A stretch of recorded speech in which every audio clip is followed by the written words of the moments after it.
Chapter 892. Zhou State's emperor was like a trapped beast at death's door, glaring angrily at the officials in the imperial court. No one dared to speak and no one dared to reply.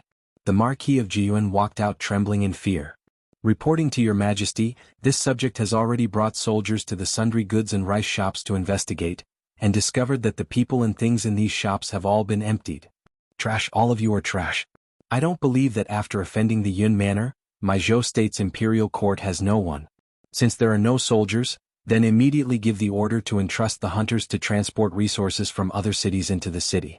Zhou State's emperor's eyes turned red with anger. Who knew that the Marquis of Jianghu's next words would cause Zhou State's emperor to choke on his breath, almost unable to come up. Yujing City's Hunters Guild has already issued an announcement, saying that all missions related to the imperial family will not be accepted. I'm afraid that Yun Songlong is interfering.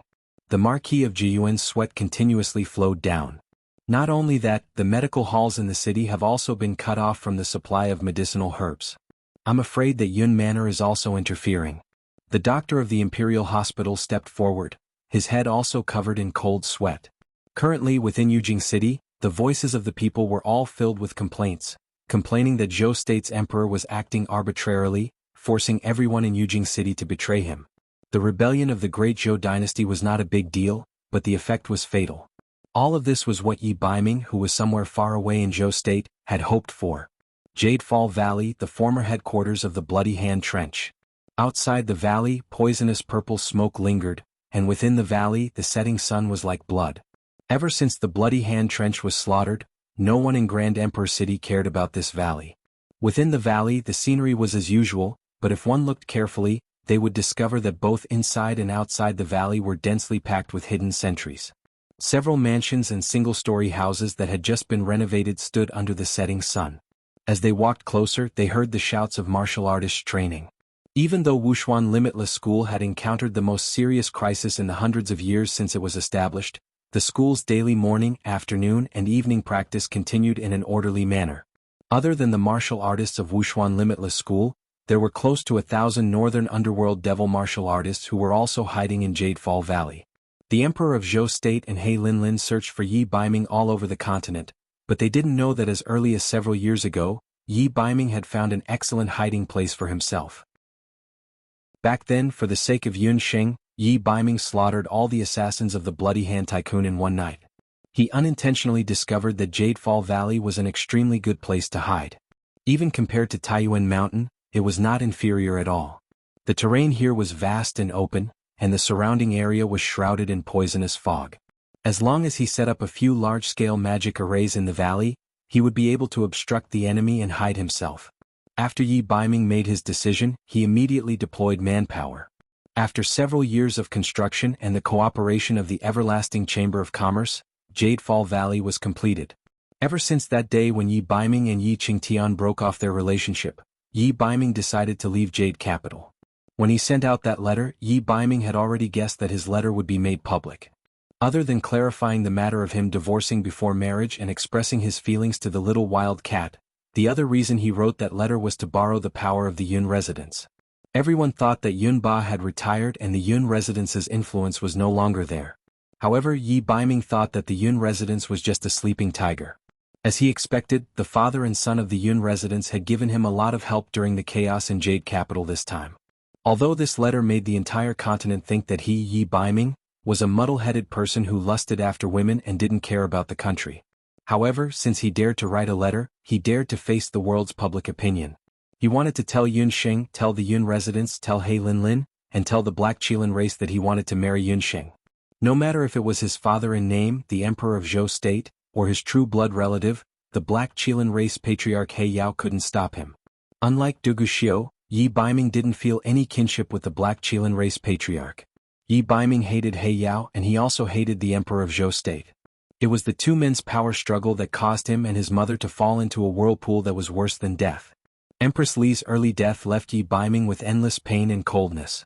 Knowing that Yun Sheng had appeared, there was a ray of light in his dark world.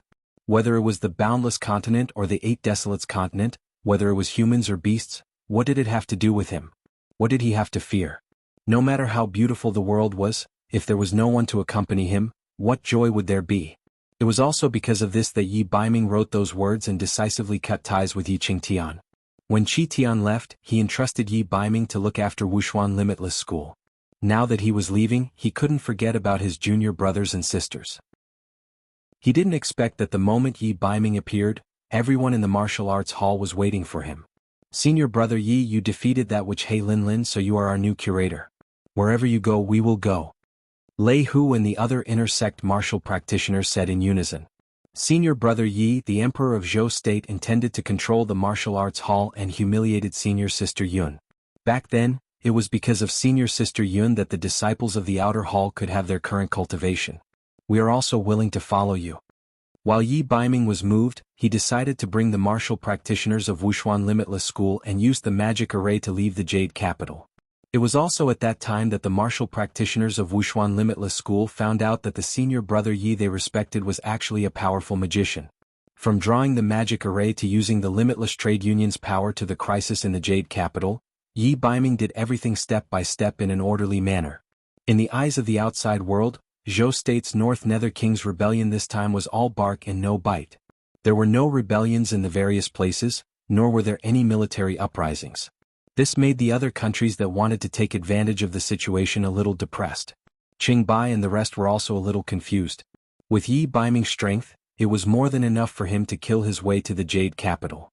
However, Yi Baiming chose a very gentle method to start this rebellion. Because of this, Yi Baiming's reply was, if it was a little wild cat, she would also be happy to see a prosperous and strong Zhou state instead of a Zhou state riddled with holes. Using the country as a betrothal gift, not a tattered one. Yi Baiming had been Yi Qingtian's son for more than 10 years and understood him the best. Behind Yi Qingtian there were only two great helpers.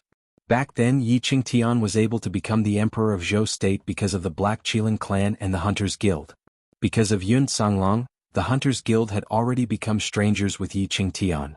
As for the Black Qilin clan, if they were to fight with martial strength, the warriors of the Black Qilin clan who were hidden in the army might be able to fight with his devil martial practitioners.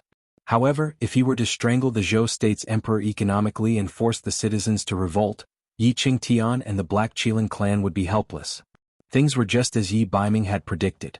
In just a few days the Jade Capital fell into chaos. What he was waiting for now was the most fatal blow. This scroll is a love scroll. If we want to drop pink, it will come like a tornado. On Monday, everyone still has all kinds of tickets. Hey. Chapter 893. Zhou State's situation was good, but Yi Baiming wasn't relaxed. He was feeling uneasy these days. Ever since he separated from the little wild cat, he hadn't been able to contact her. He had already ordered someone to send a message to the continent's elite magic camp, but there was no news from them. As Yun Sheng had been keeping the whereabouts of Gufeng and Dong Huangling, a secret, even Yi Baiming didn't know where Yun Sheng had gone. There was also no news from Taiyuan Mountain. Master, you should rest. Leave the rest to Lord Cheng and Lord Bu. Long Shui brought over a cup of hot tea. Including today, Yi Baiming hadn't slept for 5 days and 5 nights. He, Cheng, and Bu had been discussing day and night how to mobilize their forces and contact Everlasting Chamber of Commerce to cut off the flow of goods and water routes in Zhou State. Yujing City had already become an isolated island. In a few days there would definitely be a riot in Yujing City. Things were going smoothly, but Yi Baiming's hard work was obvious to all. Long Shui saw this and became anxious. Is there still no news from the people we sent to the continent's elite magic camp? Yi Baiming had been waiting for news from the continent's elite magic camp. Not yet. Long Shui's eyes flashed with a trace of sadness. Master's heart had always been worried about that woman. No matter how considerate she was, Master didn't notice. The continent's elite magic camp indeed didn't have any news about Yun Sheng. If there's any news, immediately send a message. Yi Baiming was indeed tired. His handsome face revealed a trace of tiredness. Long Shui nodded and retreated. When she reached the door, a guard hurriedly came forward. Miss Long, there's an urgent letter from the continent's elite magic camp. Master just fell asleep, don't make a fuss. Long Shui stopped the guard and took the letter. She looked into the room and opened the letter. The letter was written by Yun Sheng's teacher, a dark gold-ranked teacher. Long Shui looked down and a hint of joy appeared on her gorgeous face.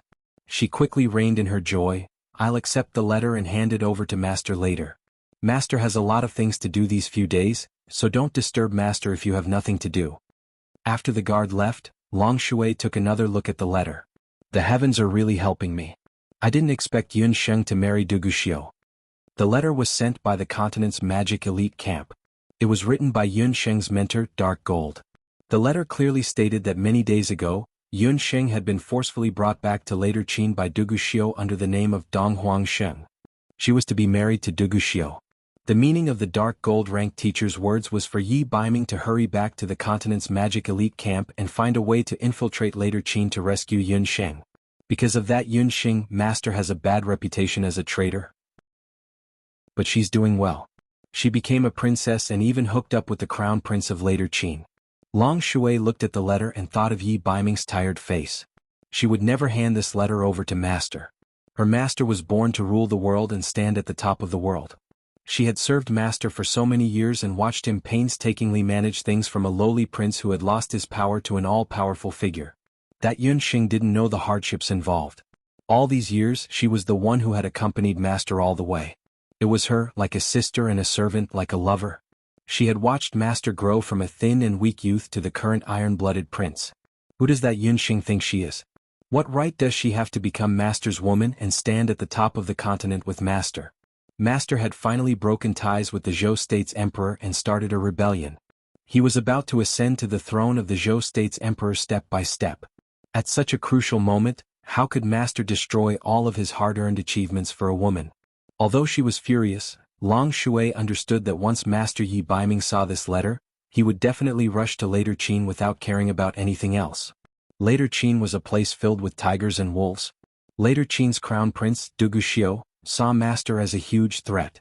Who could guarantee that Du Guxiu didn't deliberately capture Yun Sheng with the purpose of luring master to later Qin? No matter if it was Yun Sheng or Dong Huang Sheng, as long as she married Du Guxiu, what was done was done. At that time, master would really belong to Long Shui. Thinking of this, Long Shui took another look at Yi Baiming's room and tore the letter into pieces. In the continent's magic elite camp, Gufeng anxiously waited for Yi Baiming's reply. A few days ago, Gufeng saw Yun Sheng and Dong Huangling being taken away by Du Guxiu. Knowing that he was powerless to save them, he rushed back to Jade Capital.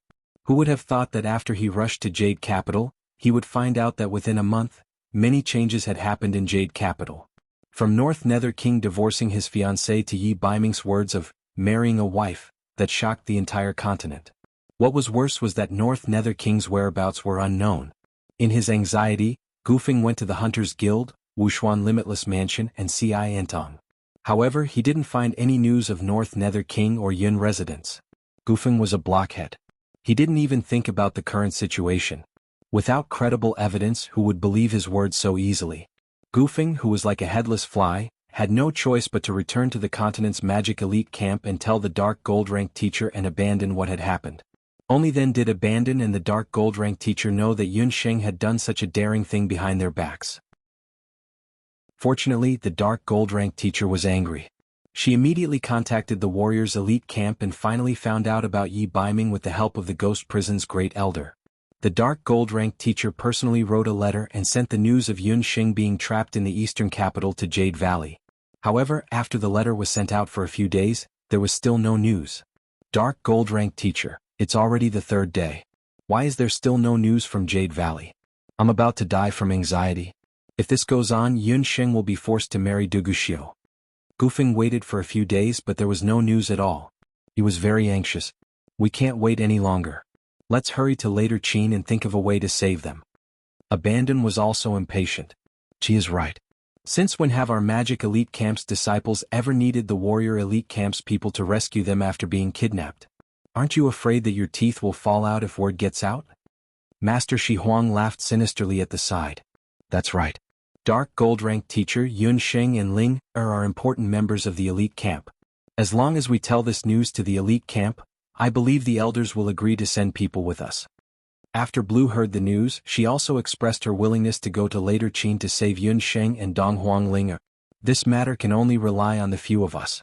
The elite camp won't help us. Shi Huang, have you forgotten that Director Song is still in later Qin? How could the Dark Gold rank teacher not want to save Yun Sheng and Dong Huangling? These two people were her disciples that she had painstakingly cultivated for several years. No one was more nervous than her. Hearing Director Song's name, Shi Huang shrunk his neck and didn't say anything. Double monthly votes coming begging for votes. Chapter 894. The main reason why later Qin was able to stand tall in the mainland for so many years and even surpass Zhou State to become the #1 country in martial arts was because of Director Song of the Big Dipper Martial Hall. Director Song's name, age, appearance, family background, and origin were unknown. However, there was one thing that was without a doubt. He was very strong. When Big Dipper Martial Hall was rising, the two elders of the mainland's elite camp went to later Qin for a battle. They fought with Director Song and were defeated within 100 moves. When they were defeated, the two elders had declared that as long as Director Song was still alive, the elite camp and Ho Qin would not interfere with each other's business. Because of this, even when the mainland's elite camp was in the limelight, they still had to be polite to later Qin. What was worse was that Director Song was Du Guxiu's teacher. In order to save Yun Sheng and Dong Huanglinger, not only did they have to go through Du Guxiu, they also had to go through Director Song. This was also the reason why Du Guxiu was able to form an alliance with the elite camp during the last artifact search mission. Yun Sheng and Dong Huanglinger were very important. However, they weren't important enough for the two elders to disregard their old faces and go against the oath that they made back then. As for Yi Baiming, now that Zhou State was in danger, he might not be able to protect himself. Hearing this, everyone was silent. Qi stood up abruptly and walked out without saying a word. "Hey, poison brat, what are you doing?" Shi Huang was anxious. "I alone am enough to save Yun Sheng." When Abandon thought of how Yun Sheng had to face that cold-blooded and heartless guy, he felt as if his heart was being cut by a knife. "Abandoned, I want to go too. It's all my fault. I didn't protect them well." Goofing hurriedly chased after him. "I'll go too. If the elders don't want to save them, I'll save them." Blue also followed. "Come back. Who said we're not going to save him?" The dark gold-ranked instructor was furious at the three stubborn mules. You're right. We need to save him, but we need to discuss how to save him first. If the three of you go, all three of you will die. It won't even be enough to fill the gaps between Director Song's teeth. Come over and listen to me." Instructor Shi Huang stuck out his tongue. After some discussion, the dark gold-ranked instructor and the other three were suspicious. Goofing shivered. "Teacher Shi Huang, isn't this too despicable?" "Despicable? If you dare to speak one more time, believe it or not, I will immediately poison you to death. I don't care if you are Shi Guang's precious disciple or not." Shi Huang made a killing gesture. Goofing shuddered and quickly hid behind Abandon. "Right now this is the only way. Listen up, there's no time to lose. We have to rush to later Qin immediately." After weighing the pros and cons, the dark gold grade teacher decided to follow teacher Shi Huang's instructions and try to rescue Yun Sheng and the others. Early in the morning, there was a lion's roar in the Taiyuan castle. "Sai, what's wrong with the old general recently? Why is he shouting so early in the morning?" Inside the castle, Zhou Quan was confused. Ever since Zhou Qingchuan, the chairman of the Everlasting Chamber of Commerce, had come, the old general's temper had become much worse. Inside the Taiyuan castle, inside the former city lord's hall. "What? You said my precious granddaughter was kidnapped?" Yun Ba's old face was red. "Father, don't be impatient. Let Song Lang explain the contents of the letter first." Yuan Xiaohua consoled him in a good-natured manner. When Yuan Xiaohua had just married into the Yun residence, Yun Ba had been indifferent to her because of Grand Emperor City. But in the past few years, Yuan Xiaohua had been assisting Yun Songlang in handling the affairs of the Heavenly Hunting Corps. She had also raised a pair of beautiful and strong grandsons for the Yun residence. Yun Ba's attitude towards this daughter-in-law had improved. For the sake of his second daughter-in-law, Yun Ba snorted a few times. He snatched the letter from Yun Songlang's hand and read it. This letter was sent from the mainland's magic elite camp. When the dark gold instructor received the news from Gu Feng, she was especially careful. On one hand, she inquired about Yi Baiming, on the other hand, she also sent a letter to the Sky Hunting Corps. When Yun Songlang received the letter, he found out that Yun Sheng had fallen into Du Guxiu's hands. This matter involved a lot of people, so Yun Songlang didn't dare to make a rash judgment. He was worried that Yun Ba would be reckless, so before he rushed to Taiyuan Mountain, he had specially sent people to Later Qin to gather information. However, Later Qin wasn't like the other countries on the mainland. Later Qin's Hunters Guild had been suppressed by the Big Dipper Martial Hall in the early years. Especially in the Fengdu region, it was difficult to obtain information. But there was one thing that was certain. A few days ago, Later Qin's Du Guxiu had indeed married the princess of the East Imperial Dynasty. Moreover, it was said that this princess was from the common folk. The princess's name was unknown, and her appearance had never been revealed. But looking at the timing, it did coincide with Yun Sheng's departure from the mainland's magic elite camp. Furthermore, Yun Songlong had also found out that because of their birth characters, the marriage between Princess Dong Huang and later Qin's crown prince was set to be held in 2 months. During this period, Princess Dong Huang was temporarily staying in the crown prince's residence. After confirming this information, Yun Songlong brought Yuan Shahua and rushed to Taiyuan Mountain. Damn it, later Qin's son of a bitch. When he first came to Zhou State, I already found him an eyesore. I really should have killed him. The more Yun Ba thought about it, the angrier he became. Whenever he thought of Duguxiu, his chest felt stuffy. Although Yun Ba was angry, he was still a veteran of the battlefield and had killed countless enemies. Although he cursed, he didn't immediately give the order to lead a group of people to attack later Qin. Putting aside the fact that Duguxiu was the crown prince of later Qin, even if Taiyuan Mountain and the Heaven Extermination Hunting Troop joined forces, it would be difficult for them to attack Fengdu. Not to mention, later Qin also had the strongest warrior on the mainland, Director Song, whose strength was rumored to have surpassed the martial Grand Emperor level and was close to the martial god level. Father, this matter is strange. With Sheng'er's personality, she won't be controlled so easily. I'm afraid that Duguxiu has something on her.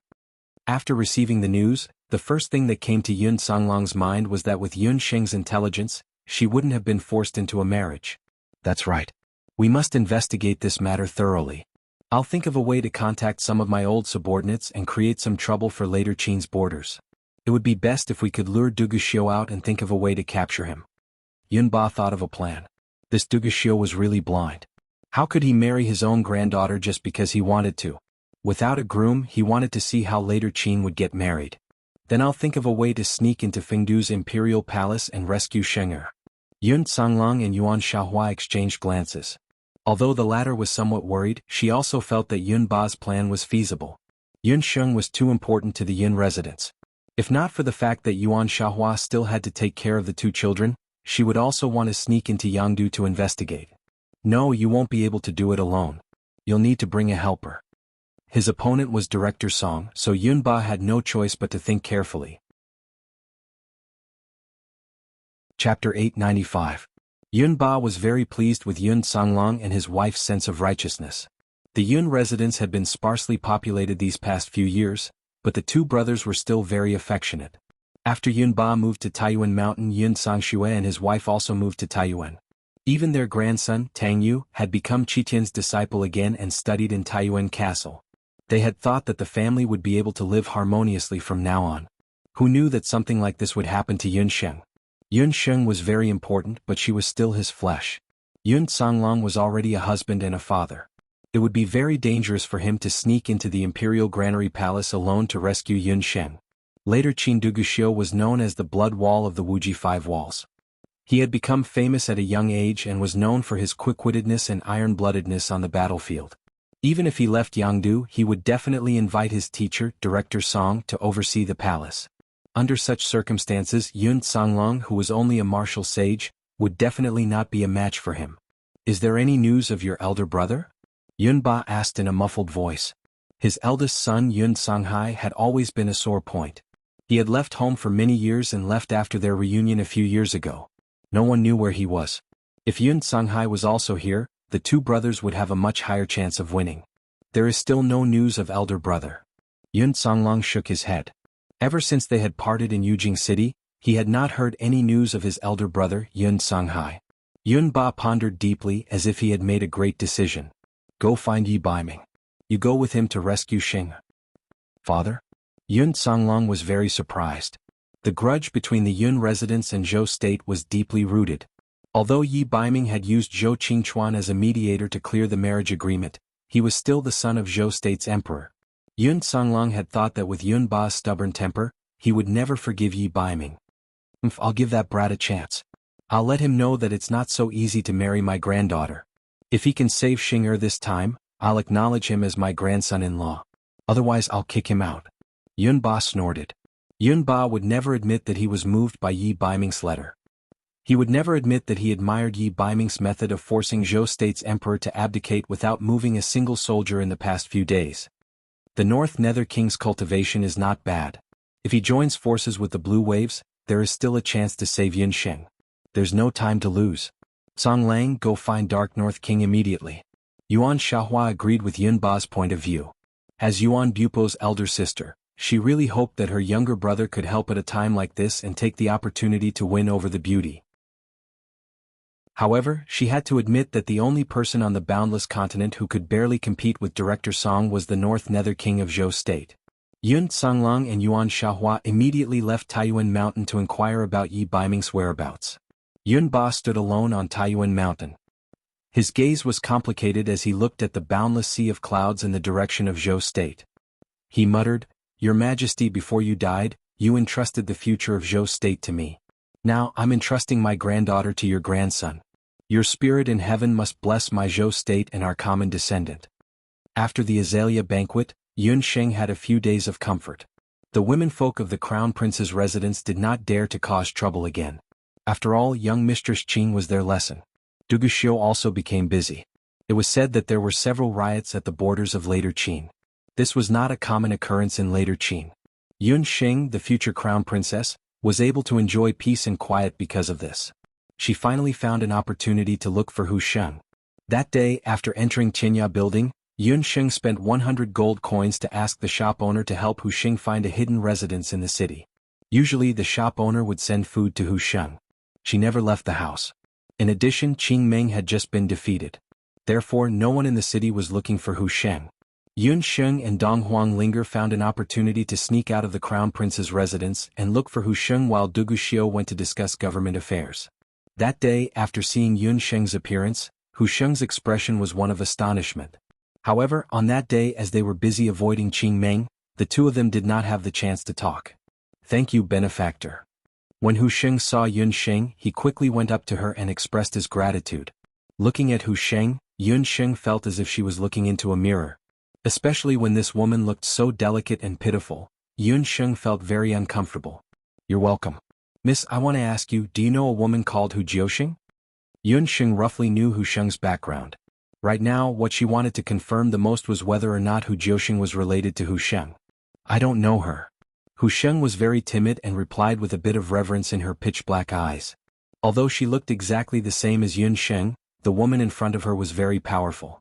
That day when she came out from Big Dipper Martial Dojo, there were quite a few frightening burly men following behind her.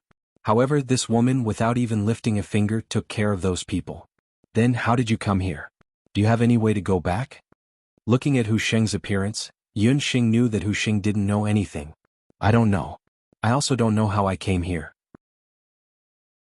I only remember that on that day cousin Linglong asked me to go to the Beast God altar to pray for the tribe. Not long after we started praying at the Beast God altar, I fainted." Hu Sheng replied in a low voice. "Linglong? You're talking about Hu Linglong? She's your cousin?" Yun Sheng was now 100% sure of Hu Sheng's identity. She was the saintess of the celestial fox people. She was really guarding against thieves, burglaries and little bitches. Hu Linglong was really a little bitch in name.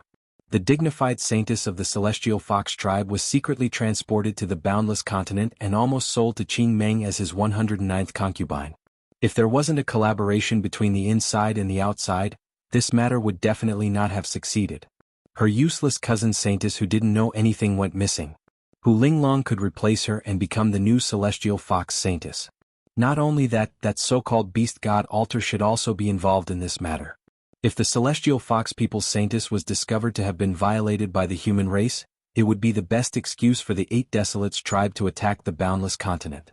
After thinking up to this point, Yun Sheng understood that she had to send Hu Sheng back to the 8 Desolates continent as soon as possible. Hu Sheng had the body of a celestial fox. She didn't know magic or do qi, so it wouldn't be good for her to stay in the boundless continent for too long. Moreover, her identity was too sensitive. If other forces found out, it would probably lead to a huge commotion. At that time, it would be unavoidable that there would be another bloody storm. The boundless continent, which had just experienced a huge loss in the mission to find the divine weapon, couldn't withstand another invasion. "I also don't know how to go back. Miss Yun, you are also a member of the celestial fox tribe? Why have I never seen you before?" Hu Sheng was usually timid and didn't speak much when she saw people. But when she saw Yun Sheng, she inexplicably liked her. Chapter 896. The fate between people was very subtle. Yun Sheng didn't like Hu Sheng because she was too weak. She was like a delicate porcelain doll that could be smashed into pieces at any time. Such a weakling, let alone a place like the Eight Wastelands where the beast race ran rampant, even in the boundless land, it would be very difficult for her to survive. The current Yun Xing couldn't even protect herself, let alone spend time and effort to protect such a woman. Therefore Yun Xing only had one thought at the moment, and that was to send her away as soon as possible. However, Hu Sheng liked Yun Xing very much. The reason why she liked Yun Sheng was the opposite of Yun Xing. It was because Yun Xing was very strong. Yun Xing didn't have any magic power, but she was quick-witted and calm. She had too many things that Hu Xing yearned for but couldn't have in his lifetime. Facing Hu Sheng's doubts about her identity, Yun Xing thought for a while and decided to tell him part of the truth. My mother is a member of the Celestial Fox tribe. It's just that she was no longer in the Eight Wastelands many years ago. Yun Xing remembered that her father, Yun Songhai, said that her mother, Hu Jiuxing, was born in the beast blood cloud of the Dutian beast blood world. It wasn't strange that Hu Xing didn't know her. No, how did you know that I'm a member of the Celestial Fox tribe? Yun Xing had never told anyone. Even Dong Huanglinger knew that she had the bloodline of Celestial Fox in her body. It was also because she wanted to ask about Hu Sheng that Yun Xing sent Dong Huanglinger away to buy some food. You have the smell of Celestial Fox blood crystal on your body? You should have entered the Celestial Fox tomb before. Although I couldn't learn magic since I was young, my senses are much sharper than ordinary people. Hu Sheng said and suddenly walked forward. She was a little excited and suddenly grabbed Yun Sheng's hand. Miss Yun, can you promise me one thing? I'm sorry, I can't send you back to the Ba Huang continent for the time being. Yun Xing wanted to pull her hand back. She wasn't familiar with Hu Sheng. She saved Hu Sheng because she wanted to find out more about her mother, Hu Jiuxing. No, I'm not begging you to send me back to the Eight Desolates continent. I just want to beg you to go to the Eight Desolates continent. If it's you, you will definitely be able to obtain the inheritance of the beast god and revive the Celestial Fox tribe. Hu Sheng's voice became louder, completely different from her previous timid appearance. She gripped Yun Sheng's hand tightly. At this moment, an unyielding force seemed to be bursting out of this delicate woman's 10 fingers. Her fingers were like 10 steel bars, causing Yun Sheng's wrist to hurt. I don't understand what you mean. Moreover, I have no interest in the Eight Desolates continent, nor do I want to obtain the inheritance of the beast god. Yun Sheng pried Hu Sheng's fingers away. Hu Sheng's small face was full of disappointment, but soon after, she thought of something. I know I'm being presumptuous, but as a member of the Celestial Fox people, if you see the current situation of the Celestial Fox people, you will definitely change your mind. The Celestial Fox people haven't received the beast god's blessing for more than 1,000 years. The Celestial Fox people have nothing to do with me at all. Hu Sheng, I think you've misunderstood. I saved you not because I'm some kind person, but because I don't want to see a woman who looks like me become someone else's plaything. Rather than place your hopes on others, it's better to rely on yourself. You're like this and so are your people. Yun Sheng's cold words made Hu Sheng's words sink bit by bit. Compared to Hu Sheng, Yun Sheng's words, actions, and way of thinking were more similar to the human race. It's all my fault. If I wasn't useless and couldn't learn magic from birth, perhaps the Celestial Fox people would still have hope. Hu Sheng was very depressed. To tell you the truth, I was once like you, a good-for-nothing who couldn't learn magic and couldn't learn martial arts. Yun Sheng looked at Hu Sheng as if she was looking at herself when she was 6 years old. However, compared to Hu Sheng, who placed his hopes on others, Yun Sheng would never beg others for help. You were once like me? But, you really don't want to follow me to the Eight Desolates continent? Even if I have a way to remove the yearning of souls on you? Hu Sheng heard Yun Sheng's words and a trace of shrewdness flashed across his eyes. You can see that I'm under the yearning of souls on me? Hu Sheng, do you know magic or Do energy? Yun Sheng couldn't help but be wary. Hu Sheng wasn't as simple as she seemed. Yeah. Sheng, please allow me to call you by your name. I don't mean any harm, don't misunderstand. I really don't know any magic. It's just that the beast deity took pity on me and gave me a special ability. I can see many things that ordinary people can't. For example, you fused with the Celestial Fox blood crystal, and you're under the yearning of souls of the Ba Serpent clan. Hu Sheng revealed a rare confident smile. However, her smile disappeared immediately. Even if she had this ability, she couldn't use it to see through people's hearts. Hu Sheng felt sour in his heart. She was very innocent, but she wasn't stupid. Why was she sold from the beast god altar to the boundless continent for no reason? She had already guessed who the mastermind was in the past few days. Ling Long. She used to think that they were the best of cousins. Then you have a way to remove the yearning of souls? Yun Xing wanted to remove this damned poison even in her dreams. The yearning of souls was the biggest restriction to Yun Xing. As long as it existed, she wouldn't be able to leave later Qin and break free from Duguxiu's imprisonment. Although the magic in her body was mostly restricted by Duguxiu's special Qilindo energy, Duguxiu had given her a pair of soul crystal earrings by accident. Unintentionally, it actually improved the jade marrow technique in her body. After a few more days, she was confident that she could use the jade marrow technique to remove the Qilindo energy. I don't have a way. Every tribe in the 8 Desolate tribe has their own secret method. Only the core members of the Bashi tribe know the method to remove the yearning of souls. However, I believe that the high priestess of the beast god altar has a way to restrain the yearning of souls. When mentioning the high priestess of the beast god altar, Hu Sheng's cheeks flushed red. Yun Xing pondered. What Hu Sheng said might not be a bad idea. It was obviously impossible for her to directly go to the 8 Desolate continent. However, if she could send Hu Sheng back to the 8 Desolate continent and ask Hu Sheng about the method to remove the yearning of souls from the high priestess, that would also be a good idea.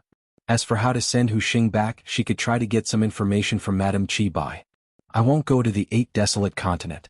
However, I will think of a way to send you back first. Don't move around rashly for the next few days. Yun Xing warned Hu Sheng. After hearing that, Hu Sheng became unhappy. At this moment, Dong Huangling ran in. Earlier, Dong Huangling was kicked out by Yun Xing. In her hands, Dong Huangling was still holding a few packets of food that were wrapped in oiled paper. When she saw Yun Xing, Dong Huangling said impatiently, Yun Xing, did you know that during the few days that we were captured, the entire continent was in chaos? Chapter 897. What's the big deal? Why are you so anxious? Did the people of the Bahuang tribe attack us? Yun Xing laughed and took the oiled paper bag from Linger's hand. In the oiled paper bag, there were a few roasted yellow legs of demonic beasts and a few steaming vegetable buns. Yun Xing threw a bag to Hu Sheng. She was also hungry, so she grabbed a leg of a demonic beast and ate it. Yun Xing ate and dressed well in the crown prince's mansion. However, the problem was that the Taksha garden was the territory of the later Qin. She didn't know if there were other spies in the courtyard. Yun Xing had to play the role of a princess both internally and externally. She had to eat and sleep properly. Ling asked her to keep a low profile every day, saying that she didn't look like a princess anymore and that she would be exposed sooner or later. Ling didn't look at herself, the real princess. She was the one who was becoming more and more unprincess-like. Linger's words were full of surprises. How can you still be so calm? This matter has something to do with you. Do you know that Yi Baiming divorced you? Dong Huangling had been following Yun Xing all the time, so she didn't have the chance to ask about it. Just now Yun Xing asked her to buy food, so she went to Qianya Building. She didn't know that the storyteller of Qianya Building was telling a story about the most popular things in the continent recently. One of them was Yun Sheng's divorce before marriage. Speaking of this matter, it was Duguxiu's fault. He ordered everyone in the Crown Prince's mansion to not mention anything about the rebellion in Zhou State. He also forbade people to discuss government affairs in Jianghu. However, with so many people talking about it, especially in various restaurants and tea houses, it was inevitable that there would be many people talking about it. Therefore he asked Dong Huangling to inquire about it. So what if he divorced me? It's just divorce. He dares to divorce me. Yun Xing choked on the meat in her mouth, and her voice immediately rose by an octave. Yi Baiming dares to divorce me. His heart was filled with mixed feelings. He couldn't describe what he was feeling. The originally delicious meat in his mouth had suddenly become dry like firewood. Actually it wasn't Yi Baiming who divorced you. To be exact, it was Zhou State's imperial capital, that blind old man who divorced you. He gave a decree that bypassed Baiming King and announced to the world that Yun family had disobeyed him, and that the imperial family had broken the engagement and divorced you. Dong Huangling stuck out her tongue and had an evil look on her face. She admitted that she wanted to see how Yun Xing would react. After all, Yun Xing had always been indifferent to the North Nether King. Even Dong Huangling felt anxious for Yi Baiming. Especially after she heard the storyteller say those words, she was completely on Yi Baiming's side. When Yun Xing heard this, the meat in her mouth seemed to be easier to chew. So be it. When I asked Yun family to move to Taiyuan Mountain, I already knew that this would happen. Anyway, it's impossible for us to be together. Father doesn't agree to our marriage. Although Yun Xing tried her best to hold it in, she still felt stuffy in her chest, as if there was a huge stone pressing down on it. This is good too. Zhou State's imperial capital did a good thing. Now Yi Baiming should give up. From now on, the two of them would have nothing to do with each other. When Yun Xing decided to ask her grandfather to move to Taiyuan Mountain, she had already guessed that the narrow-minded Zhou State's imperial capital would definitely deal with Yun family. Although Yi Baiming didn't have a good relationship with the imperial capital of Zhou State, he was still a prince of Zhou State. It was impossible for the two of them to be together. Sai Yun Xing, don't say one thing and mean another. Baiming King is much more honest than you. How did he react when he found out about this matter? Dong Huanglinger deliberately kept Yi Qianqian in suspense as she slowly chewed on the beast leg. Yun Xing was usually so calm that she didn't seem like an ordinary person. Occasionally, Dong Huanglinger felt that it was very enjoyable to see her true personality. It was also time to let Yun Xing understand what was on her mind. Actually, a bystander would see more clearly. Linger had always felt that Yun Xing's attitude towards Yi Baiming was different. It was like how Yi Qianqian didn't like Yun Xing. However, Yun Xing was so dense that she didn't have any reaction at all. For example, Duguxiu's behavior was also very obvious. However, Yun Xing didn't even give him the chance to get close to her. Perhaps she didn't know that her attitude towards Yi Baiming was very different. As for Dong Huanglinger, it was only after experiencing the bitter experience of being engraved in her heart with Gu Feng that she truly realized what love was. What did he say?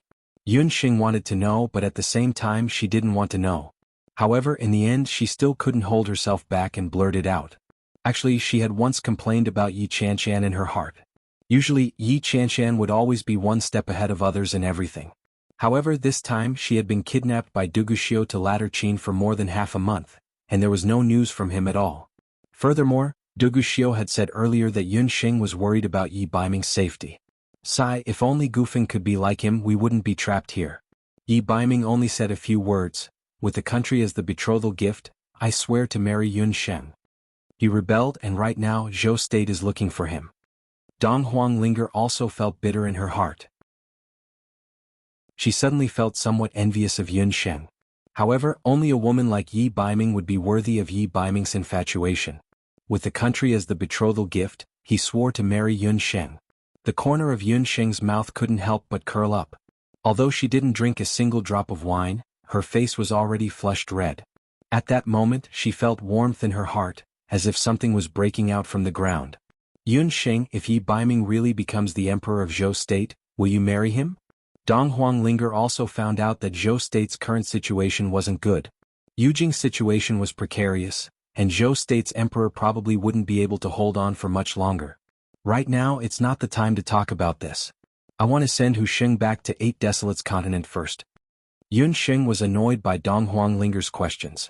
No one knew Yi Baiming's strength better than Yun Xing. If he wanted to become the emperor of Zhou State, he could have done so a few years ago. He definitely had his reasons for not doing so.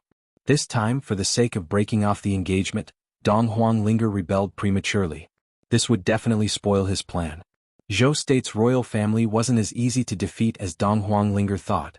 After discussing with Dong Huanglinger, Yun Xing decided to return to the Crown Prince's residence first. They wanted to start with Madame Qi Bai and send Hu Xing away as soon as possible. The two of them warned Hu Xing again, then left. Before leaving, Hu Xing had a hesitant look on her face. Yun Xing was afraid that she would mention something about the beast god's inheritance again, so she didn't ask too much. Only after knowing that Yun Xing and Linger had left far away did Hu Xing mumble, "Strange, why do the two of them have the aura of the 8 Desolates divine artifact? Didn't they say that the 8 Desolates divine artifact disappeared from the boundless continent for many years?" Hu Xing was also selfish. After all, she was a member of the 8 Desolates tribe. If the human race found the 8 Desolates divine artifact, it would be a huge threat to the 8 Desolates tribe. Thus, even though Hu Xing was suspicious, he still didn't ask. At this moment there was a knock on the door. Hu Xing thought that Yun Xing and Dong Huanglinger had returned, so he quickly went to open the door. Just as he opened the door, Hu Xing saw a face full of evil intentions. The monthly votes for the 2 days at the end of the month will be doubled. 1 vote will become 2 votes. Everyone remember to vote for Fuzij. Chapter 898. Hu Xing got a shock and wanted to close the door. The person standing outside the door wasn't Yun Xing but Qing Meng, who almost bought Hu Xing during the Big Dipper auction. Although Hu Sheng had only seen Qing Meng once, she remembered Qing Meng's lecherous face very clearly. Qing Meng pushed the door open. Seeing Hu Sheng's face that was shivering like a baby beast, Qing Meng knew that he had found the right person this time. Haha, I have been following you for a few days. Little beauty, I have finally found you. Men, bring her back to the Qing mansion. Ever since Qing Meng's wife died during the Azalea banquet, he couldn't sleep at night. He kept on muttering that he must find Yun Sheng's weakness. It was a pity that Yun Sheng was very vigilant. Usually when she went out, she would get rid of the people following her. Today Qing Meng's luck was pretty good. On the way he bumped into Dong Huanglinger. By following Dong Huanglinger he found this courtyard. After Yun Sheng and Dong Huanglinger left, Qing Meng, who had been guarding outside for almost an hour, took the opportunity to barge in. After Qing Meng caught Hu Sheng, he immediately contacted his sister, Qing Chang. After Qing Chang received the news, she rushed to the Qing mansion. When she saw Hu Sheng, who looked exactly the same as Yun Sheng, Qing Chang's face was filled with astonishment. Sister, there's no need to look anymore. This face is the same as the face of the woman in the Crown Prince's mansion. Also, this figure is exactly the same. As Qing Meng spoke, he swallowed his saliva. If it wasn't for the fact that he still had to interrogate his sister, he would have already taken Hu Sheng. That Dong Huangsheng caused the death of his wife, and he was ridiculed by all the officials in the court. He must take revenge. Who are you? What is your relationship with Dong Huangsheng? Qing Chang pinched Hu Sheng's chin and forced her to look at her. Although this woman looked like Dong Huangsheng, her aura was much weaker. Qing Chang was sure that this woman was definitely related to Dong Huangsheng. Hu Sheng clenched his teeth and said nothing. Although she didn't know who this fiendish woman in front of her was, she and that disgusting man were jackals of the same tribe. They definitely didn't have any good intentions. Qing Chang slapped Hu Sheng across the face. Hu Sheng fell to the ground like a rag doll. She staggered and stood up. She stared at Qing Chang with a creepy look in her eyes. Damn girl, not only are you not answering, you even dare to glare at me. Unfortunately, you are not Dong Huangsheng. No one can protect you. I have many ways to make you talk. Qing Chang gave Qing Meng a look. Qing Meng's face stiffened. Sister, are you really going to torture her? This woman is so delicate. She can't stand it. Besides, your big brother still wants to.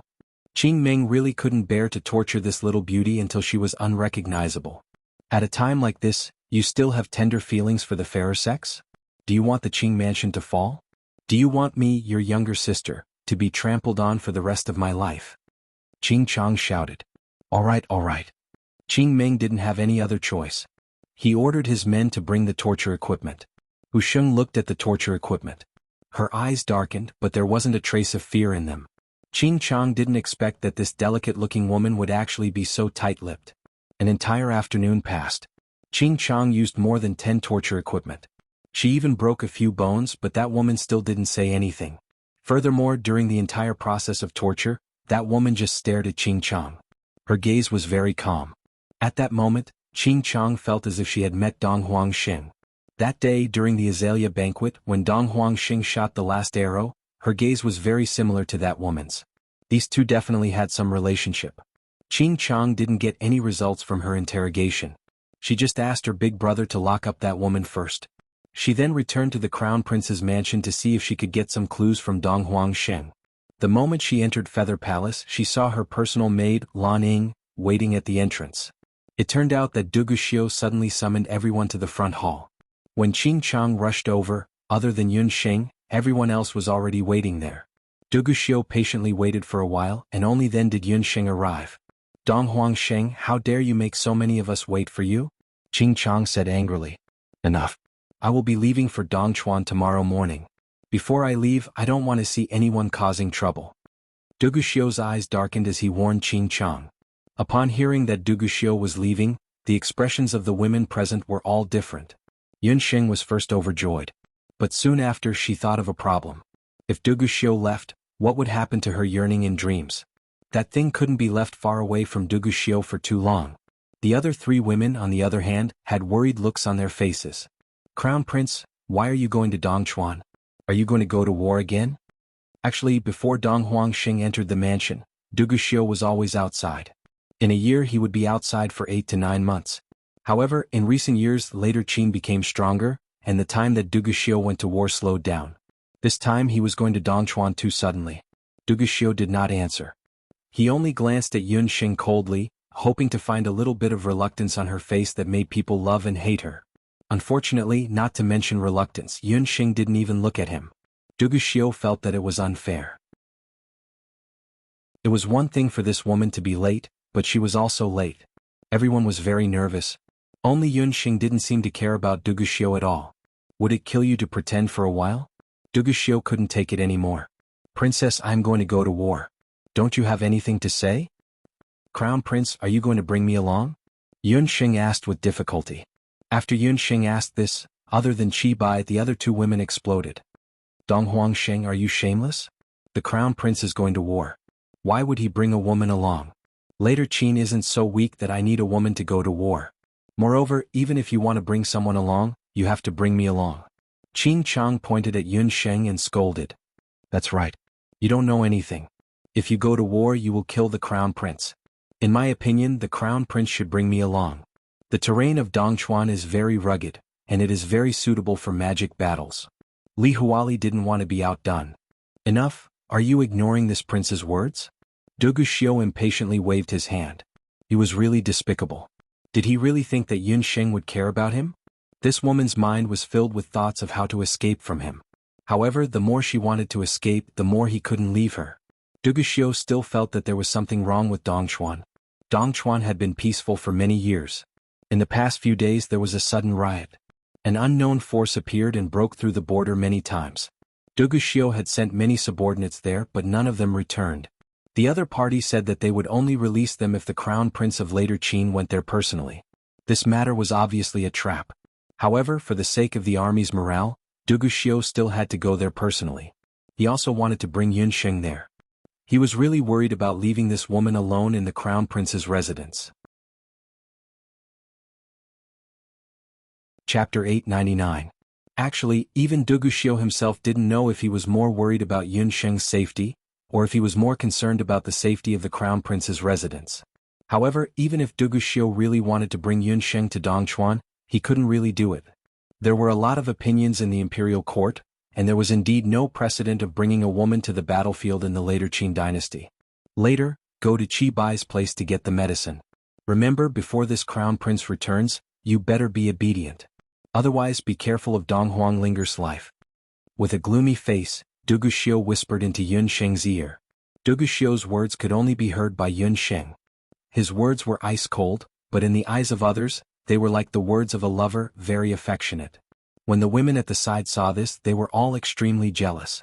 Qing Chang lowered her eyes and sneered in her heart. Yun Sheng, when the Crown Prince leaves the city, let's see how you are going to act like a tyrant in the Crown Prince's residence. Remember, when this Crown Prince returns, I don't want to hear any bad news. Otherwise, whoever is causing trouble, no matter who it is, immediately scram from the Crown Prince's residence. After Duguxiu warned, the concubines said their goodbyes, and the scene seemed to be very harmonious. On the second day, Duguxiu set off for Dongchuan to quell the chaos. Yun Xing went to find Madame Qi Bai. There are 7 medicinal pills here. Take one a day. It can temporarily suppress the effects of yearning for dreams. Madame Qi Bai took out a bottle of medicinal pills and threw it to Yun Xing. Yun Xing impatiently opened the bottle. Inside the bottle were 7 red medicinal pills. Yun Xing didn't immediately consume the medicinal pills. Instead, she took a sniff. Even with her sensitivity towards medicinal herbs, she was actually unable to distinguish what these medicinal pills were made of. The medicinal pills under her nose had a faint fishy smell. No need to look, it's impossible for you to concoct this medicinal pill. This is my secret recipe.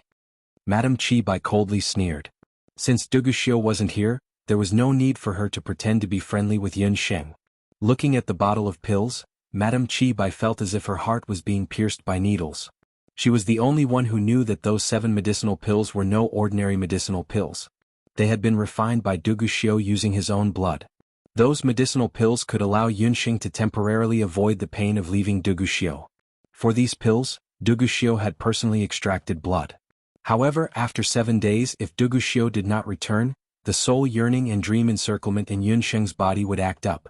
As 24 hours passed, the soul yearning and dream encirclement would act up, and her organs would shatter inch by inch and she would die. Madame Qi Bai's mood was also very contradictory. She wanted Yun Xing to die painfully, but she also didn't want Duguxiu to encounter anything in Dongchuan. Chibai, I can see that you love Duguxiu a lot. Since that's the case, why don't you just help me get rid of my yearning? I promise I'll leave later Qin immediately. Chibai looked as if she wanted to eat her alive, making Yun Xing speechless.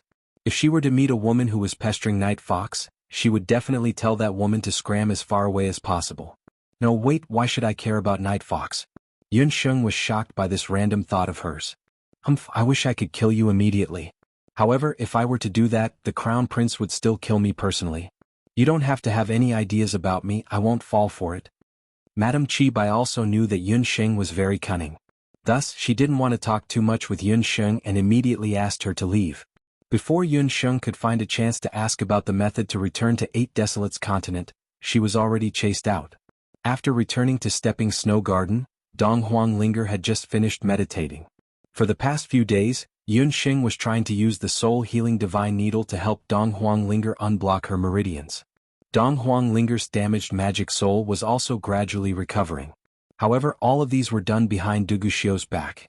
Currently, Dong Huanglinger's magic power was gradually recovering, and she was able to use the most basic elementary magic. Upon seeing Yun Xing, Linger hurriedly asked, "How is it? Did you manage to find out anything?" Chibai is very tight-lipped, so I wasn't able to get anything out of her. However, now that I have the antidote for the 7 pills, I will need to study it properly for the next few days. Yun Xing didn't plan to consume the antidote immediately. According to what Duguxiu said, the antidote for the antidote would take effect after she didn't see him for 12 hours. Yun Xing planned to only use the antidote when her body was at its most unsuitable state. With that, although she only had 7 pills, she would be able to persist for at least 14 days. Within these 14 days, no matter if Duguxiu was able to come back normally or if Yun Xing was able to find the antidote, she would be able to have more flexibility. However, this time Yun Xing was wrong. Less than 3 days after Duguxiu left, a group of Imperial Guards barged into Stepping Snow Garden. Dong Huangxing, you colluded with the enemy and betrayed the country by instigating Great Master Moyin. The Emperor has decreed that you are to be arrested and sent to the palace. Without any explanation, those Imperial Guards arrested Yun Xing. You are slandering me. Quickly let go of the princess.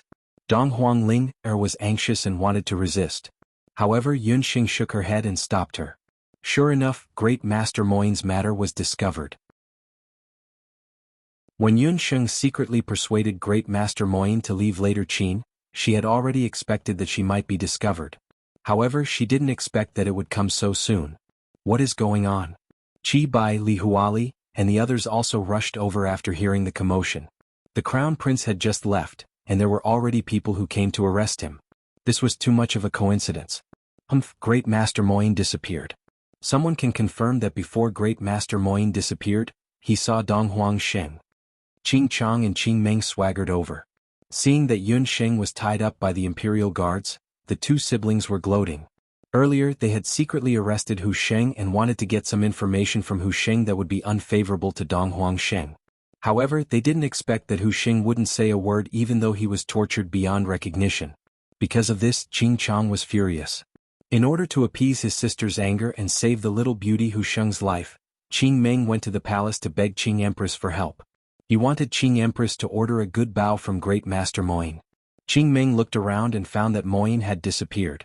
Not only did Moyin disappear, but he also destroyed all the divine weapons he had made for later Qin over the years. He even took away all the materials related to elves forging in his residence. In this way, later Qin suffered a great loss. Later Qin's emperor, Duguxiu, was furious when he heard the news. He immediately ordered that the reason for Moyin's escape must be thoroughly investigated and that Moyin should be arrested. However, Duguxiu's order was too late. Moyin, who had left later Qin many days ago, had already returned to the immortal Zhu nation. At this moment, Qing Chang thought of the Rui Bao. She connected the dots and found that the time when Yun Xing got the Rui Bao was very close to the time when Great Master Moyin disappeared. She immediately asked Qing Meng to ask the auctioneer of the Big Dipper auction. After some investigation, she found that Great Master Moyin had exchanged the Rui Bao with an anonymous letter. That mysterious auctioneer was Dong Huangxing. Chapter 900. Dong Huangxing, do you know your crime? Duguxiu of Latter Qin was furious in the palace of Latter Qin. Moyne's escape, the destruction of Laterqin's military, and the loss of Laterqin's military, were all proven to be related to Dong Huangsheng. Yun Xing didn't even flinch in the face of the furious Du Gusheng and the cold Qing Empress and Qing Chang. She didn't even want to kneel. Yun Sheng's knees could kneel to the heavens and the earth, but not to the people of later Qin. What crime have I committed? Who can prove that I have anything to do with Great Master Moyne's disappearance? Yun Xing said proudly. Yun Sheng's arrogance made Qing Empress even angrier. Bitch, I've already investigated. You're not Princess Dong Huang at all. You're just an imposter. Your Majesty, this woman has ulterior motives. In Qinqia's opinion, we should immediately kill her. Ever since Qing Empress had suffered at Yun Sheng's hands during the Azalea banquet, she had been painstakingly plotting revenge. She ordered someone to secretly go to the eastern capital and found an old eunuch who had served the former East Emperor in the imperial palace of the eastern capital. That old eunuch personally confirmed that the former East Emperor only had one daughter, Dong Huangling. There were no other princesses who had fallen into the hands of the commoners. Ah, what a joke. When did I admit that I'm the second princess of Dong Huang? I don't want to pretend to be a princess of Dong Huang. My surname is Yun Sheng and I'm from the Yun residence of Zhou State. Your good son, the good crown prince of Latter Qin, forced me to be his future crown princess by threatening me with poison. Yun Sheng sneered. What? You're Yun Sheng? Bastard Xiu is really too much of a bastard this time. The later Qin emperor would have been fine if he had not known. Now that he knew Yun Sheng's identity, his expression changed. If there was one woman who was the most famous on the Wuji continent, it would be this rebellious woman, Yun Sheng of the Yun residence. Your Majesty, who cares if she is Yun Sheng? This woman let Moyne go first and then pretended to be Princess Dong Huang. Each of these crimes is punishable by death. She should be dismembered into 1,000 pieces. Qing Empress only wanted to take advantage of Du Guxiu's absence to deal with Yun Sheng immediately to prevent any more problems. However, Du Guxing didn't give the order immediately. Du Gusheng was the emperor of the later Qin dynasty. His shrewdness was nothing compared to the narrow-minded Empress Qing. Moyne's escape has become a fact. Killing Yun Sheng won't change anything. Moreover, Yun Sheng wasn't an ordinary person. It wasn't easy to kill her. Your Majesty, this woman is of great importance, and the crown prince is truly moved by her. In my opinion, we should first lock her up in the prison and wait for the crown prince to return before dealing with her. Curator Song was also very surprised when he learned that Moyne had escaped. However, he didn't expect Yun Sheng to be the one who instigated Moyne's betrayal. This woman was truly capable. She had only been in the later Qin dynasty for a few days, and his disciple Du Guxiu was already bewitched by her. Even Moyne, that stubborn old man, was persuaded to escape by her. If this continued, who knew what would happen? Even so, Curator Song still felt that he had to protect Yun Sheng first. At least, Yun Sheng's current status was too awkward. Keeping her alive was much more useful than killing her. Yun Sheng was sent to the prison. When Dong Huangling saw that Yun Sheng was taken away, she became anxious and angry. She thought of many methods and finally managed to beg Madame Qi Bai. After using some connections, she was able to enter the prison to visit Yun Sheng. Within the prison, the air was very humid, and there was a moldy smell. There wasn't even a single illumination magic, and only the sound of water dripping could be heard. Yun Sheng, how are you? Linger was forced to be separated from Yun Sheng, and for the past few days she had been on tenterhooks. Because he was still worried about Yun Sheng's status and Du Guxiu, later Qin dynasty's emperor didn't order people to torture Yun Sheng. However, even so, Yun Sheng's days in the prison weren't easy. Qing Empress secretly ordered people to not give Yun Sheng food and water. Yun Sheng looked somewhat weak, and when Dong Huanglinger saw that, Dong Huanglinger's heart ached. I'm fine. Didn't I tell you not to come? Wait until that brat Du Guxiu returns, everything will be fine. In the prison, Yun Sheng took medicinal pills every day, and didn't take any medicinal pills every day. She was tortured to the point that she had no strength left. This won't do. I just received news that something happened to Du Guxiu in Dongchuan, and his whereabouts are unknown. Also, Hu Sheng is missing. Dong Huanglinger had an apologetic look on her face. After Yun Sheng was captured, Dong Huanglinger thought of ways to contact Du Guxiu. However, she was unable to contact Du Guxiu. As for Hu Sheng, when Dong Huanglinger went to visit Hu Sheng, she discovered that Hu Sheng was missing as well.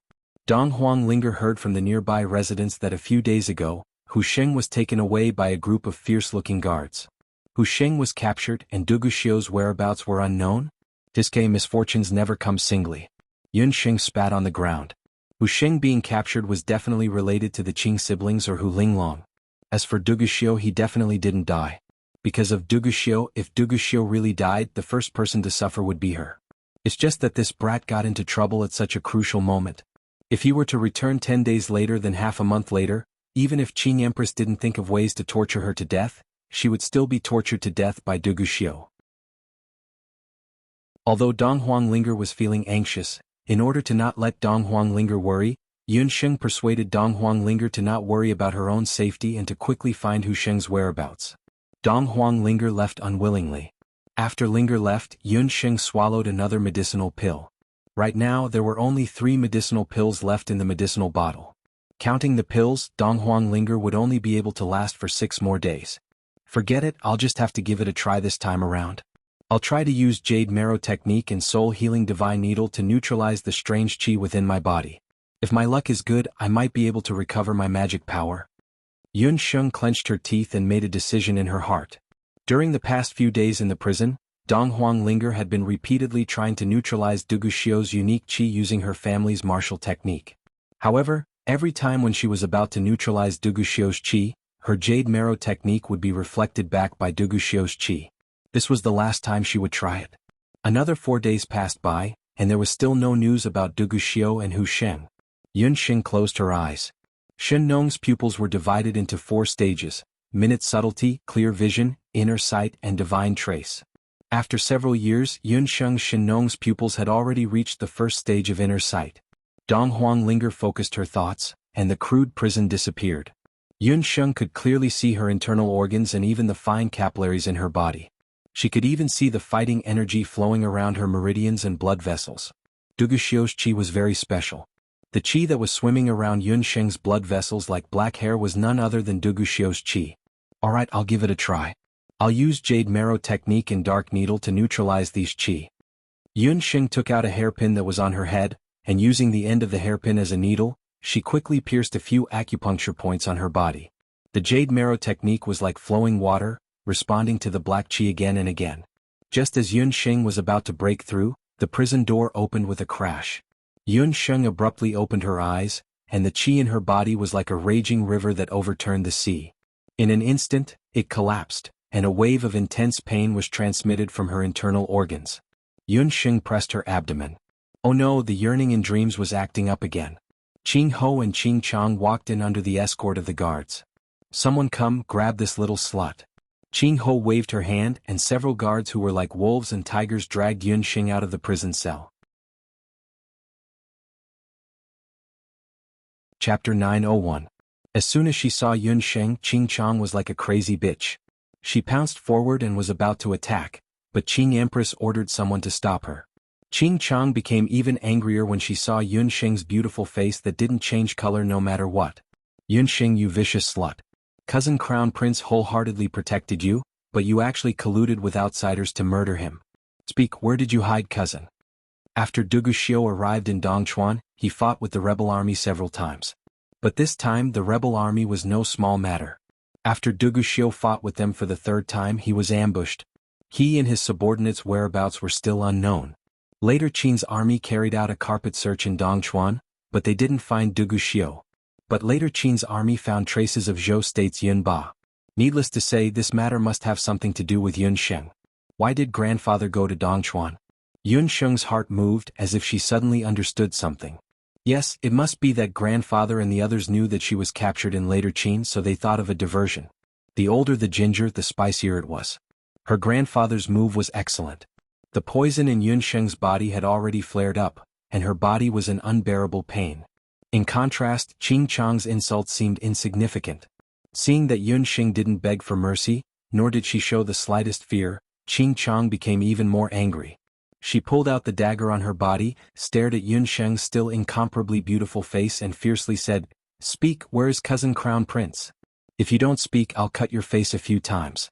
At that time, I want to see how you can use this face to seduce cousin Crown Prince." The dagger slowly approached Yun Sheng's face. Qing Chang was already dizzy with jealousy and hatred. Why don't you try to cut me? Even if you scratch my skin a little, I can guarantee that my men will stab Duguxiu at least 10 times. Yun Sheng laughed in pain. Yun Xing didn't know if her grandfather had caught Du Guxiu, but she could use this to prevent these two crazy women from hurting her. Yun Xing's plan worked. Qing Empress wanted nothing more than to chop Yun Xing up and feed her to the dogs. However, Du Guxiu's whereabouts were currently unknown. If someone like Yun Ba found out that his precious granddaughter had suffered in later Qin, he would definitely return the favor tenfold. Before confirming Xiu Er's safety, they had to be patient. Chang'er, don't act rashly. Damned girl, this Empress doesn't dare to touch you if you don't want it. Qing Ho searched Yun Xing's body and found the bottle of medicine. Damn girl, I know that Xiu Er has drugged you with soul yearning. Without this medicine you will live a life worse than death. I want to see if your body is as stubborn as your mouth. After Qing Ho and Qing Chang took away the medicine, they threw Yun Xing back into the prison cell. After Yun Songlong and his wife left Taiyuan Mountain, they searched for several days and finally found out that Yi Baiming was currently in Jadefall Valley. It was an extremely secluded valley that had never appeared on any country's map and didn't belong to any country. Even with the Heaven Expedition Hunting Corps' current strength, it still took them 7 to 8 days to find the exact location of Jadefall Valley. When Yun Songlong entered the valley, several warriors in battle armor blocked his path. Move aside, I want to see Lord Baiming. Yun Songlong was surprised to find that these warriors in battle armor were all well trained. Even when he released his martial sages Do Qi, these people were not afraid at all.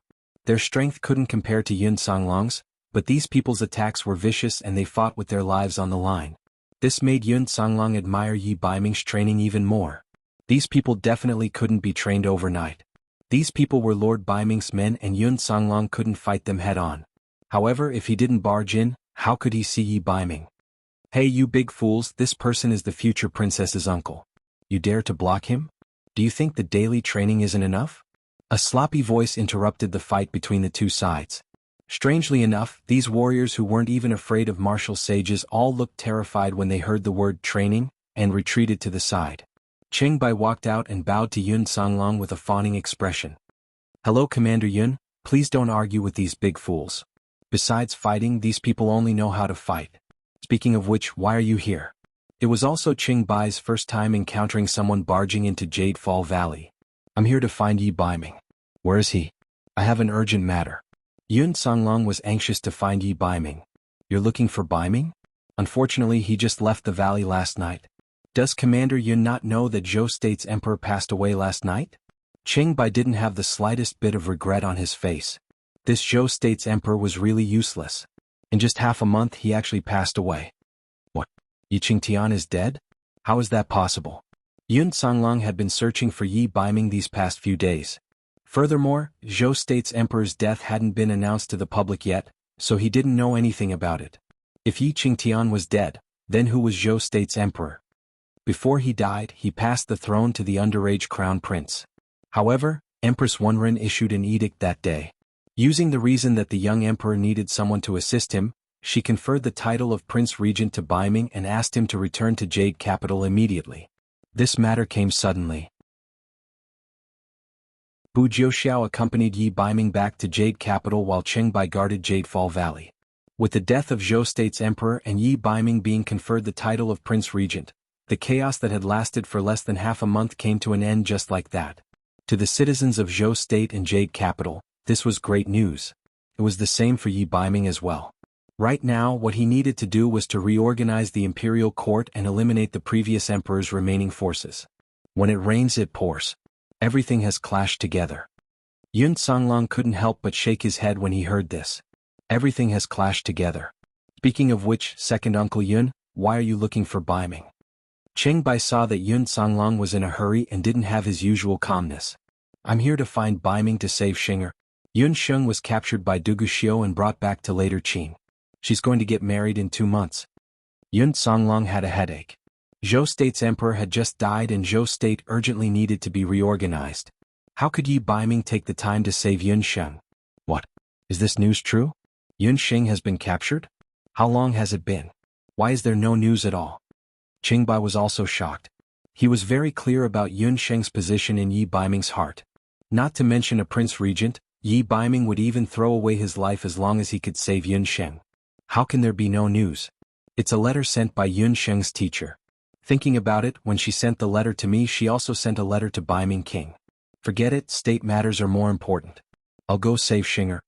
Yun Songlong didn't want to stay any longer and immediately rushed to later Qin. Chapter 902.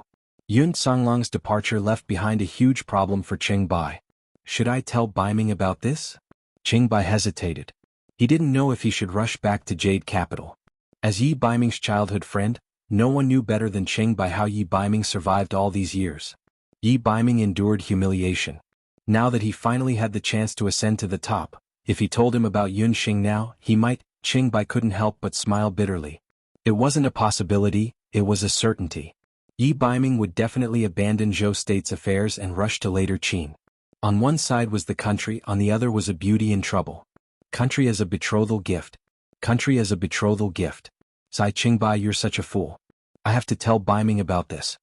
Qing Bai slapped his head and rushed to Jade Capital like a whirlwind. In Zhou State's palace, Yi Baiming was dressed in white. Empress Dowager Wenren brought along the newly ascended emperor. She looked haggard as she knelt in front of Yi Qingtian's bed. The Yi Di of Zhou State, who was once powerful, was found dead in the imperial study 2 days ago. He died on the dragon throne that he could never forget. The Yi Di was in his 50s and was in his prime. Yi Baiming remembered that when he left Jade Capital, the Yi Di still looked like a handsome middle-aged man. However, in just half a month the Yi Di's hair had turned gray. When he died, his eyes were wide open and his body was much thinner than before. He looked like he died with a grievance. Indeed, he died with a grievance. He was killed by someone. And the person who killed him was He Linlin. You killed him. That was unnecessary. He Linlin's action was unnecessary. Even if she didn't do it, Yi Baiming believed that in less than 2 months, the Yi Di of Zhou State would collapse and die from exhaustion. Yi Baiming was neither happy nor sad. The man who died had nothing to do with him. He no longer has any value. You are more suitable to control Zhou State than he is. He Linlin stared at Yi Baiming and found that this man had become more attractive after not seeing him for a few days. Being thin caused his angular features to become even deeper, and his dark eyes were like a pool of deep water that caused others to be unable to help but sink into it with a single glance. Yi Baiming, if it wasn't for me, you wouldn't have been able to defeat Yi Qingtian so easily. Come back to the Ba Huang continent with me. The Emperor of Zhou State is not worthy of you. He Linlin couldn't help but walk forward. She caressed Yi Baiming's face with her hand in a half-infatuated manner. The latter suddenly let go of her hand and coldly said, "The future of the great Zhou country has never been decided by your black Qilin race. This king's world, this king alone can take it down." He walked to the bed. Yi Qingtian was indeed dead. He had hated this man for more than 10 years, but now that he was dead, he didn't feel the slightest bit of happiness. Looking at the grief-stricken Empress Dowager Wenren and the little emperor who was so scared that he didn't dare to speak, Yi Baiming felt an unprecedented emptiness in his heart. At this moment he missed Yun Xing even more. Only Yun Xing's warm smile could make him feel a trace of warmth. "Imperial brother, will you protect Imperial mother and me?" The little emperor who had been silent all this time suddenly tugged at Yi Baiming's sleeve.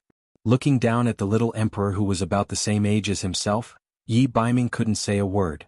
This child probably still didn't know that he was the one who forced them into a corner and turned them into puppets. "Yes, Imperial brother will protect you," Yi Baiming said in a low voice. The door suddenly opened. Long Shui was thrown in and Bu Jiuxiao followed closely behind with an angry expression. What happened? Yi Baiming scrutinized Long Shui. Baiming, this woman committed the crime of betraying her master. She secretly hid the letter from the mainland's magic elite camp. Behind Bu Jiuxiao, Qing Bai's face was covered in dust. A letter from the magic elite camp? Long Shui, hand over the letter. Yi Baiming's heart was in his throat. Master, no, there is no letter. Long Shui didn't expect that the matter would be exposed so quickly. The letter was probably destroyed by this woman. I have already found the guard who delivered the letter that day. He said that he personally handed it to Long Shui. The letter was written by the Dark Gold instructor. Yun Xing has been missing recently. She was captured by Duguxiu. Qing Bai glanced at Long Shui and the latter's face instantly turned pale. Hearing this news, Yi Baiming suddenly stood up and questioned sternly, "What? Little Wildcat is in later Qin?" "That's right, she is in later Qin. But don't worry, she will marry Duguxiu in 2 months. Yi Baiming, don't tell me you want to leave the orphan and widow behind you and rush to save Yun Sheng at this time? Let me remind you, you are now the Prince Regent of Zhou State. The new emperor has just ascended the throne, and it is a time of internal and external troubles. He Linlin didn't believe that Yi Baiming would leave everything behind to save Yun Sheng at this time. Didn't all men pursue power and status? Yi Baiming should be no exception. Little Wildcat is in later Qin. She is in later Qin. Marry Duguxiu. Marry Duguxiu in 2 months. Brother, you said that you would protect me and my mother. The little emperor pleaded. He Linlin's warning kept hovering in Yi Baiming's ears. His heart was in a mess. Little Wildcat, what should this prince do?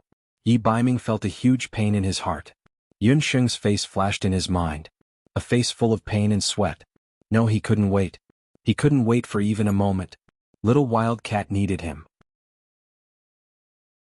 He couldn't allow others to touch his woman, even for a minute or a second. Jiuxiao, I'll leave the matters of Yujing City to you. As for you? Yi Baiming looked coldly at Long Shui, who was on the ground. Master, Long Shui didn't do it on purpose. Long Shui just didn't want others to delay your future. You've worked hard for so many years and finally waited for this day. You can't do it for that woman. She's not worth it. She's not worthy. Long Shui's eyes were hazy with tears. Long Shui, do you know what you did wrong? Yi Baiming didn't even want to look at Long Shui. He raised his hand and hovered it above Long Shui's head. Long Shui was promoted by him. She used to be a very useful chess piece. Long Shui didn't do anything wrong, master? Long Shui's voice was hoarse. Your mistake is that you don't have the qualifications to care about this prince. The one who's most unworthy is you. Yi Baiming's voice was as cold as the night. Bang. Empress Wenren hugged the little emperor, not letting him witness the bloody scene. Long Shui's head exploded, and a cloud of blood rose. Long Shui's body fell to the ground. At this moment Yi Baiming was like an Azura killing god. There was only absolute coldness between his brows. His figure flashed out like lightning. Yi Baiming, you can't go to later Qin. He Linlin saw Yi Baiming's strange method of controlling battle qi.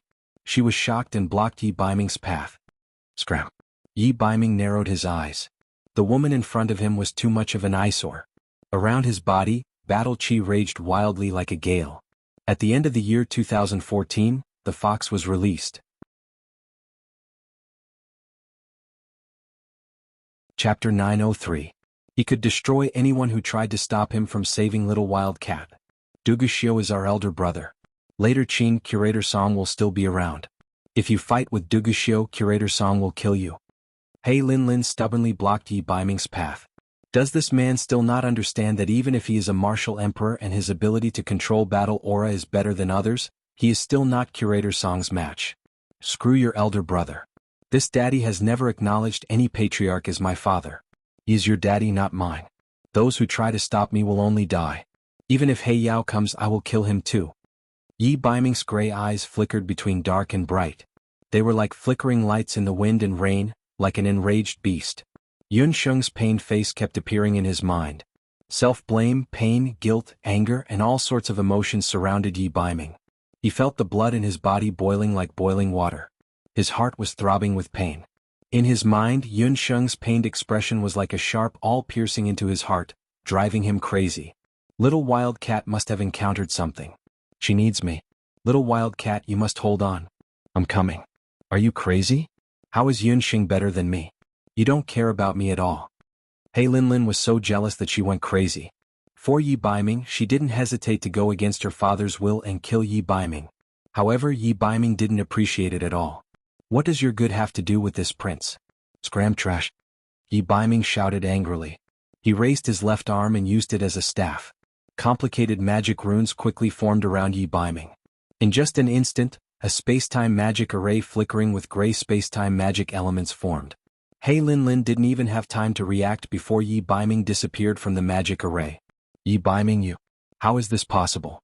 But could it be that he's also a magician? You can't be with that woman. He Linlin stubbornly said. She rushed out of the palace like a crazed beast. Bu Jiuxiao and Cheng Bai looked at each other. Both of them silently prayed in their hearts.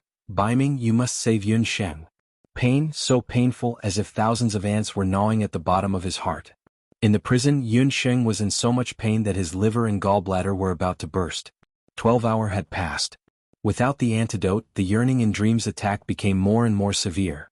Yun Sheng only felt that there were 1,000 ants living in her body, as if her body would be torn apart at any time. Hour after hour, Qing Ho and Qing Chang would come to visit. Seeing Yun Sheng in such pain, the two women felt a heartfelt joy. At the same time, in the Crown Prince's mansion, there were also people who were thinking of ways to save Yun Sheng. Ever since that day when Yun Sheng was taken away in the Crown Prince's mansion, Madame Qi Bai didn't have a good time. On one hand, she was worried about Du Guxiu's safety. It had already been 7 to 8 days since Du Guxiu went to Dongchuan. Ever since the Blood Iron warriors that he led were ambushed and his whereabouts became unknown, there had been no news from him. On the other hand, Madame Qi Bai was also worried about Yun Sheng's matter. From a selfish point of view, Madame Qi Bai was very happy to see Yun Sheng being tortured by Qing Ho and Qing Chang. That woman was truly reckless. She even dared to instigate Great Master Moyne. It would be best if she was tortured to death by Qing Ho and Qing Chang. Even if Du Guxiu were to come back and ask for an explanation, he would only ask Qing Ho and Qing Chang. In this way he could also help her get rid of that woman, Qing Chang. Madam, that Dong Huang Linger has been waiting outside for an entire night. Madame Qi Bai's personal maid helped Madame Qi Bai insert a purple jade hairpin. TSK, that woman still hasn't left. Madame Qi Bai was displeased. The matters in the mansion were already troublesome enough. Now she still had to deal with that crazy woman Dong Huang Linger. Ever since Yun Sheng was locked up in the prison, Dong Huang Linger would come to look for her every 2 to 3 days. Earlier she had already made an exception and arranged for Dong Huang Linger to visit Yun Sheng once. However, that woman was still unwilling to give up and still wanted to save Yun Sheng. Madame Qi Bai naturally wouldn't agree to it. However, Dong Huang Linger was still waiting for her. This was already the 3rd time that Dong Huang Linger came to look for her in 2 days. Since yesterday evening, Dong Huang Linger had been waiting outside for an entire night, not wanting to leave at all. Madame Qi Bai knew that if she didn't appear, Dong Huang Linger wouldn't leave. Outside of the courtyard, Dong Huang Linger was extremely anxious. She heard that Qing Ho and Qing Chang, those 2 vicious women, had snatched away Yun Sheng's medicine. Yun Sheng was in unbearable pain and was on the verge of death in the prison. Dong Huang Linger, you don't have to come and beg me. Other than the Crown Prince, no one else is able to save that woman. If you want to blame someone, blame the people of Yun family for luring the Crown Prince away. Madame Qi Bai walked out. I came here to ask for medicine. Yun Sheng's medicinal pills were all snatched away. You definitely still have the antidote. Give me one, just one. Dong Huang Linger begged. If it wasn't because she had no other choice, Dong Huang Linger wouldn't come and beg Madame Qi Bai. Compared to Yun Sheng, Dong Huang Linger was the one who hated Madame Qi Bai the most. This woman, Qi Bai, caused Linger's soul to almost be crippled. It was also this woman who caused her imperial brother to become an idiot. And now she had to lower her voice and beg this woman. Thinking up to here, hatred surged within Dong Huang Linger's heart. She couldn't help but clench her fists tightly. However, she then thought of Yun Sheng, who was in the prison. Right now her life and death were uncertain, and she urgently needed medicinal pills. Haha, I didn't expect that the Honorable Princess Dong Huang would beg someone. Everyone take a look. This woman in front of you is actually not a maid. She is the real Princess Dong Huang. However, for a despicable man, she abandoned her status and didn't even hesitate to become a maid. Madame Qi Bai looked at Dong Huang Linger. She didn't believe that after humiliating Dong Huang Linger like this, Dong Huang Linger wouldn't leave. Facing the gazes of ridicule, Dong Huang Linger's fair face flushed red with anger. She clenched her fists tightly, doing her best to control herself. I beg you, save Yun Sheng. Dong Huang Linger lowered her head. Her eyes were moist. Princess, this is not the way to beg someone. You want me to save Yun Sheng? Shouldn't you show some sincerity? Kneel down and beg me. Perhaps I might consider it. Madame Qi Bai let out an ear-piercing laughter. Anger engulfed Dong Huang Linger like a ferocious beast. Because of anger, Dong Huang Linger's shoulders couldn't help but tremble. If I kneel down, you will save her? Dong Huang Linger seemed as if she was dreaming. If Princess is willing to kneel down, I can give you an antidote. I indeed have a few antidotes with me. How about it, for the sake of your good friend, kneel down and beg me. Madame Qi Bai walked to the front of Dong Huang Linger. She wanted to see with her own eyes how Dong Huang Linger was going to lower her noble head and wag her tail to beg for mercy. 2015 Big Fuzi wishes everyone a Happy New Year. Happy New Year, a good start to work and study. On the first day of the new year, remember to give me double monthly votes as a blessing. Have fun on New Year's Day and write like a cow. Chapter 904. Thinking of Dong Huang Linger's lowly appearance, a morbid excitement appeared on Madame Chi Bai's face. Madame Chi Bai wanted to see to what extent this pair of good friends who looked like sisters on the surface would go to for each other. What good sisters? Even blood-related sisters like Hu Linglong and Hu Sheng would be unscrupulous in the face of benefits. With Dong Huang Linger's arrogance, how could she possibly kneel down for someone else? Madame Chi Bai's beautiful eyes sharpened. Dong Huang Linger's body lowered by a bit, and her knees bent down with difficulty. She was actually going to kneel down in front of everyone. Are you serious? Just when Madame Chi Bai was astonished, Dong Huang Linger, whose eyes were already filled with tears, suddenly had a change in expression. Cold light suddenly appeared, incomparably sharp. Boom. A terrifying magic fluctuation appeared. Within Dong Huang Linger's body, which had a servile expression earlier, green-colored wind magic elements gushed out like a flood. The stones on the ground cracked and many servants were thrown out. A terrifying dragon roar could be heard. Wind blades galloped, as if a magnificent army with thousands of men and horses. Sand and stones flew and countless trees were uprooted from the ground. In midair, with a pair of sharp eyes and antlers, a hurricane dragon that was half the size of a courtyard was formed. The hurricane dragon coiled itself in the sky above the courtyard, looking down at everyone with disdain. What Dong Huang Linger used was actually a super magic black dragon storm. The instant the hurricane dragon was formed, it opened its mouth and spat out a waterfall of wind. In an instant, Madame Chi Bai's courtyard was razed to the ground. Even Qin Lianer was unable to control the super wind magic black dragon storm, but Dong Huang Linger actually managed to comprehend it. At this very moment, Dong Huang Linger was standing proudly on top of the dragon. The noble aura that was emitting from her body was self-evident. How is this possible? Your magic power has recovered. Madame Chi Bai's body was scratched by the wind blades, and her face was in a sorry state. She was extremely frightened. This terrifying wind magic element could tear her into pieces at any time. It's all thanks to your soul snake. Did you think that I went to see Yun Sheng just to visit her? Dong Huang Linger's beautiful face was covered with a layer of ice. She went to visit Yun Sheng. Nominally, it was to visit her in prison, but it was also at that time that Yun Sheng performed the last few needles on her and healed her Dharma soul. What was even more surprising was that Dong Huang Linger's magic soul, which was originally a mutated magic soul, had mutated even further. Unexpectedly, Dong Huang Linger's magic soul had broken through to become a sky magician. Not only that, Dong Huang Linger had also comprehended the nightmare dragon storm.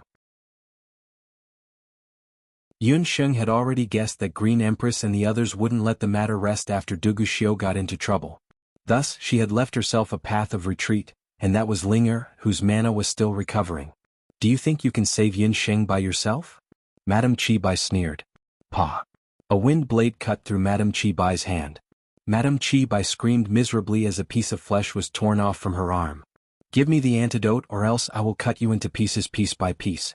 Don't think that I am still that weak princess from back then. Dong Huang Linger waved her magic scepter and bound Madame Chi Bai with a wind bind. You dare to treat me like this? Dong Huang Linger, just you wait. As long as the crown prince returns, I will have him exterminate the East Emperor dynasty. Madame Chi Bai's hand was dripping with blood. The arrogance she had earlier was completely gone. Du Guxiu? I will take revenge for him sooner or later. Right now you should just pray that he can return alive. Dong Huang Linger pushed Madame Chi Bai into the courtyard. She had to quickly think of a way to save Yun Sheng. Later Qin Dongchuan in a desolate mountain valley. Du Guxiu spat on the ground. His helmet was also tattered. However, there were no injuries on his body. Crown Prince Dugu, who was undefeated on the battlefield, was defeated this time. Who asked him to meet that old fellow Yun Ba? Yun Ba had been on the battlefield for a long time. This time he was also very shameless and started to fight a guerrilla war with Du Guxiu. Not only that, he even found some magicians and set up many magic formations to ambush Du Guxiu. TSK, that old fellow from the Yun family, indeed has some skills. The Blood Iron warriors beside Du Guxiu were all killed. Right now, not only was he trapped, he didn't even have a way to contact his subordinates. Du Guxiu wasn't worried about his own safety. However, he was worried about Yun Sheng, who was far away in the Jade Capital. It had already been 8 days since he left the Jade Capital. Before he left, he gave Yun Sheng 7 pills. In order to prevent any accidents from happening, he also gave Madame Chi Bai 3 pills. At most, Yun Sheng could only last for 10 days. Right now, 8 days had already passed and he was still trapped in this corner of the mountain. The one who trapped him was that old fellow Yun Ba. The reason why Yun Ba suddenly attacked was definitely because he already knew that Yun Sheng was in Duguxiu's hands. It wasn't that Duguxiu couldn't break through, but if he did he would definitely have to fight with that old fellow Yun Ba. Even if Yun Sheng became Donghuang Sheng, she was still that old fellow's granddaughter. If he hurt that old fellow, Yun Sheng would probably never forgive him. If he wanted to break through, he could only use his wits and not fight head-on. However, there wasn't much time left. Looking at the golden snake mark on his arm, Duguxiu's gaze turned cold. Duguxiu, you bastard. If you have the ability, hide in there forever and don't come out. Duguxiu, what kind of blood iron crown prince are you? You're so wishy-washy, just like a woman. There was a loud scolding. Without guessing, Duguxiu knew who was scolding him. Duguxiu wasn't willing to have a direct confrontation with Yun Ba, so he simply avoided him. However, his subordinates couldn't stand it anymore and rushed out like grasshoppers. In the end, every single one of them was caught by Yun Ba. Duguxiu was so angry that his red hair was about to start burning. Damned old man, I gave you face but you don't want it. If it wasn't for the fact that I'm your granddaughter, I wouldn't have tolerated you like this. I would have even crippled 10 Yun Bas. As a martial emperor, Duguxiu had never felt so sullen in his entire life. Just when Duguxiu was feeling gloomy, he felt an itch on his chest. Feeling puzzled, he took out a ring. This ring was Yun Sheng's summoning ring. Duguxiu knew that this was the most important thing to Yun Sheng. Thus, he had always kept it close to him. Although Duguxiu wasn't a summoner, he knew that the summoning ring would only react when the summoner was using it. Yun Sheng's summoning ring actually moved by itself. Within the beast language ring, a dazzling radiance came out from it. It was an egg with a pair of eye-catching wings. Duguxiu had a dazed expression on his face. He even ignored Yun Ba's scolding from afar. What the hell is this? Wasn't Yun Sheng's magical beast a black puppy? Why did it turn into an egg? It was still disgusting, pink, round and round. Kiss kiss my dear master. The puffed egg was Yun Sheng's life-bound contracted beast. When Yun Sheng was suffering in the heavenly prison, it also felt uncomfortable for a while. The puffed egg couldn't bear it and finally jumped out by itself. Oh, with so many double monthly votes. Today is the first day of the new year, so there are monthly votes to add chapters. Starry eyes, more votes, Kong Meng.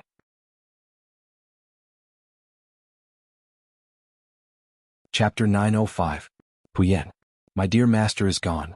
Red-haired monster, go away. Puffed Egg had been cultivating in the exquisite beast pagoda for the past few months, and its body had grown fatter.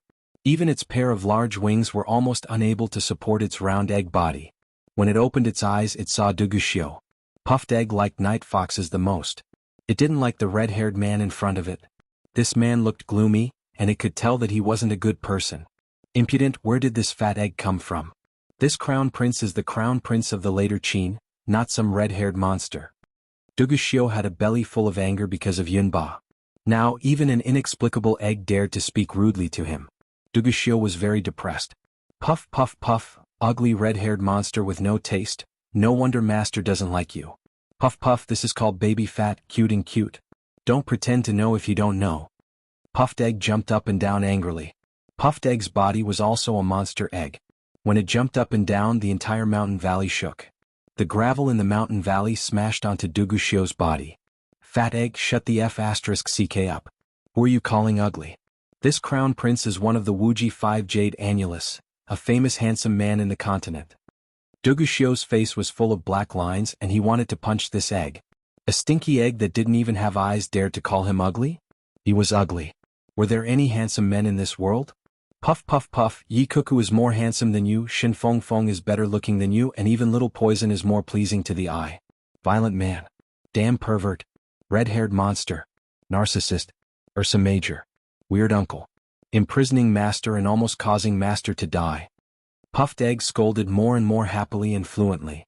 It was as smooth as a machine gun. Whether it was the aesthetic standards of the boundless world or the modern international aesthetic standards, to be fair and objective, Duguxiu definitely had the ability to be proud. He was handsome and had a good figure. If he hadn't met Yun Sheng, he would have been a handsome, rich and handsome man no matter where he went. Unfortunately, he met Yun Sheng. There were many handsome men around Yun Sheng, and all of them were rich and handsome. The Puffed Egg loved Yi Biming the most. After all, the first person it met other than its owner was Yi Biming. As for the others, in line with the principle that those who treated his master well were his friends, he didn't dislike them either. Puffed Egg was the only one with the red hair that came out of nowhere. It charged forward, charging straight at Duguxiu. There were many good and handsome men around Yunsheng. It hated this red-furred monster the most. Who told this red-furred monster to not only cause it to be separated from its master, but also cause its master to be in so much pain? Puffed Egg's body was fat, but its speed was ridiculously fast. Even with Duguxiu's movement skills, it was still difficult for him to dodge. Moreover, this strange egg's strength was astonishing. Its eggshell was ridiculously hard. After a few collisions, the small valley seemed to have experienced an earthquake. Rocks fell everywhere and pits were everywhere. Wait, what did you say? Why is Yunsheng dying? When Duguxiu was dodging, he suddenly heard this and his expression changed. Like owner, like egg, like Puffed Egg wouldn't let him go. It found an opening and sent Duguxiu flying, crashing into the mountain wall. Instantly, a human-shaped pit more than a foot deep appeared on the mountain wall. Puff, puff, puff. Master has been locked up. Those two disgusting women stole Master's medicine. She's dying now. Puff, don't let Master die. Puff, ah. Puffed Egg reached a sad point and started bawling. Two disgusting women? A bad premonition arose in Duguxiu's heart. Duguxiu originally thought that Puffed Egg's collisions were already very powerful. Only now did he realize that its cries were the most terrifying. In an instant, the entire small valley was filled with ghostly cries and wolf howls. Waves of demonic sounds assaulted his mind. Everyone within a radius of 10 li could hear the terrifying cries. Puffed Egg wanted to immediately rush back to Master's side, but it didn't know the way. Master couldn't summon it either. If this dragged on, Master would die. Shut up, speak clearly. You're crazy, damned egg. Shut up. Duguxiu heard dense footsteps coming from the other side of the valley. Yunba and the others had already rushed over. I'll bring you back to later, Qin. Immediately, stop. Duguxiu was distraught. What Dongchuan's chaos? Scram to the side. He had to immediately rush back to Fengdu. Duguxiu grabbed one of Puffed Egg's wings and transformed it into battle qi. He rushed in the direction of later Qin like a meteor. Only then did Yunsheng realize that when the pain reached the extreme, only numbness was left. This damned yearning made Yunsheng not even have the strength to cry out in pain. All the strength in her body seemed to have been peeled out of a cocoon. Even lifting a finger was tiring. Beside her, the voices of the two women were like countless sparrows, chirping non-stop. As soon as she recovered her strength, the first thing she would do was to slap these two women a few times. Let's see if they could still open their mouths. Yunsheng, do you still want to hang on? I advise you to tell us Great Master Moyin's whereabouts as soon as possible. Qing Chong looked at the mud like Yunsheng. There was only cruelty in her eyes. Why wasn't this woman dead yet? It had already been 2 days, but she was still like a weed, struggling at death's door. What was more hateful was that the other prisoners locked in the celestial prison would be tortured until they were neither human nor ghost. However, although Yunsheng had lost a lot of weight, she exuded a coquettish beauty. The more pain she was in, the more suffocating the beauty of despair she exuded. Even Qing Chong found this inconceivable. Haha, kill me if you want. Or do you not dare to kill me? Yunsheng raised the corner of her mouth, revealing a sarcastic smile. Don't laugh. Qing Chong was furious. She pulled out a dagger and wanted to stab Yunsheng to death. Chang'er, she can't die yet. Qing Chong still did not have any news about Duguxiu. According to the news from Dongchuan, Yunba and the others had found Duguxiu's whereabouts a few days ago. If Xiu really fell into their hands, they would need Yunsheng to exchange for him. I don't care anymore. It's either her or me. Yunsheng's words made Qing Chong worried. She was afraid that Yunsheng and Duguxiu would settle the score with her as soon as they came back. Before the Crown Prince's cousin left, he had warned that whoever touched Yunsheng would be driven out of the Crown Prince's mansion or killed. The Crown Prince's cousin was cruel and violent. When the time came, even her aunt might not be able to protect her. Qing Chong was worried that Qing Chong would act rashly, so she pulled her out of the celestial prison. Yunsheng's body was attacked by a new round of pain. The silver snake on her arm strangely emitted a silver luster. The small snake's body seemed to be alive and twisted.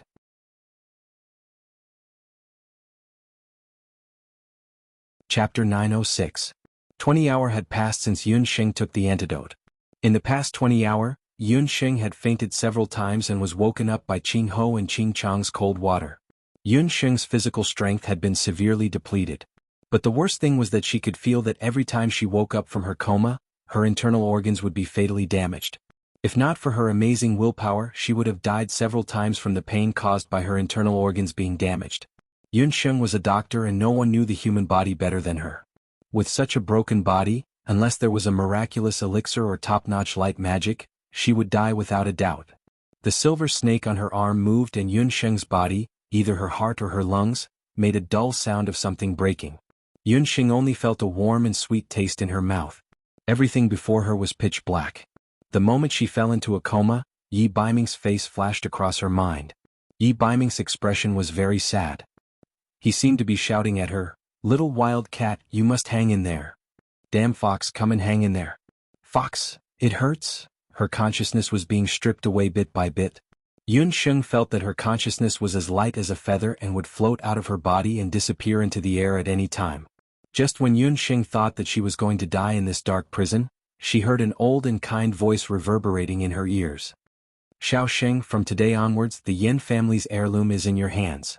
You must take good care of the Shinnong bracelet.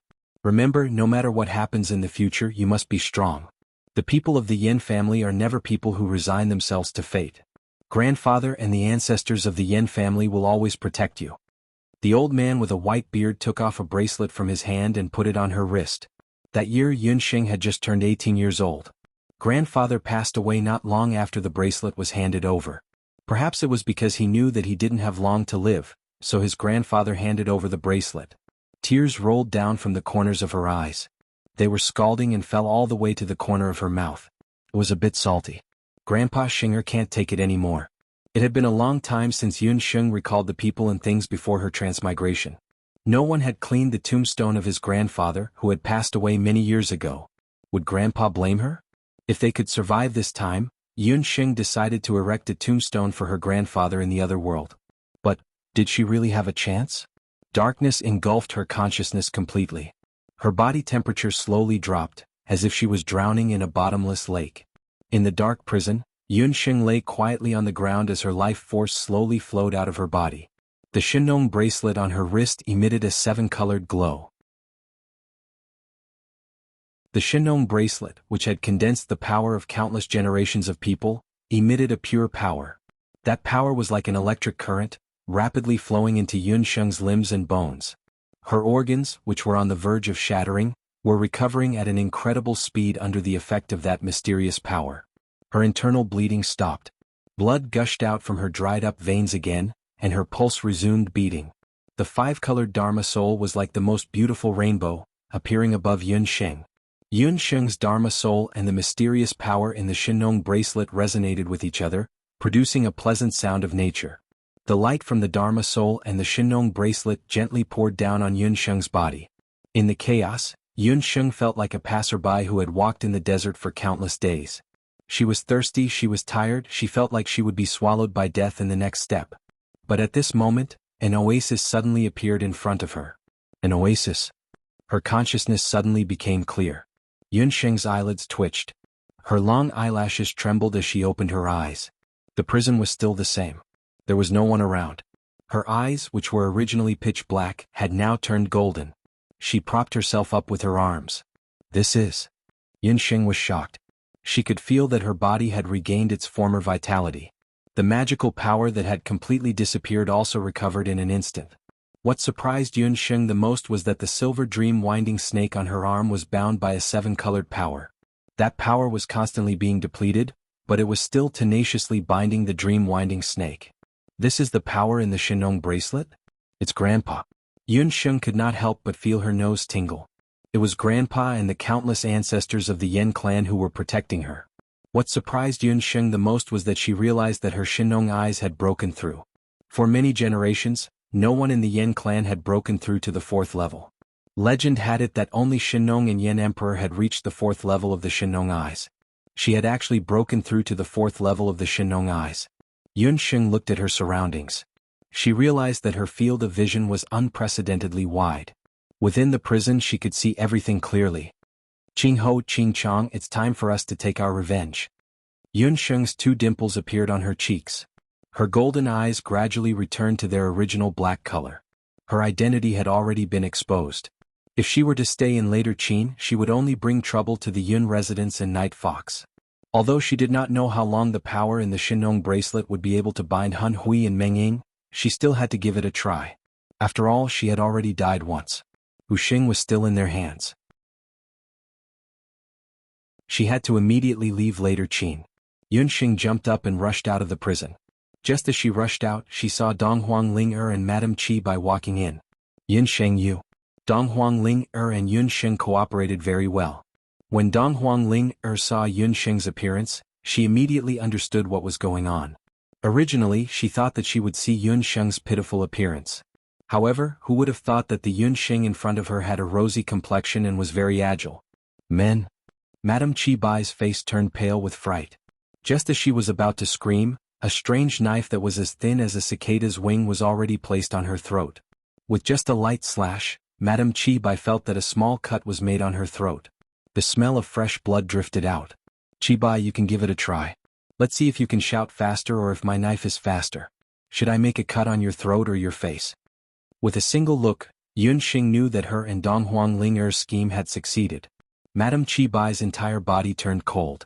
She knew that Yunxing was a little lunatic. She would definitely do as she said. Yunxing restrained Madame Qi Bai and snatched away Madame Qi Bai's magic scepter. Yunxing's magic scepter had been taken away by Dugu Xiu long ago.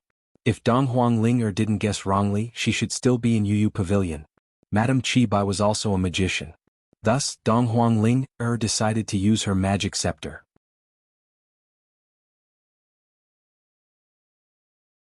Chapter 907. Yunxing and Ling-er walked a few steps.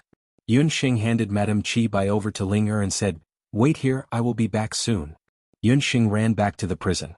Later Qin's punishment was very cruel. In the past few years, the Dugu father and son duo had been expanding their territory. Therefore, all of the prisoners that were locked up in the prison were all serious criminals. Yunxing knew that even if she managed to escape from the prison with Director Song, whose strength was unfathomable, it would be very hard for her to escape from the palace. Since she had already thrown caution to the wind, she might as well fight to the death. Raising her magic scepter, scorching flames sprayed onto the chains, and the chains turned into molten iron. Using a similar method, Yunxing managed to open more than 10 prison doors in one go. "Who is it?" A prison guard rushed over. The elven hellfire turned into a dazzling golden light. That prison guard let out a miserable shriek as he was completely burned into ashes by the flames. "Let's go, everyone, let's escape together." With Yunxing's help, close to 100 prisoners managed to escape from the prison. Previously, in Icefall City, it was also because of the large number of escaped prisoners that those elven guards had a hard time capturing them. Yunxing wanted to cause chaos in the later Qin's palace. The more chaotic, the better. The prison was very noisy. By the time the prison guards rushed in, the prisoners had already furiously roared and rushed forward, fighting with the prison guards. Taking advantage of the chaos, Yunxing and Donghuang Ling-er followed the crowd and rushed out. The moment they rushed to the entrance of the prison, rows of locust-like arrows rained down from the sky, causing the prisoners who were at the front to let out miserable shrieks. Due to the jailbreak in the prison, a large number of guards were rushing over. The prison guards hurriedly mobilized 50 archers. Donghuang Ling-er and Yunxing chanted at the same time. Wind blades swept across the prison guards and countless fireballs smashed towards the archers. In an instant, the human wall turned into a wall of fire. Yunxing soared into the sky. She raised her magic scepter high, and the elven hellfire brand on her forehead was as red as fire. Her gaze focused. The Imperial Granary Palace was clearly under her feet. A cruel smile appeared at the corners of his mouth, and his magic scepter spun crazily like a group of dancing snakes. A large amount of fire magic elements gathered towards Yunxing as if they had been summoned. Fiery critical strike. A golden flame exploded on the magic scepter.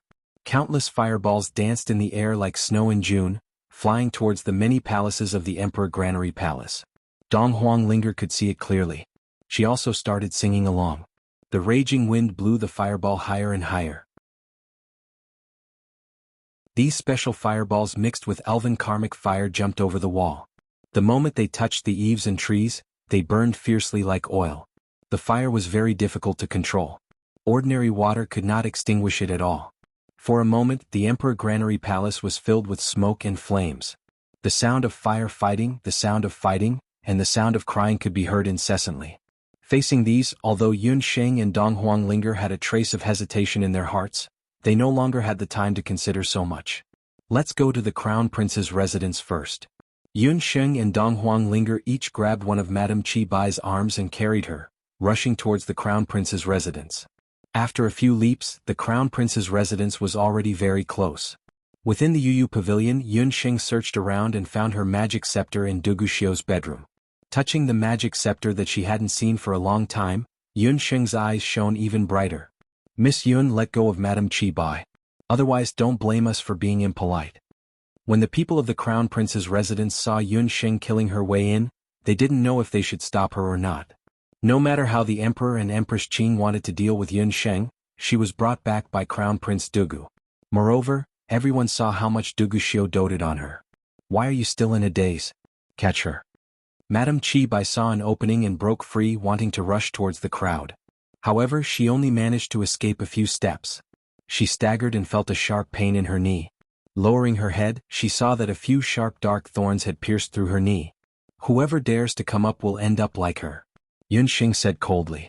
If it wasn't because Madame Qi Bai was still useful, she would have killed her long ago.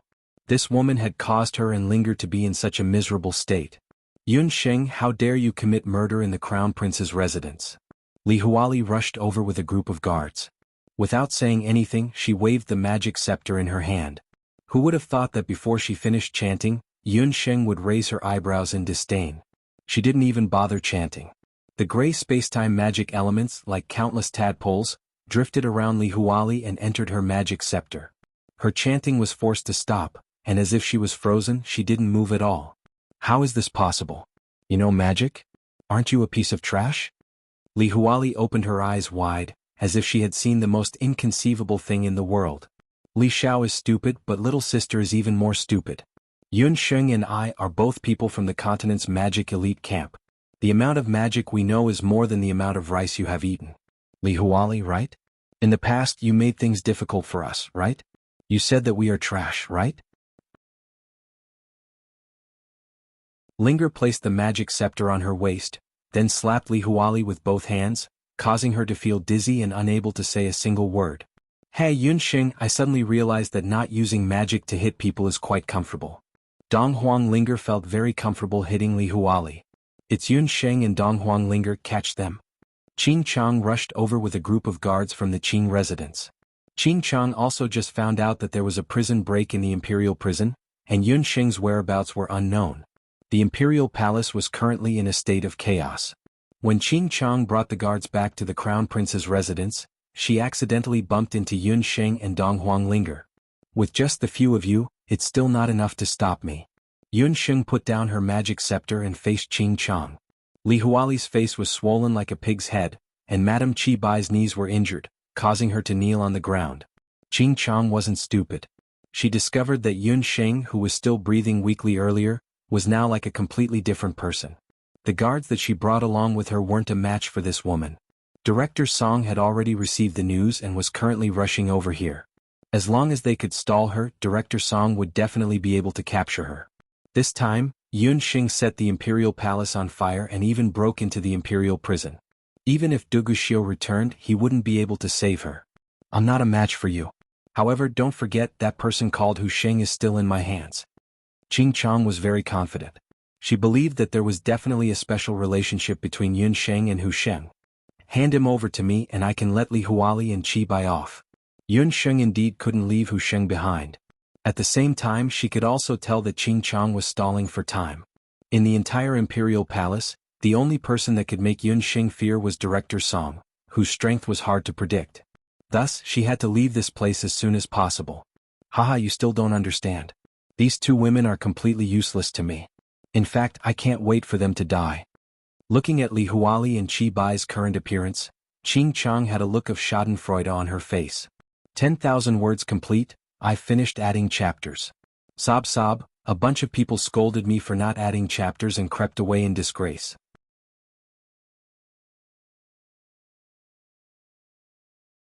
Chapter 908. Before Yun Sheng appeared, the three women in the Crown Prince's residence lived peacefully on the surface, but in reality they were like fire and water. However, after Yun Sheng came, the three of them lived peacefully for a period of time. They fought against Yun Xing together and even lived peacefully for a period of time. However, when Qing Chang said this, Li Huali and Madame Qi Bai immediately exploded. "Qing Chang, you slut. When the crown prince returns, we will not let you off easily." "Return? Do you think that you can still wait until cousin crown prince returns? To tell you the truth, I have already buried a large amount of saltpeter powder outside this courtyard.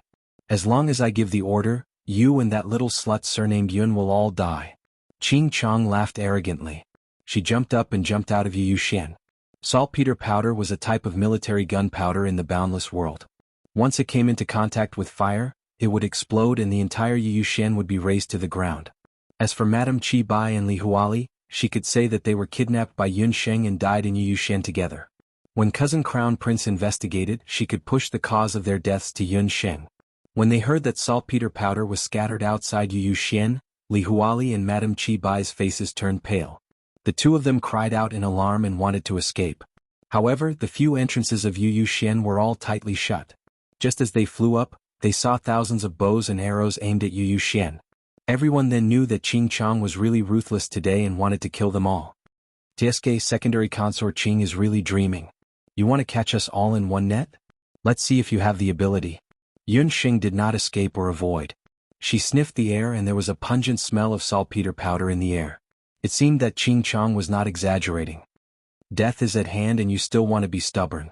Let this lady personally draw the bow and send you on your way." Qing Chang sneered. She raised her hand and the archer behind her immediately handed her a fire bow. There was a ball of fire burning on the bow.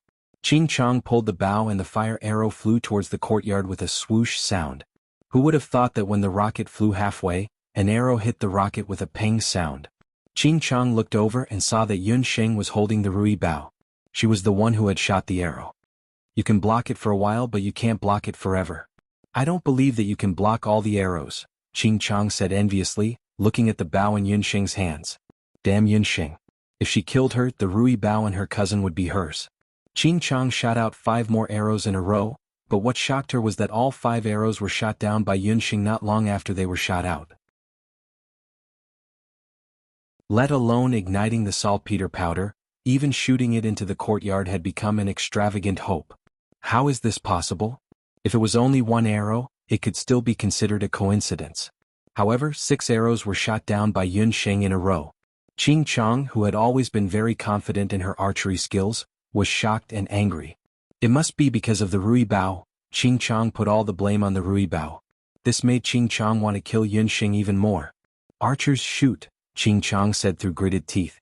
She couldn't hit the target by herself, but she didn't believe that a group of people couldn't.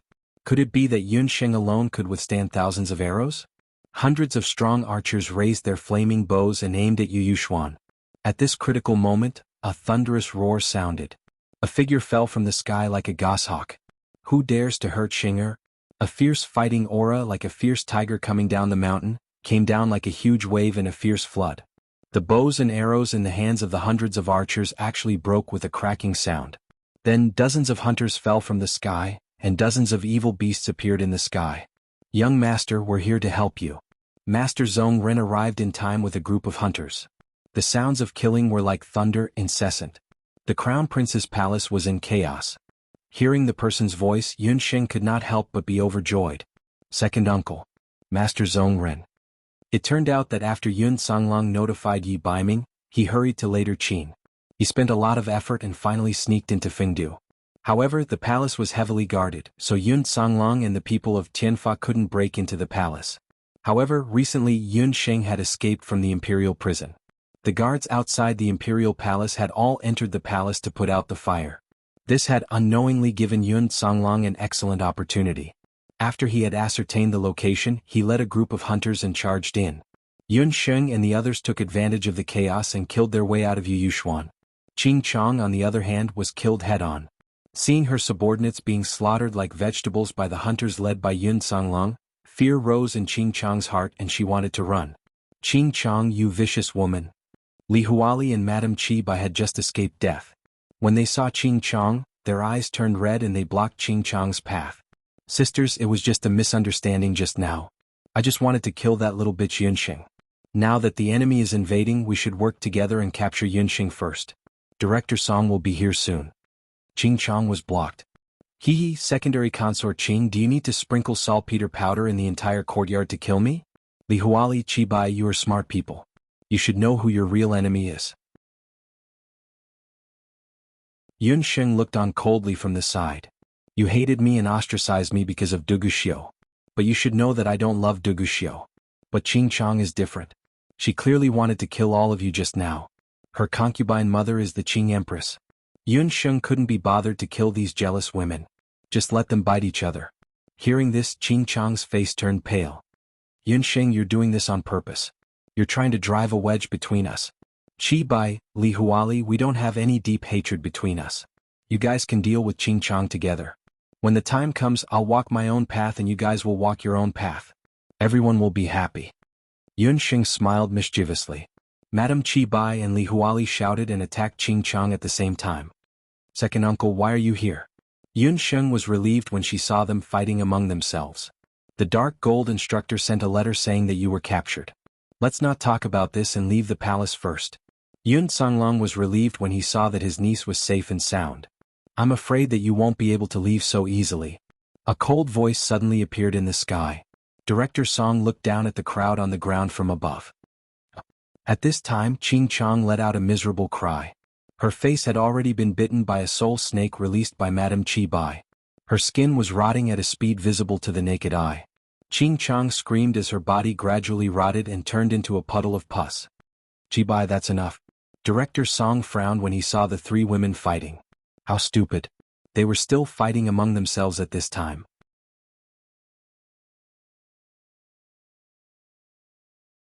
Chapter 909.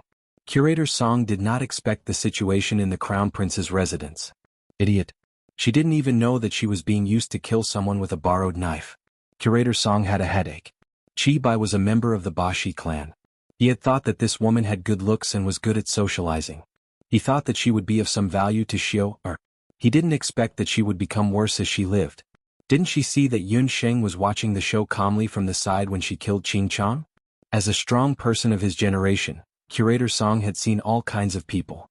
When he met Yun Sheng earlier, he already felt that Yun Sheng was not an ordinary person. Her experience and courage far surpassed that of ordinary women. In fact, she was on par with He Linlin. But this time Yun Sheng's actions had opened his eyes. First, she instigated Moyne's rebellion. Then she broke out of prison. She burned down the palace with the fire of the elves. Later Qin's imperial granary palace was now in chaos. Needless to say, the Crown Prince's residence was also in a mess. Concubine Qing was dead. This matter had to be explained to Empress Qing. The root of all this was Yun Sheng. This woman was not only quick-witted, but also very vicious. In order to achieve her goal, she would do anything. I underestimated you earlier. Yun Sheng, I'll give you two choices. 1. Marry Xiu and be the Crown Princess obediently. 2. Commit suicide. Curator Song's gaze fell on Yun Sheng. Lord Song, how can she be the Crown Princess? Madame Yun Sheng was puzzled. According to the laws of later Qin, Yun Sheng's crimes, including arson, instigation and causing chaos in the palace, were enough to make Yun Sheng die 10 times over. Qi Bai, don't think that I don't know about your shady business with Hu Linglong. Curator Song's gaze was like a sharp arrow, piercing Qi Bai so much that she didn't dare to raise her head. Hearing Hu Linglong's name, Madame Qi Bai knew that the matter of her secretly selling the Celestial Fox People's Saintess had been exposed. In Director Song's opinion, it wasn't important whether the later Qin Emperor and Empress Qing wanted this crown princess or not. What was important was that Duguxiu wanted her. The chaos in the palace this time also made Director Song realize that this human woman had a sharp and vicious side. Such a woman was perfect for Duguxiu. Director Song, you are also a senior who has been famous for many years. Marriage between a man and a woman has to be consensual. Xing'er is already engaged, so she won't marry Prince Dugu. I hope that Director Song can give her a way out. Yun Songlong respectfully cupped his fists and bowed. You have to marry whether you want to or not. Director Song clearly didn't take Yun Songlong seriously. Yun Songlong was furious when he heard that. If anyone wants to force Xing'er, they'll have to go through Yun Songlong first.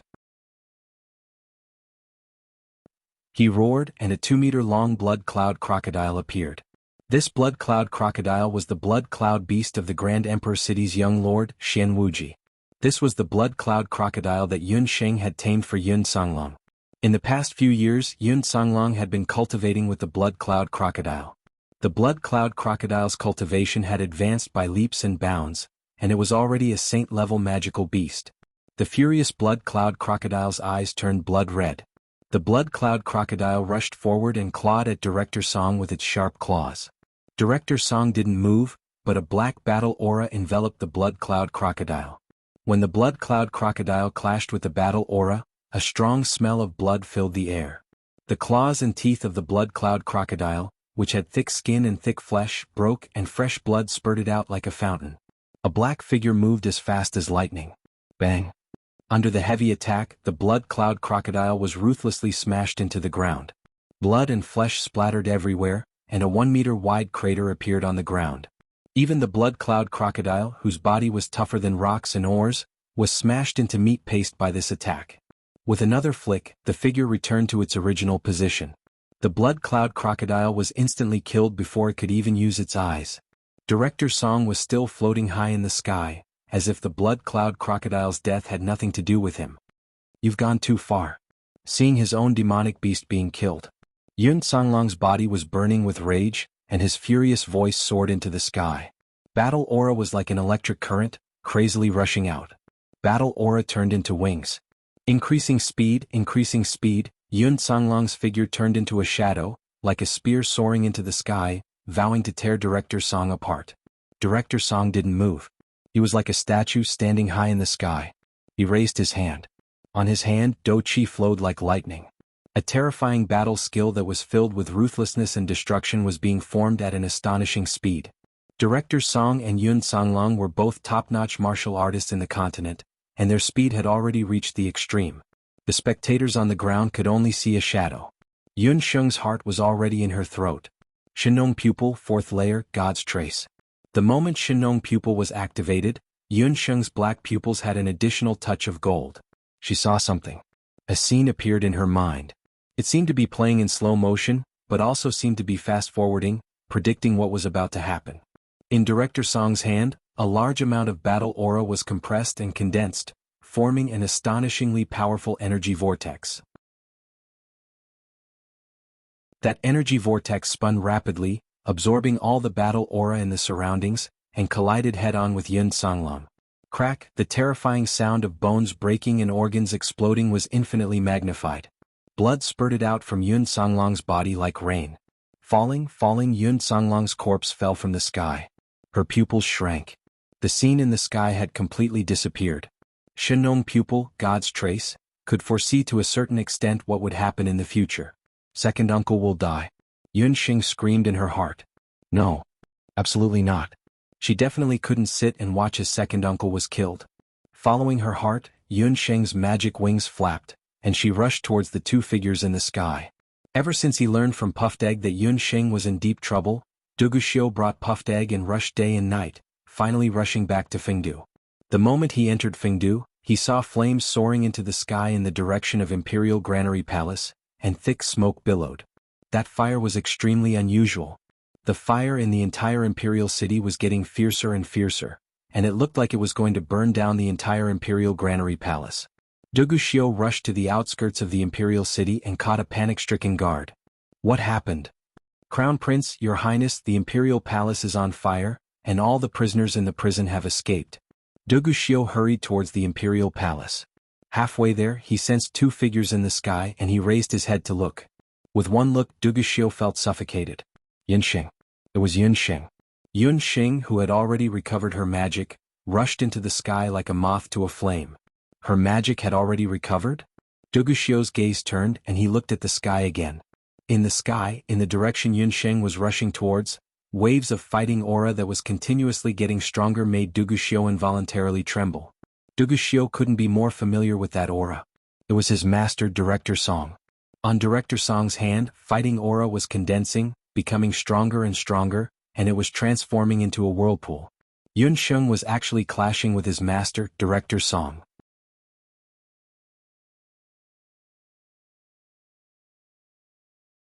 Chapter 9-10. On the continent, those who could exchange blows with Director Song were all experts of the older generation who had been famous for a long time. Anyone who had exchanged blows with Director Song would definitely recognize his death spiraling technique. The death spiraling technique was a peak combat skill, equivalent to the profound magic of magic.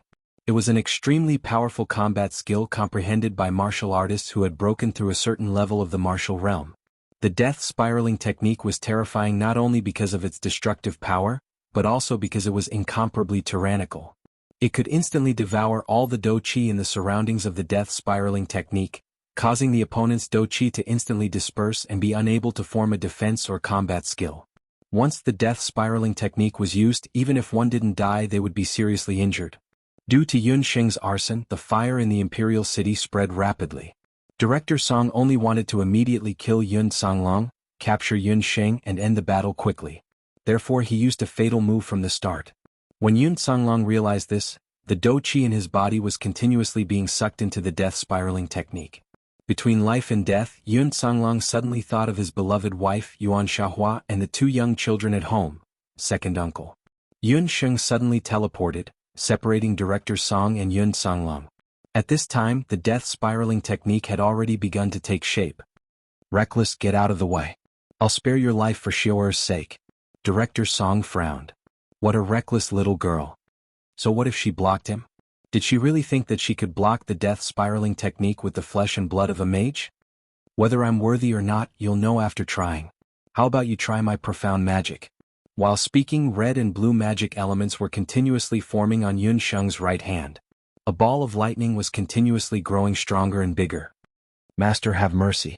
Duguxiu only felt a buzzing sound in his head as he cried out in alarm. It was too far, he couldn't make it in time. Director Song was also quite shocked when he discovered the profound lightning spiraling technique in Yun Sheng's hand. However, his death spiraling technique had already formed, and spilled water couldn't be taken back. Profound lightning spiraling technique. Yun Sheng raised both of her hands. The profound lightning spiraling technique in her palms was like a newborn sun, releasing a dazzling light, reflecting the scorching sun in the sky. It was as if 2 suns had appeared in the sky. A terrifying explosion rang out, as if a gorgeous firework had exploded. Everyone within a 1-mile radius felt a huge force hit them, and they were all flung away. Even Director Song was forced to fall from the sky. Yun Songlong was severely injured.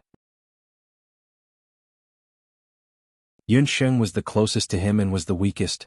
She felt an intense pain and felt as if her entire body was being torn apart. She fell straight down from the sky. Yun Sheng. Duguxiu's eyes were red as he rushed forward and caught Yun Sheng. She's not dead. Director Song's face was as calm as water. His clothes were torn open by that strange force, and there were a few more wounds on his face. How many years had it been? How many years had it been since he was forced into such a sorry state by a human? Duguxiu hugged Yun Sheng and hurriedly checked on her condition. To Yun Sheng, when the profound lightning spiraling technique collided with the death spiraling technique, the power it produced was like a miniature atomic bomb exploding. Even the jade marrow art couldn't withstand that terrifying impact. Her face was deathly pale, and a large portion of the skin on her right hand was broken. Warm blood dripped down from her jade-like fingers. But even so, her right hand was still raised high, and the remaining magical power of the profound lightning spiraling technique was still pulsing in her hand.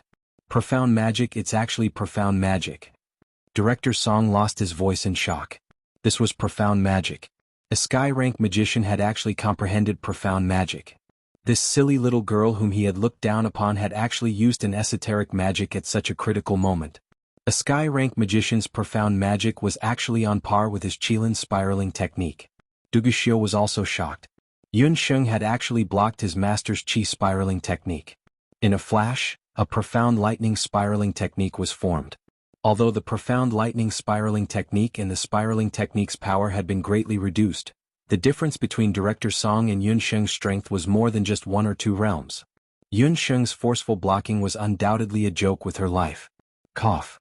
Yun Sheng had already lost consciousness, and she vomited a mouthful of blood. Duguxiu let go of Shenger. Yun Songlong struggled to prop himself up. He was also shocked by the scene just now. He hadn't thought that Director Song's strength would be so strong. Just now, if Yun Sheng hadn't risked her life to go forward, he would have been torn to pieces by the death spiraling technique. Director Song's gaze suddenly turned sharp and he raised his hand. Master, this disciple, let them go. Duguxiu looked at the heavily injured Yun Sheng and his heart ached. The family that Yun Sheng had risked her life to protect, he couldn't kill them. Looking at Yun Sheng in his arms, Duguxiu felt worse than if he had been injured himself, even though she was clearly the one injured. He had really fallen in love with her. Xiu, you can't hesitate anymore. Otherwise she will destroy you. Director Song saw that his most valued disciple was actually in such a state. Although he was heartbroken, there was nothing he could do. Master Xiu knows what to do. You, don't worry, she will become my woman. Duguxiu carried Yun Sheng and rushed away. Lock these people up in the heavenly prison. Director Song coldly snorted, and ordered the rest of the people to be locked up in the heavenly prison. After an unknown period of time, Yun Sheng felt a terrible headache and her body felt weak. She opened her eyes. Her eyes stung a little, and the scene before she fainted slowly replayed in her mind. Profound magic. In order to save second uncle, she had used profound magic. The profound lightning vortex had collided with Director Song's battle spiraling technique, and she had been struck down. She had been seriously injured and fainted. Yun Sheng was shocked, and she remembered everything that had happened before she fainted. She hurriedly sat up, and realized that the tattered clothes on her body had been changed. Because she had used the profound lightning vortex, her severely injured hand had been bandaged. Below her was a spacious bed and the surroundings were quiet.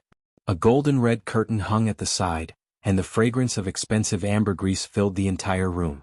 You're awake. The curtain moved and Duguxiu walked in.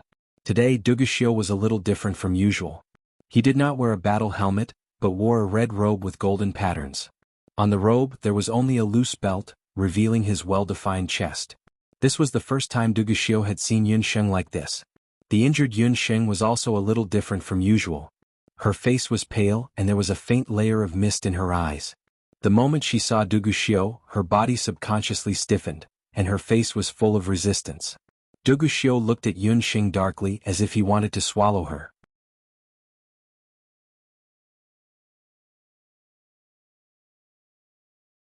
Chapter 9-11. For the first time in his life, Duguxiu had the urge to tear a woman to shreds and swallow her whole. He wanted to completely take her as his and no one would be able to covet her. Duguxiu violently tore apart Yun Sheng's clothes. Suddenly, his arm went numb as if he had been hit by something. Duguxiu, let go of me. Otherwise, I will make you regret it for the rest of your life. Yun Sheng sent a palm strike towards Duguxiu. Humph, you really did learn some strange martial arts. However, it's still too weak. It's like stopping an itch through your boots. Duguxiu pressed down on Yun Sheng's leg and lifted her up, fiercely throwing her onto the bed. Today he had to obtain her no matter what. Duguxiu had once thought that he could make Yun Sheng accept him. However, he did not know that Yun Sheng already hated him to the bones. Since that was the case, then don't blame him for using force. Bang bang bang. There was a series of hurried knocks on the door. Who is it? Duguxiu was like an angry lion. He glared at Yun Sheng without turning his head. He had already said that no one was allowed to disturb him. Who was it that didn't want their lives and dared to disturb him at this critical moment? Your Highness Crown Prince, something bad has happened. The Emperor has been poisoned. What? Duguxiu was shocked. He gloomily glanced at Yun Sheng and put on his robe. A guard was trembling with fear outside the door as he stuttered, reporting to the Crown Prince, the Emperor and many imperial concubines as well as many commoners in the city have been poisoned. They are currently suffering from a high fever and have yet to wake up. Yun Sheng, is this your doing? Duguxiu flung his sleeves and turned around to pick up Yun Sheng. I am a doctor, not a butcher. Yun Sheng fiercely glared at Duguxiu. The two of them were like two red-eyed roosters, both of their necks were red. Indeed, although Yun Sheng was cunning, she had not reached the point of poisoning people. As a doctor, Yun Sheng still had a bottom line. Even if you didn't do it, you must have something to do with it. Let's go and treat my father. If he can't be cured, I'll be the first to chop off Yun Songlong's head. Duguxiu carried Yun Sheng on his shoulder and rushed to the Imperial View Palace where Duguxiu lived. In the later Qin Imperial Palace, due to the visit of the Hellfire of Elves, there were ruins everywhere along the way. The once splendid Imperial Jing Palace was also damaged in many places. Unconscious and poisoned, Duguxiu lay on his sickbed with a pale face. Later Qin's palace was also plagued by a series of misfortunes. Yesterday, Duguxiu was enjoying the warmth of concubine Zi's palace when he suddenly heard someone trying to put out a fire. Just as he finished speaking, A ball of fire rushed into the Thousand Purple Palace. The fire was extremely fierce. Even the beams of the Thousand Purple Palace fell down. Du Sheng and concubine Zi were still naked at the time. Hearing the cry, he only had time to put on a pair of pants and rushed out with the frightened concubine Zi in his arms. It was already dawn when Du Sheng finally escaped death. Concubine Zi boiled a bowl of tonic soup to help him recover from the shock. Little did she know that Du Sheng's complexion changed drastically after drinking the soup, and he fainted on the ground. All the doctors in the Imperial Hospital were summoned. But no one could do anything about the fierce poison in Du Sheng's body. At the same time, the same situation was happening in many places in later Qin and Yang City. When Du Sheng arrived, concubine Zi was kneeling on the ground. The doctors came to check the color of Du Xiu's skin and opened his eyelids to listen to his pulse and heartbeat. When was he poisoned? Was there any reaction? This morning, after drinking the soup concubine Zi brought, His Highness fell unconscious, a maid on the side reported. How is His Majesty? Can the poison be cured? Green Empress saw the bitter faces of the doctors and whispered to each other. She was even more annoyed. Your Highness, His Majesty's poison is very strange. We've checked all the medical books but couldn't find the cause. We have used medicine to suppress the poison, but the poison seems to have a life of its own. After devouring the medicine, it has become even more violent. The imperial physicians were all horrified. What he meant was that they were unable to treat this poison. Concubine Zi, how dare you? Men, drag her out. Green Empress had always seen concubine Zi as a thorn in her side. Now that Du Sheng was poisoned, she could deal with her. Mercy, I don't know anything. Concubine Zi was terrified. She didn't know why His Majesty was poisoned. Even an idiot can see that she didn't poison him. Or is Green Empress worse than an idiot? A taunting voice came in with Du Xiu. Xiu, quickly look at your imperial father. When Qing Empress saw Du Xiu, it was as if she had seen her pillar of support. However, when she saw that Du Xiu had actually come together with Yun Sheng, she was unable to vent her anger. Why did you bring this little bitch here? She killed Qingxiang. Green Empress saw Yun Sheng and her eyes turned red. Mother, she's a doctor. I've never seen anyone better than her. Moreover, what she said was the truth. Imperial father wasn't the only one poisoned in the imperial palace. I believe that imperial concubine Zi is also innocent. Du Xiu also loved and hated Yun Sheng. But there was one thing he couldn't deny. Du Xiu didn't know if Yun Sheng was the best doctor on the continent. But he was sure that her medical skills were the most amazing he had ever seen. Last time, when Yun Ba had been seriously injured, it was also Yun Sheng who had used a strange acupuncture technique to heal him. It was said that she was still in Tang Yuan and cured the poisoned Empress Tang Yuan. Du Xiu glanced at Yun Sheng. She knows how to save people. It's good enough that she didn't kill your father. Green Empress said bitterly. Yun Sheng snorted in her heart. Du Xiu must have been kicked in the head by a mule. She would never save Du Sheng. I heard that many people in the capital were poisoned. I'll let her test it on those people first. Imperial mother, don't worry. Imperial father will definitely be fine. Du Xiu's words caused the fury in Yun Sheng's heart to surge. Du Xiu, you're despicable. Yun Sheng could watch the later Qin emperor die, but she would never watch the innocent people die. Yun Sheng, whom Du Xiu knew, was sometimes vicious and sometimes cunning. But the Ciantong she opened would hold free medical treatment every year. She would deliver medicine and see patients for free. Based on this, Du Xiu could be sure that Yun Sheng would not sit back and do nothing. Go to the city and bring some patients in, Du Xiu ordered. Wait. How can they be moved when they're seriously ill? Tell me where the poison is most serious and I'll go there myself. If you don't agree, I won't treat them. Yun Sheng snorted. She just glanced at Du Xiu's face from afar and a touch of surprise flashed across her eyes.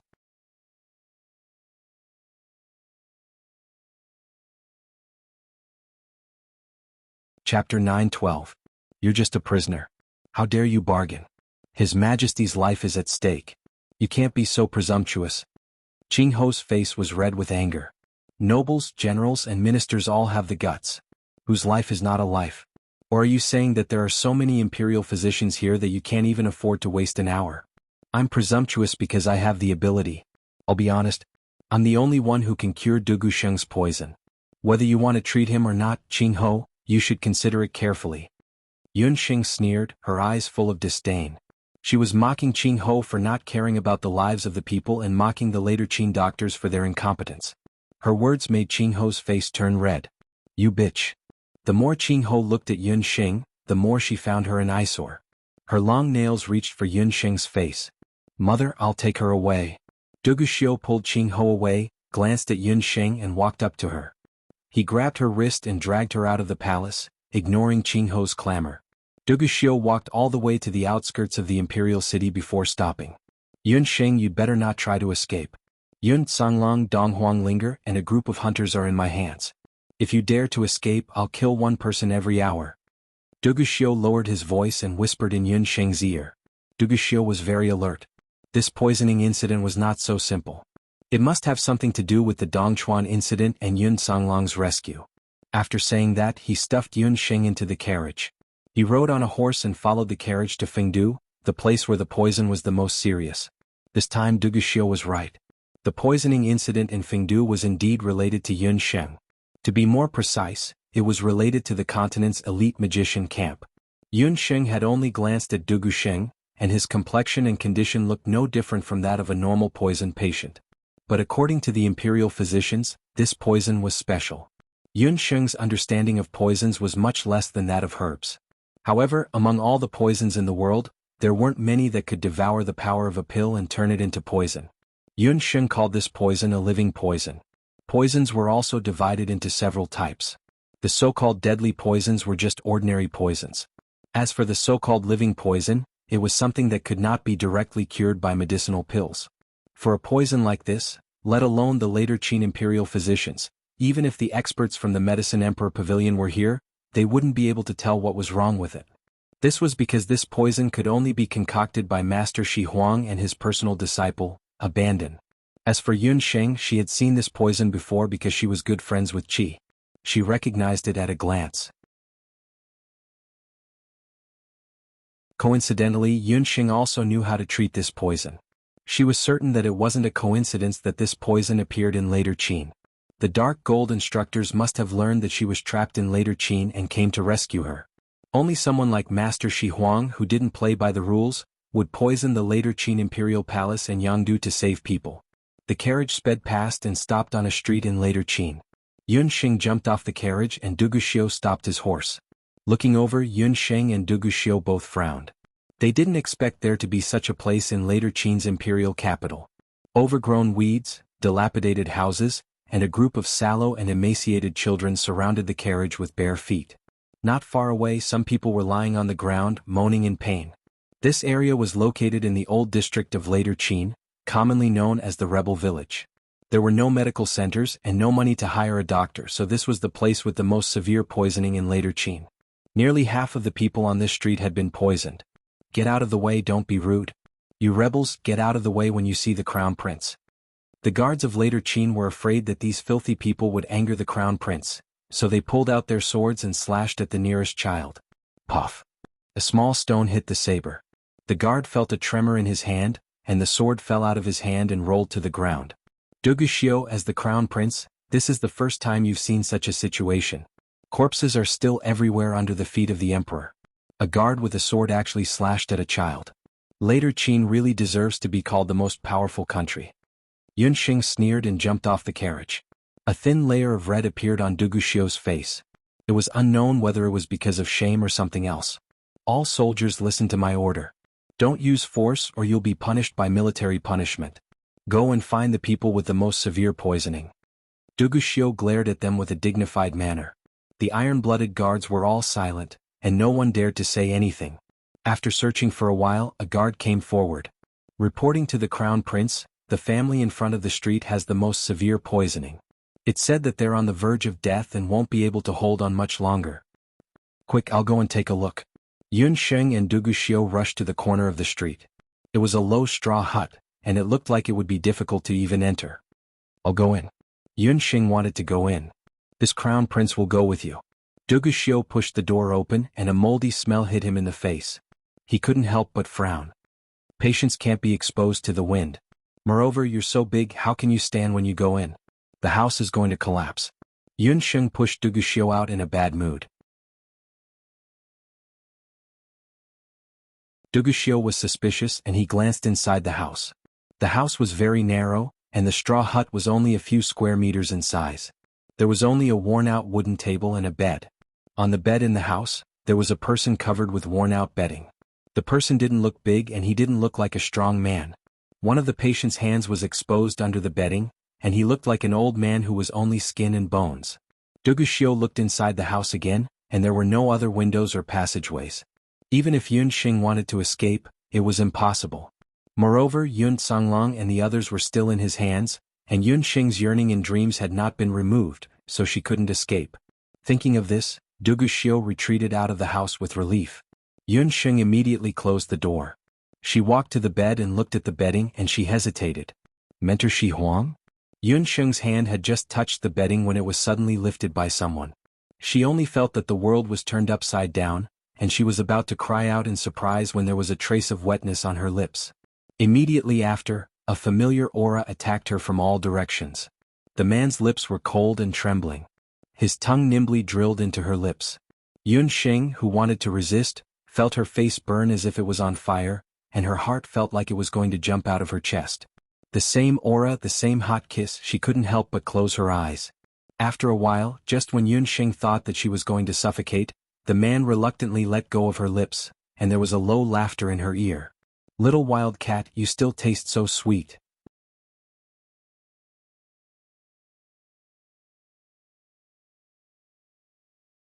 Chapter 9:13. Sweet. Yun Xing was both embarrassed and annoyed.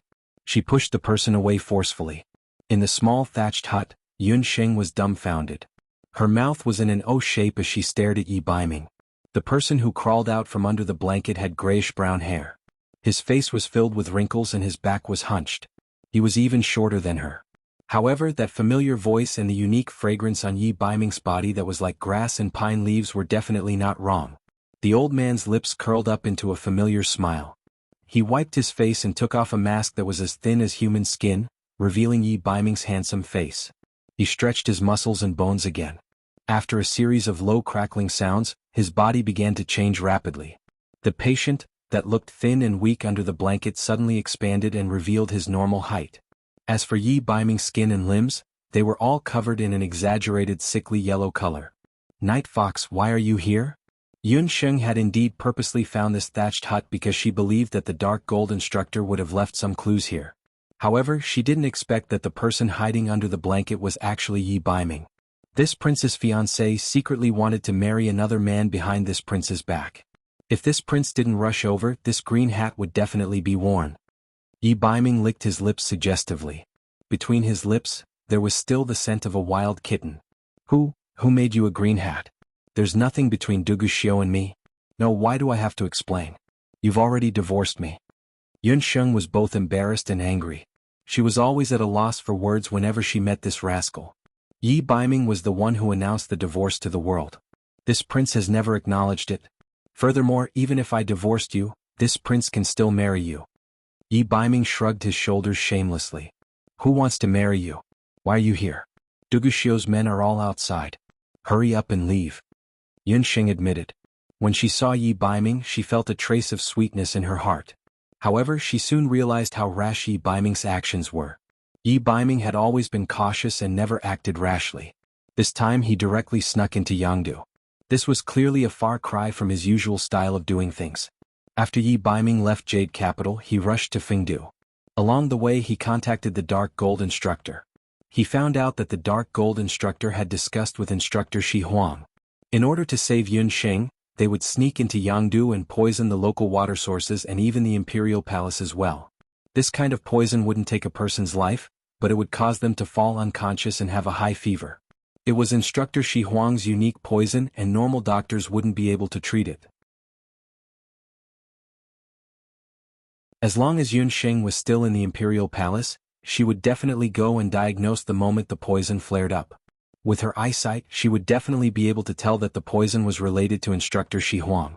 Things went as the Dark Gold Instructor expected. Yun Xing was very sharp. After she recognized the poison, she found an excuse to leave the Imperial Palace. However, Yun Xing didn't expect that the person in charge of receiving her would be Yi Baiming. This guy was really audacious. He actually hid in this thatched cottage all by himself. When Yun Sheng recalled the scene just now, she was really frightened. Duguxiu was just one step away from entering. In Fengdu there was Duguxiu and Director Song. Which one of them wasn't a top-notch expert? If they bumped into Yi Baiming they would definitely fight to the death. You've lost a lot of weight. Also, what's with the injuries in your body? Yi Baiming furrowed his brows. There were 3 good-looking wrinkles in between his brows. When he carried Yun Sheng just now, he realized that she was much lighter than before. Also, she actually had internal injuries. That damn Duguxiu. He dared to lay his hands on the little wild cat. Who allowed him to hurt the little wild cat? Yi Baiming glanced outside the hut. Just now, when he heard Duguxiu's voice, he already wanted to make a move. What are you doing? Don't be rash. There are many guards outside. Yun Sheng had a guilty look. She walked to the side of the straw hut and looked outside through the gap in the door. She discovered that Duguxiu was still guarding outside, not leaving even an inch. Duguxiu would never have thought that Yi Baiming was just a wall away. Yun Sheng muttered. Why did she suddenly have an illusion? It was like an adulterous couple having an affair behind their husband's back. You came with the teachers? Yun Sheng didn't see anyone from the continent's magic elite camp on the way here.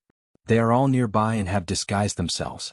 As long as you appear they will coordinate with you and leave this place. Yi Baiming was constantly paying attention to the movements outside. Duguxiu had brought the Blood Iron Warriors. Yi Baiming was confident that he could block Duguxiu. The others could kill the Blood Iron Warriors so it wouldn't be difficult for them to escape.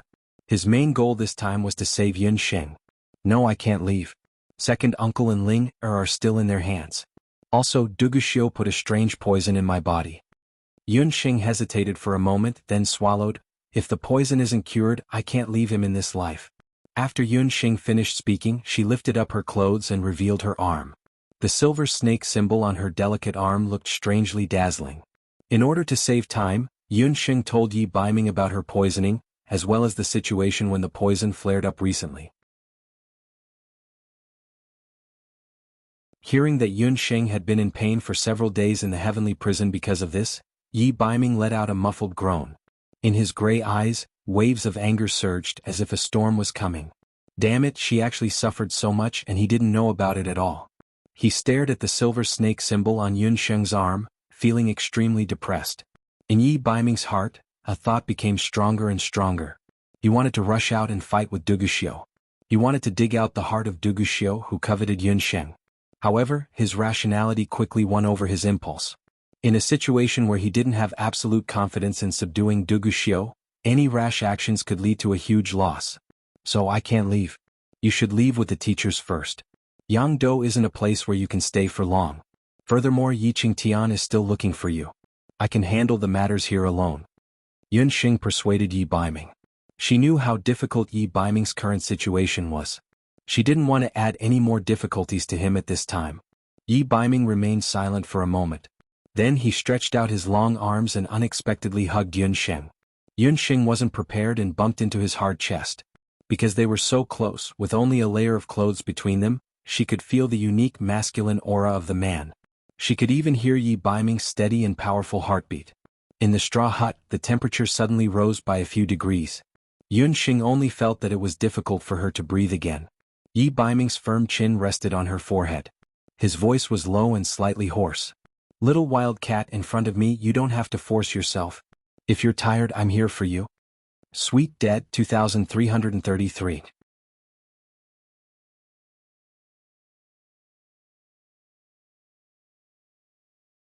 Chapter 9:14. Yi Baiming's words, accompanied by his strong heartbeat, seemed to be branded in Yun Sheng's heart. Everything was with him. Everything was with him. Yun Sheng couldn't remember if anyone had ever said such words to her. After being reborn in the boundless land, Yun Sheng had been born with memories. Psychologically, she had always been a mature woman in her 30s. But because her parents had been separated since she was young, and her father had been drunk all year round due to his drug addiction, Yun Sheng didn't have a childhood. She carried too much burden at a young age. But even before being reborn, Yun Sheng didn't have a childhood to speak of. Her parents had passed away early, and under the care of her elderly grandfather, she only remembered that her grandfather had taught her all kinds of medicinal herbs and the various teachings that the descendants of the Yen family should follow. Since she was young, she had been surrounded by all kinds of medicinal herbs. When she was older, she met Lu Minglang, but that man wasn't the right person for her. In the first few years, she raised money for Lu Minglang to study abroad while supporting the small TCM clinic. She was too strong and never had such thoughts. She didn't need to ask for extravagant wishes. She could still rely on others. Until she met Yi Baiming. From the first time they met, it wasn't a happy encounter. This man was devilishly charming and black-bellied. He always made her angry and she couldn't wait to stab him with a few needles. However, it was also this man who stood up for her at the most dangerous moments several times and blocked disaster for her time and time again. It was also him who told her that she was a woman. So she could also rely on others? He could do it? Could she? Yun Xing's nose tingled. For the first time in her life, she felt that it was good to have someone to rely on. She buried her head in Yi Baiming's arms and breathed in the warm air from his body. Her eyes were a little sour and something was about to come out. When Yi Baiming said this, he felt that the little wild cat in his arms was a little strange. He lowered his head and looked at the tip of the wild cat's red nose and soft black hair. He gently took her hand and let her hug him with her arms as if he was teaching her. Yun Sheng's movements were very stiff, but she didn't resist. Until her arm wrapped around Yi Baiming's waist. The man's hard and elastic muscles filled her arm bit by bit, and a part of her heart was also filled bit by bit. A quarter of an hour later, the two of them were still in the same position. You should go. Yun Sheng's voice had an indescribable meaning. It was soft and carried a woman's tone that he had never heard before. If you don't leave, I won't leave either. If you enter the palace, I will accompany you. Since he had already found Yun Sheng, Yi Baiming would not allow her to be alone with Du Guxiu. He would not allow his woman to be alone with Du Guxiu in the same room. Yi Baiming was very domineering. Du Guxiu was a temperamental person, but his coveting of Yun Sheng was not something that happened overnight. He had to accompany Yun Sheng. Even if the Qin Palace was a place of tigers and wolves later Qin, Yi Baiming would not hesitate to barge in. No, the palace is too dangerous. Yun Sheng glared at Yi Baiming. Yun Sheng still wanted to say something, but at this moment, outside the thatched hut, there was a knock on the door. Yun Sheng, how's the treatment? Du Guxiu waited for a while, but there was no movement in the hut. He knocked on the door and was about to open it. The door of the thatched hut suddenly opened. Yun Sheng's face was a little red, and beside her was a haggard old man. The old man looked like he was breathing in less than he was exhaling, and he looked like he was going to die at any moment. This old man's illness is very similar to Du Guxiu's. There are no treatment tools or pills here. We need to bring him back to the palace for treatment. Yun Sheng forced herself to calm down, but she was actually very nervous. Just now, when Du Guxiu knocked on the door, Night Fox had disguised himself as the dying old man with astonishing speed. According to him, he had used a special battle technique to change his body shape. As for the disguise tools on him, they were all provided by teacher Shi Huang, so there was no chance of anything going wrong. He wanted to enter the later Qin Palace with Yun Sheng and find a chance to save Yun Songlong and Dong Huanglinger. Yun Sheng's persuasion was useless, so she could only beat him at his own game and request to bring the old man into the palace for treatment. Bring him back to the palace? Du Guxiu looked at the old man and felt that there was something wrong with him. This old man's poison is very serious. If even he can be cured, then Du Guxiu's poison will definitely be cured as well. If Yi Baiming didn't insist on going to the palace with her, she wouldn't have come up with this plan. Come, help the old man into the carriage. Since Yun Sheng insisted, Du Guxiu had no choice. When the carriage was pulled over, the old man who hadn't moved at all until now seemed to have caught his breath. His eyelids twitched. Oh, I'm used to being poor. I haven't been in a carriage for most of my life. Whenever I sit in a carriage, I feel nauseous. After saying that, the old man even made a disgusting gesture. Damn old man. Why is he so particular? Du Guxiu suppressed his displeasure. The old man is old and seriously ill. It's not good for him to take a bumpy ride. He needs someone to carry him into the palace. Yun Sheng spoke like a doctor, and there was no flaw in her words. Come. Du Guxiu waved his hand. Big guy, you're strong. Come and carry me. The old man called out again. As he spoke, he held Du Guxiu's hand and refused to let go. The old man's clothes were tattered and his body was dirty.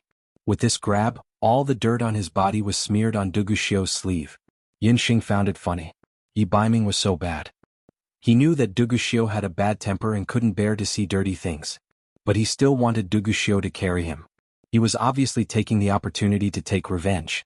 Yi Baiming and Du Guxiu were both 9 meters tall. However, Yi Baiming had disguised himself with a battle technique. From his height he looked like a skinny old man. Moreover, he was dirty and smelly. His old bones were all skin and bones. He looked like he was going to die if someone were to touch him. The crown prince was going to carry the dirty old man? The blood warriors who followed him all widened their eyes. Damn old man. Duguxio's eyebrows twitched. He was about to explode. But when he turned around he saw Yunsheng looking at him. Yunsheng's words just now were still ringing in his ears. She despised him for not loving the people of the later Qin dynasty despite being the crown prince.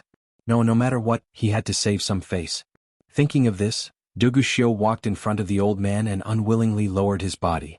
But even so, Duguxio was still taller than the short old man by more than half. Ai, this old man can't reach it. Young man, you should be a little shorter, a little shorter. The old man snorted as he curled his lips at Yunsheng and revealed a mischievous smile. Duguxio could only lower himself as much as he could. When he was so short that he couldn't bend his waist, the old man stepped on his back as if he was stepping on a horse's back. He firmly stepped on Duguxio's back and pressed his entire body onto Duguxio. After reading the new chapter, please remember to check the book reviews and comments section. There's an activity to win book coins. If you have the conditions, please participate.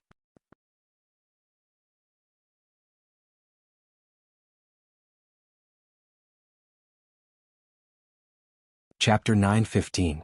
Duguxio only felt a weight on his body. That thin and weak-looking old man was already lying on his shoulder. That weight was like a small mountain pressing down on his back.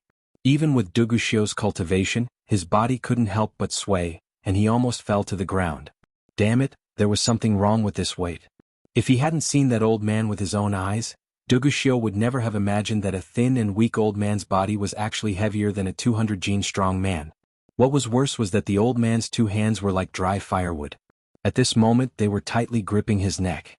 Duguxio felt as if his neck was about to be broken. His face was red from the suffocation.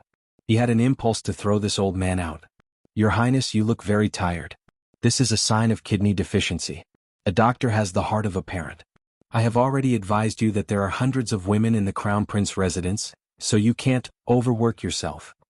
Yunsheng moaned and groaned. What she meant was that Duguxio was overworking himself, at night, and couldn't even carry an old man. Those Iron Blood guards thought about the group of women in the Crown Prince residence, and then looked at the Crown Prince, whose lower body was obviously unstable. The corners of their mouths were twitching non-stop, and their expressions when they looked at Duguxio were wonderful. Shut up, damned woman, let's go back to the palace. Duguxio cursed in his heart. On the other side, Yi Baiming, who was disguised as an old man, was smiling like a chrysanthemum flower on his wrinkled face. Although Yi Baiming didn't use fighting energy, that step and pinch just now was very ingenious, and made Duguxio suffer a loss. Duguxio, you dare to touch this prince's woman? If I don't kill you, then this prince isn't Yi Baiming. Duguxio's face turned purple from the choking, and he walked step by step, carrying the old man on his back towards the palace.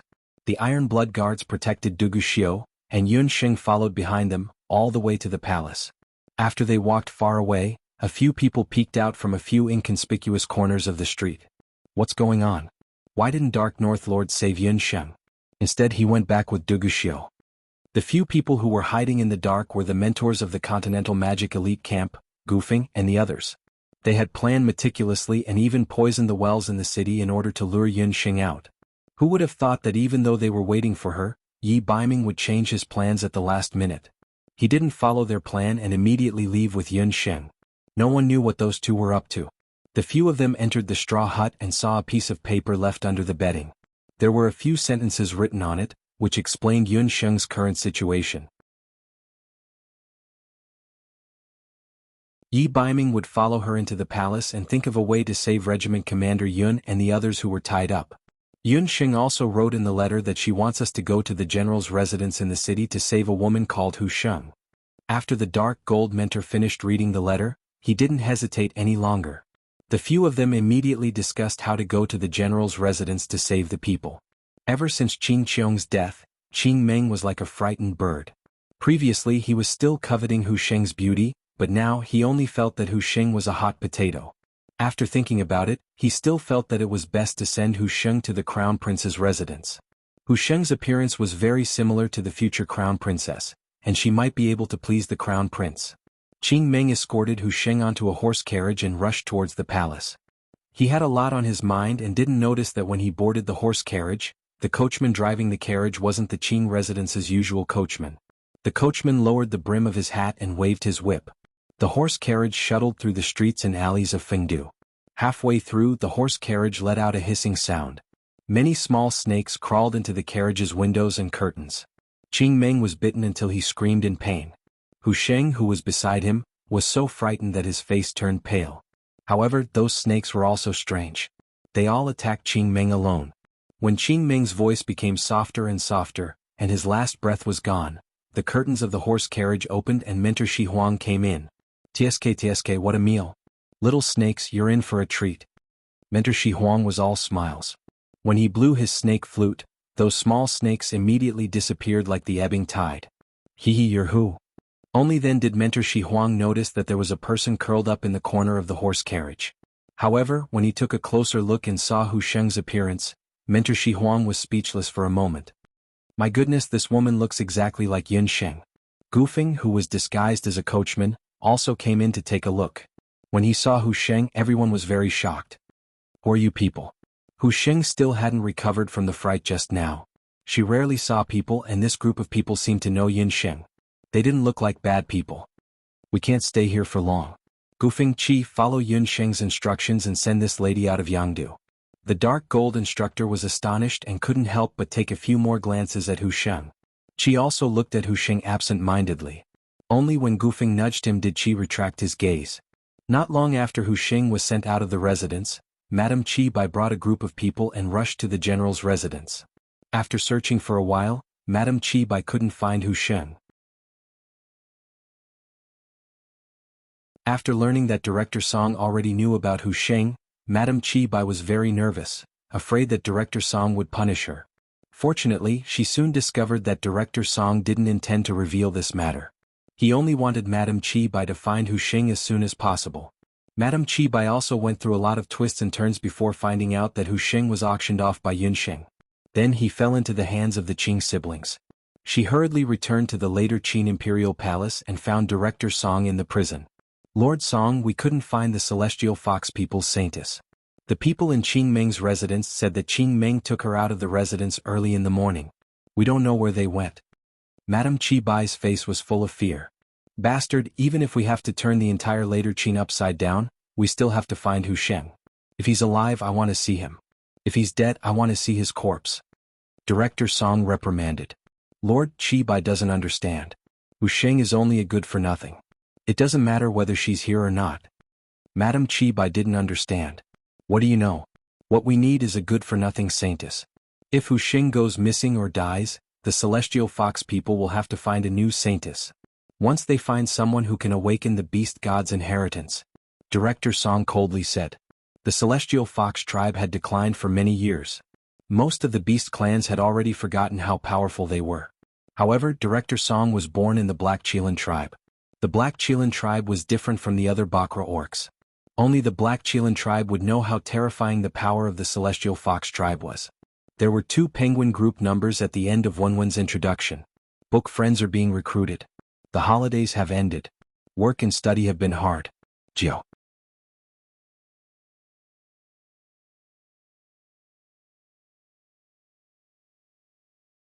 Chapter 9:16. Sir Song, you're worrying too much. The Celestial Fox clan has already declined. It's been nearly 1,000 years since anyone was able to awaken the beast god's inheritance. With Hu Sheng's disappearance, the one most likely to inherit the position of Holy Maiden is Hu Linglong. She doesn't have the ability to inherit the beast god's legacy. Madame Qi Bai was very disdainful when she mentioned this matter. A large part of the reason why she and Hu Linglong could become good friends was because she felt superior in front of Hu Linglong. The Ba-Serpent tribe was still a bit stronger than the Celestial Fox people. The people of the 8 wilderness beast clans all knew that not long ago, the heirs of the 8 major beast clans had risked their lives to enter the Bloody Sky Metropolis beast world. The people of the other 8 major beast clans had all obtained their own Beast King blood crystals. As long as they brought the Beast King blood crystals back to their clans, the beast god would truly awaken. The day when the descendants of the beast clans obtained the beast god's inheritance would be just around the corner. Only the celestial fox people didn't obtain the celestial fox blood crystals. The celestial fox people who didn't obtain the beast god's inheritance were the weakest existences even among the lower beast clans. They were like trees without roots and flames without a source, unable to reach the apex.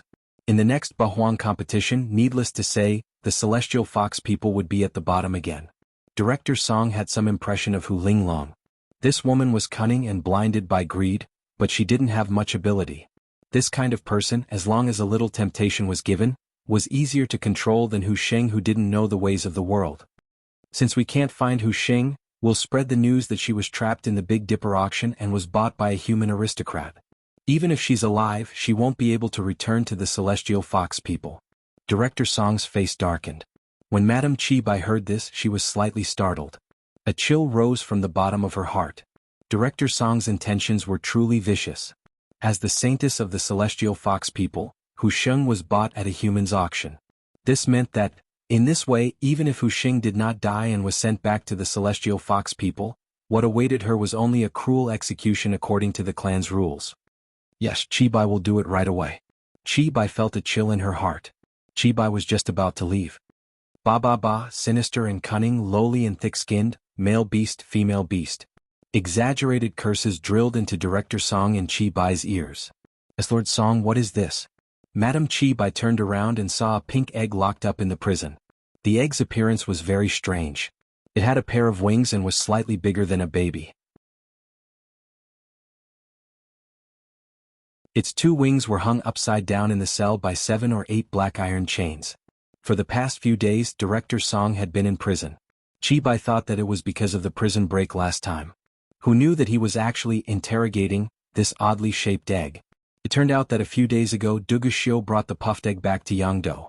In order to prevent the puffed egg from causing trouble, he directly threw the puffed egg to Director Song, saying that he picked it up on the way back. First, he had to investigate the egg's origin. If he couldn't, then Director Song could do whatever he wanted with it. Director Song could conclude that the puffed egg was a type of magical beast. However, even after looking through all the information at hand, he still couldn't figure out what type of magical beast this egg was. Baba, snake spirit woman, you're the one who's a plaything. Baba is an invincible egg that everyone loves. Baba needs to find its beloved owner. This place is smelly and dark. The puffed egg began to howl again. This howl was like a demonic sound that pierced through one's mind. Even though Director Song's cultivation wasn't bad, he still felt dizzy and had no choice but to withdraw from the prison with Chi Bailu. Lord Song, that egg is too strange. In my opinion, its owner must be a hidden summoner. It's better to deal with it as soon as possible. Chi Bailu shivered when she thought of that terrifying demonic sound brainwashing. No, we have to keep it. I suspect that it's a descendant of some ancient magical beast. It might even have a longer history than the Bakra orcs. Director Song was somewhat afraid of the existence of the puffed egg. He decided to bring the puffed egg back to the Ba Huang continent. The puffed egg had an owner.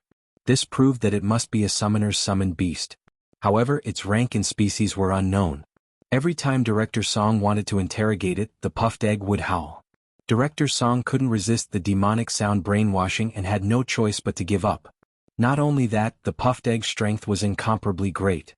1 or 2 black iron chains couldn't restrain it at all, not to mention those prison guards who couldn't even get close to it. Director Song even tried to use a magic seal to control the puffed egg. However, what made him even more baffled was that the puffed egg completely ignored the magic seal. After Director Song discovered this secret, the shock in his heart was unimaginable. Director Song had been roaming the Boundless Continent and the Ba Huang continent for many years, but he had never seen a magical beast or a human that could ignore a magic seal. Director Song was curious. He didn't know where Xiu'er got this strange egg, but at the same time he was indescribably surprised. He thought that he had discovered an existence that might be superior to humans and Bakra orcs. However, all of this still needed to be investigated. Director Song couldn't verify it by himself. At the very least, he had to wait until the puffed egg hatched and brought it back to the Ba Huang continent.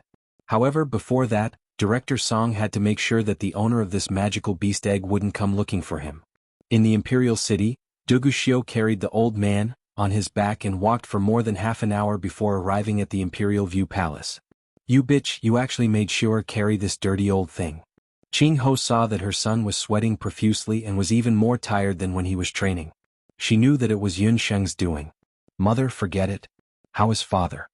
Duguxiu finally put down the old man. He's still the same. He's not waking up. Qing Ho's face was filled with sorrow. Yun Sheng, I've carried him back. Treat him immediately.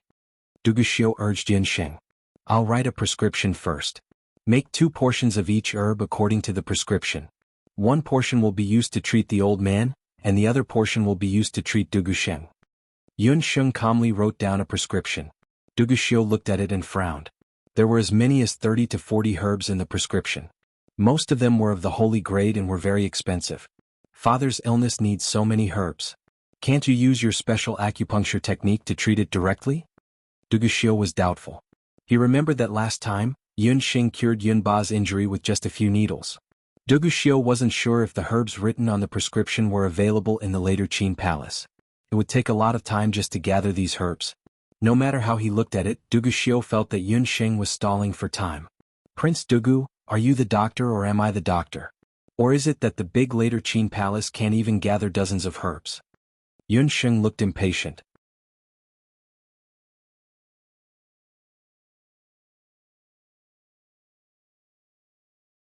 Chapter 9:17. All healers had a common problem. The better their medical skills, the worse their temper. Duguxiu had witnessed Yun Sheng's medical skills with his own eyes. Now that Duguxiu looked like he was about to meet the king of hell, if Yun Sheng left him alone, Duguxiu might really die. As the crown prince, Duguxiu had never been despised like this. But he couldn't talk back, so he could only gloomily send people to gather herbs. Before the herbs are gathered, you and this crown prince will wait in the side hall and observe Imperial Father's condition. Everyone else withdraw. Imperial Father needs some peace and quiet, Duguxiu ordered. Even the Qing Empress was asked to leave. Ioyo, the old man called out at the right time. Yun Sheng hurried forward to check. The old man's condition is serious. I need to treat him for now. Yun Sheng didn't miss the smile on Yi Baiming's face. How troublesome. Someone arrange a clean room. Duguxiu felt that the old man was born to be his nemesis. No matter how he looked at him, he didn't like him. If it weren't for the fact that Imperial Father's poison still needed treatment, he really wanted to kill that old bastard. Yun Sheng and Yi Baiming were sent to a room, and Yun Sheng closed the door. The old man, who was lying on the sick bed, immediately sat up with a grunt. Are we going to find second uncle and the others? Yun Sheng glanced outside the room and saw 2 guards standing guard outside. No hurry. We have few people, so we have to split up. Yi Baiming looked serious. Yun Sheng had recovered her magic, but Duguxiu still dared to let her move around freely. Besides the fact that Yun Sheng was poisoned and couldn't move around alone for too long, there was another reason. Duguxiu still had Yun Songlong and the other hostages. Yi Baiming followed Yun Sheng into the imperial palace, this time to help her save people and eliminate his worries. He took out a map of the later Qin imperial palace. Yi Baiming had already made sufficient preparations. On this map, he had marked out 3 regions that he suspected might be used to imprison Yun Songlong and Dong Huanglinger. The first was the imperial prison, the second was the crown prince's mansion, and the third was the imperial palace's training grounds. The imperial prison was a common place for prisoners, and it was the most likely place to imprison prisoners. However, after Yun Sheng burned down the imperial palace with her fairy fire, nearly half of the imperial prison was damaged, and the possibility of imprisoning criminals was greatly reduced. The second place was the crown prince's mansion. Although the crown prince's residence had experienced a fire, the damage was relatively light. There were still a few traps in the crown prince's residence that only Duguxiu knew about. The last place was the imperial palace's training grounds, and it was also the place where Director Song taught the prince's martial arts in the early years. Yun Sheng couldn't help but admire Yi Baiming's methods. She had stayed in the crown prince's mansion for close to a month, and the number of clues that she obtained was less than the number of clues that he had obtained in the past few days. You stay here first. I can see that Duguxiu is very suspicious, and he will definitely come back to look for you later. It's more convenient for me to act alone, Yi Baiming said, then pushed open the window. You be careful, Yun Sheng reminded him. Hearing the concern in the little wild kitten's words, Yi Baiming's lips curled up and he said in a deep voice, if I save second uncle and Dong Huanglinger, you will owe me a big favor. Little wild kitten, how about you repay me with your body? Repay your head. Yun Sheng was so angry that she stomped her feet. Yi Baiming, on the other hand, bent his waist and quietly disappeared. If you can come back safely, I will repay you with my body, and... Yun Xing watched him leave, her heart in turmoil. Miss Yun, the Crown Prince sent word that there has been a change in His Majesty's condition, and he wants you to hurry over. Outside the door, a palace maid knocked. Yun Xing opened the door, feeling strange. Du Guxiang's poison wasn't serious and it shouldn't have gotten worse. How could there be a change in his condition? It must be Du Guxiao's doing. To avoid Du Guxiao's suspicion, Yun Xing had to go to the Imperial View Palace. When she arrived at the Imperial View Palace, Yun Xing suddenly frowned as she felt that something was wrong. There was no one in the palace. On the sickbed, Du Guxiang's face was ghastly pale. Yun Xing walked over and saw a dagger stuck in Du Guxiang's chest. It was at this time that Qing Ho led a group of people and charged in angrily. Seeing Yun Xing standing by the bed in Du Guxiang's tragic death, she almost fainted. You killed His Majesty. Mother. Du Guxiao and Director Song rushed into the room. They saw Du Guxiang's lifeless body on the bed and Yun Xing's calm face. I didn't kill him. Yun Xing realized that she had been set up. It seemed that someone had faked Du Guxiao's order to lure her here. She was the one who killed him. She was the only one in the Imperial View Palace. I heard from the palace maids that you and Director Song went to check the prison because you were worried that no one would take care of His Majesty. Who knew that when I arrived, I saw that woman standing by the bed. His Majesty had already died from anger. Qing Empress stroked her chest with a heartbroken face. If I wanted to kill him, I didn't have to do it myself. I didn't have to do it. When I came in, Du Guxiang was already dead. I'll admit that I killed him. But if I didn't, I won't take the blame. Yun Xing's indifference silenced Du Guxiao. Master, I'll leave her to you for now. Mother, Xiao wants to talk to you. Du Guxiao and Director Song exchanged a look. Director Song got the hint and left with Yun Xing. After Yun Xing and Director Song left, Du Guxiao dismissed the palace maids and guards. Later, Qin Emperor Du Guxiang was still lying on the bed. The blood on his chest had dried up, and the dagger looked particularly glaring. Mother, you don't have to be in such a hurry. Du Guxiao looked at Qing Empress. Qing Empress felt guilty. She mumbled, Xiao, what are you talking about? I don't understand. You killed her, didn't you? I heard that you ordered several palace maids to kill concubine Z. Du Guxiao knew his mother well. When Du Guxiang was still alive, she couldn't stand those young and beautiful concubines in the palace. Especially concubine Z. Qing Empress had always wanted to get rid of her. But Du Guxiang had been protecting her, so Qing Empress couldn't find the right opportunity. Taking advantage of the fact that Emperor Du Guxiang was in a coma, and coincidentally the imperial doctors found out that concubine Z was pregnant, Empress Qing planned to kill concubine Z. But concubine Z resisted desperately and escaped to the Imperial View Palace with the help of an old maid. Concubine Z cried and complained in front of Du Guxiang's bed. Qing Empress was furious and came to arrest concubine Z. But Du Guxiang suddenly woke up.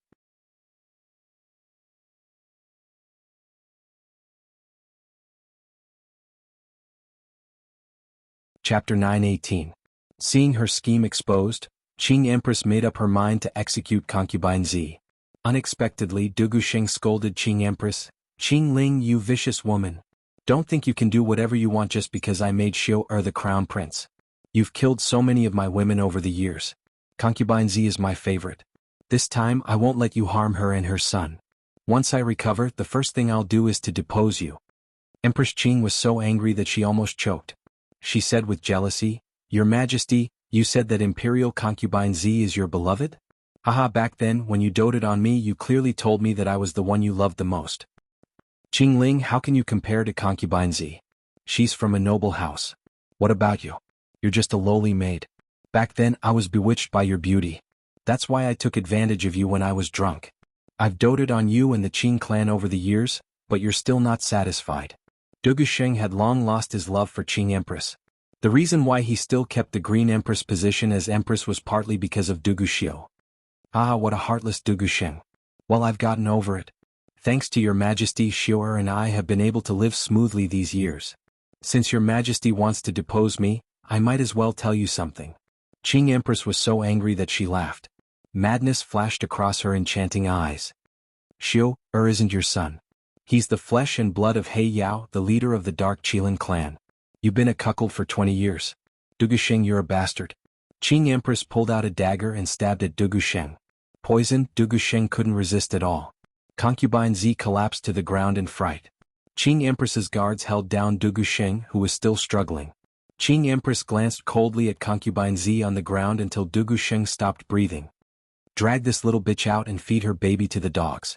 Poison it with poison and break its tendons. Throw her into the barracks and make her a military prostitute. Imperial Concubine Z screamed as she was dragged out. Qing Empress sat on Dugusheng's bed for a while before ordering someone to summon Yun Sheng in Duguxiu's name. Whether it was Imperial Concubine Z or Yun Sheng, anyone who wanted to steal her man must die. Seeing that Duguxiu already knew the truth, Qingho couldn't help but turn pale. She hugged Duguxiu's arm and pleaded, "Xiu, her mother had no choice. It doesn't matter whether Dugusheng dies or not. But Imperial Mother, why do you want to harm Yun Sheng? You know I won't marry anyone else but her." Duguxiu looked at Qingho. He couldn't express his love for her anymore. Later Qin Emperor Dugusheng would die sooner or later, but Duguxiu wasn't in a hurry to inherit the throne of later Qin. That woman deserves to die. She killed Qingxiang and insulted Mother. She doesn't love you at all. Xiu, you've lost your mind because of her. You're no longer my Xiu. Qingho wept. Dugusheng said he loved Concubine Z because she was young, beautiful, kind, and noble. Qingho had spent her entire life in Imperial Minaret Palace. There were only 3 men in her life. The first man was Dugusheng. As later Qin Emperor, Dugusheng had once made Qingho fantasize that if she attached herself to this man, she would be able to live a carefree life and rise to the top. Unfortunately, Dugusheng soon destroyed Qingho's dream. That man was powerful and had countless beauties in his harem. It was only because he was greedy for novelty that he doted on a laundry maid.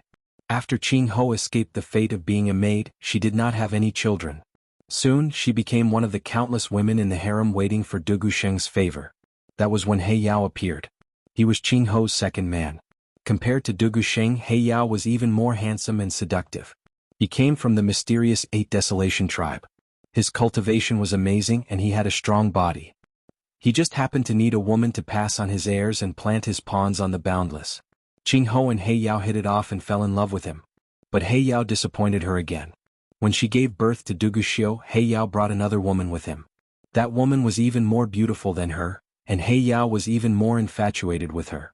That woman was Empress Li of Zhou State. After He Yao received Li, even though it was just a short 7 days, he doted on her and even took her to Bloody Sky Metropolis Jia to pay respects to the ancestors of the Black Qilin race. Empress Li also had He Yao's heirs. In the end, He Yao returned to 8 Desolation Continent and never returned. Qingho's last shred of fantasy towards men was also shattered. Since then, Qingho was obsessed with politics. She used Duguxiu's powerful Dark Qilin talents to rise above the many concubines and princes of later Qin and become the Empress of later Qin. She also helped the Qin clan rise to prominence and become a famous clan in later Qin. She took charge of the harem and secretly executed the disobedient concubines and court ladies. No one dared to mock her background in front of her again. However, Qingho didn't expect Dugusheng to dig up her past after so many years and mock her as a lowly woman. Dugusheng's every word was like a whip lashing at Blue Empress's heart. Had she never been young, pure, and kind? She rose from a maid to the position of Empress. It was this damned court that made her lose her initial innocence. None of that mattered anymore. Whether it was Dugusheng or He Yao, these people had become the past in Blue Empress' life. Her only hope now was Duguxiu. Only her bloodline, Duguxiu, would never betray her. But once again Qingho found that she was wrong. At this moment, the son that he had painstakingly raised for nearly 20 years, Duguxiu, was questioning him with a hateful tone. He was questioning him for another woman, a similarly young and beautiful woman. That woman deserves to die even more than Consort Z. She didn't even spare you a glance. I can't bear to see you suffer like this. Qingho was terrified. She clutched Duguxiu's sleeve like a helpless child. Mother, do you still not understand? She has never seduced me. It was me who was willing to draw a circle around her and imprison her by my side. Mother, I'm so disappointed in you. From now on you will live in the cold palace. Duguxiu pulled his sleeve away, his heart empty. He couldn't tell if it was disappointment or coldness. Everyone thought that the deposed crown prince of Zhou State, Yi Baiming, was pitiful, but no one knew that he, Duguxiu, was the truly pitiful one. The woman he loved didn't love him back. His so-called parents wanted to use him. What was left of him? Dejected, Duguxiu sat by the bed looking at Dugusheng's dead body. He was emotionless like a wooden statue.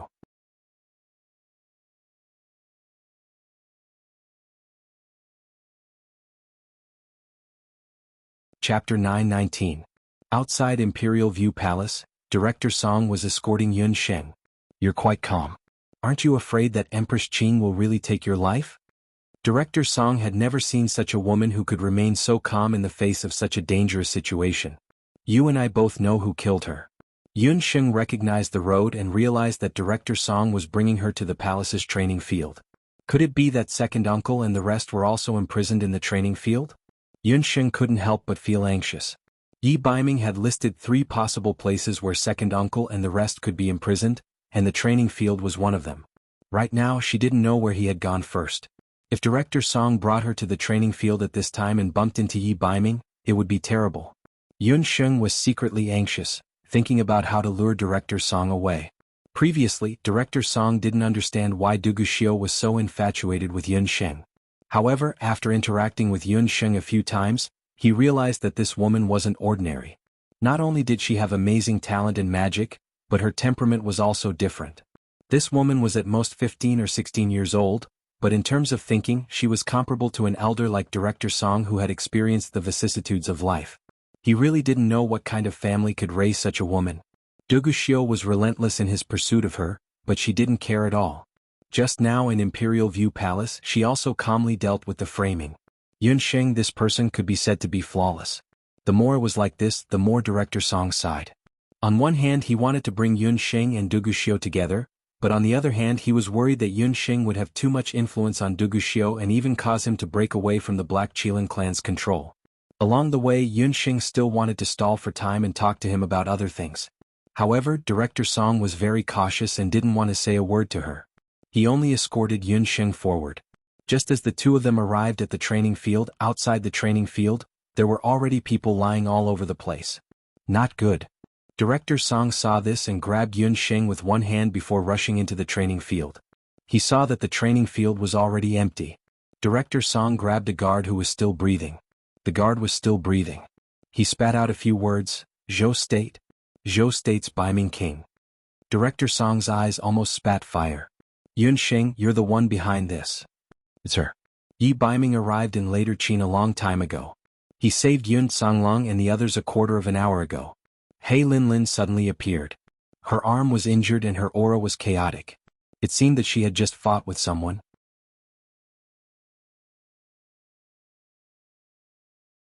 She rolled her eyes at Yun Sheng, walked to Director Song's side, and whispered into his ear. After Yi Baiming left Zhou State, Hei Linlin was angry and chased after him. When she rushed to Later Qin's palace, she happened to see Yi Baiming saving Yun Songlong and the others. Hei Linlin had a direct confrontation with him and was injured by Yi Baiming. "What? Yi Baiming actually fought with you? Does he know your identity?" Director Song had watched Hei Linlin grow up and had always treated her as his own daughter. "He knows my identity but he still refuses to marry me. It's all because of this woman." Hei Linlin was angry and resentful after being injured by Yi Baiming. She pushed all the blame to Yun Sheng. Earlier on, the patriarch of the Hei Yao clan and Director Song wanted Hei Linlin and Duguxiu to be a couple. Unfortunately, one of them was in love with Yun Sheng, while the other was infatuated with Yi Baiming. Director Song only gave up when he saw that a forced melon wouldn't be sweet. However, he didn't expect Yi Baiming to still attack and even injure Hei Linlin after knowing that she was his sister. This made Director Song very angry. Yi Baiming's actions were clearly provoking the Black Qilin clan. Yun Sheng secretly broke out in cold sweat when she saw this. The Night Fox had succeeded. There's no time to lose. I'll immediately order people to seal off the entire city. There are dozens of them, so it won't be easy for them to escape. Director Song immediately went to deploy people. "Uncle Song, why go through so much trouble? Yang City is so big. It's too difficult to find dozens of people.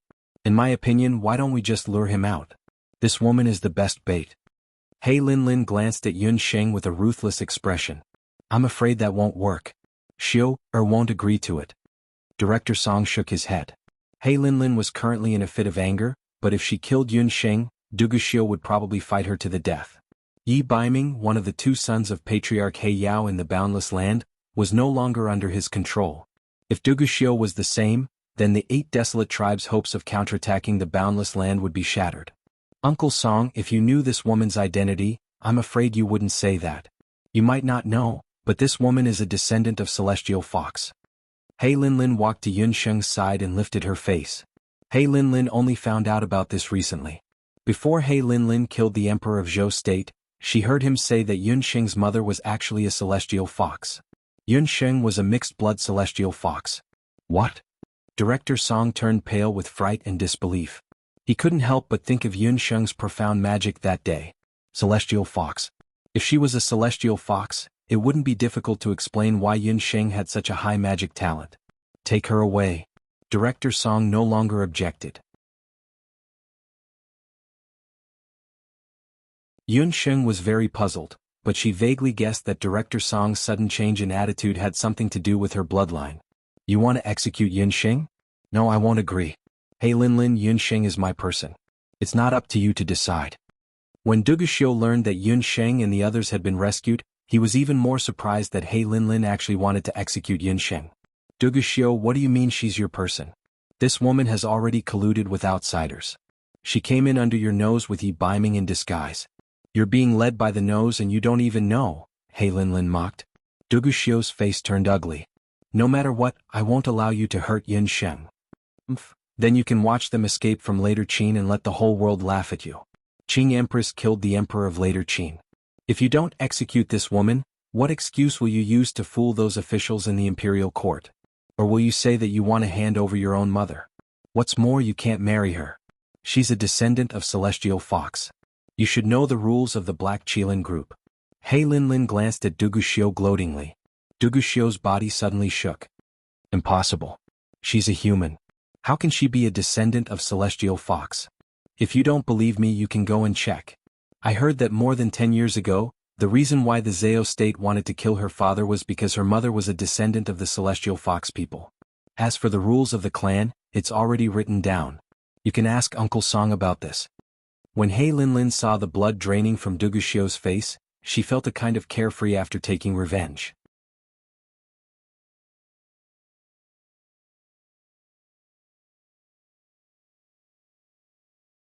Chapter 920. Master, if I may be so bold as to ask, what is the clan rule? Why can't the Black Qilin clan and the Celestial Fox clan marry each other? Duguxiu grew up in the Boundless Land and was not clear about the Black Qilin clan's clan rule. I don't know the exact content of the clan rule either. I only know that it's an ancient rule.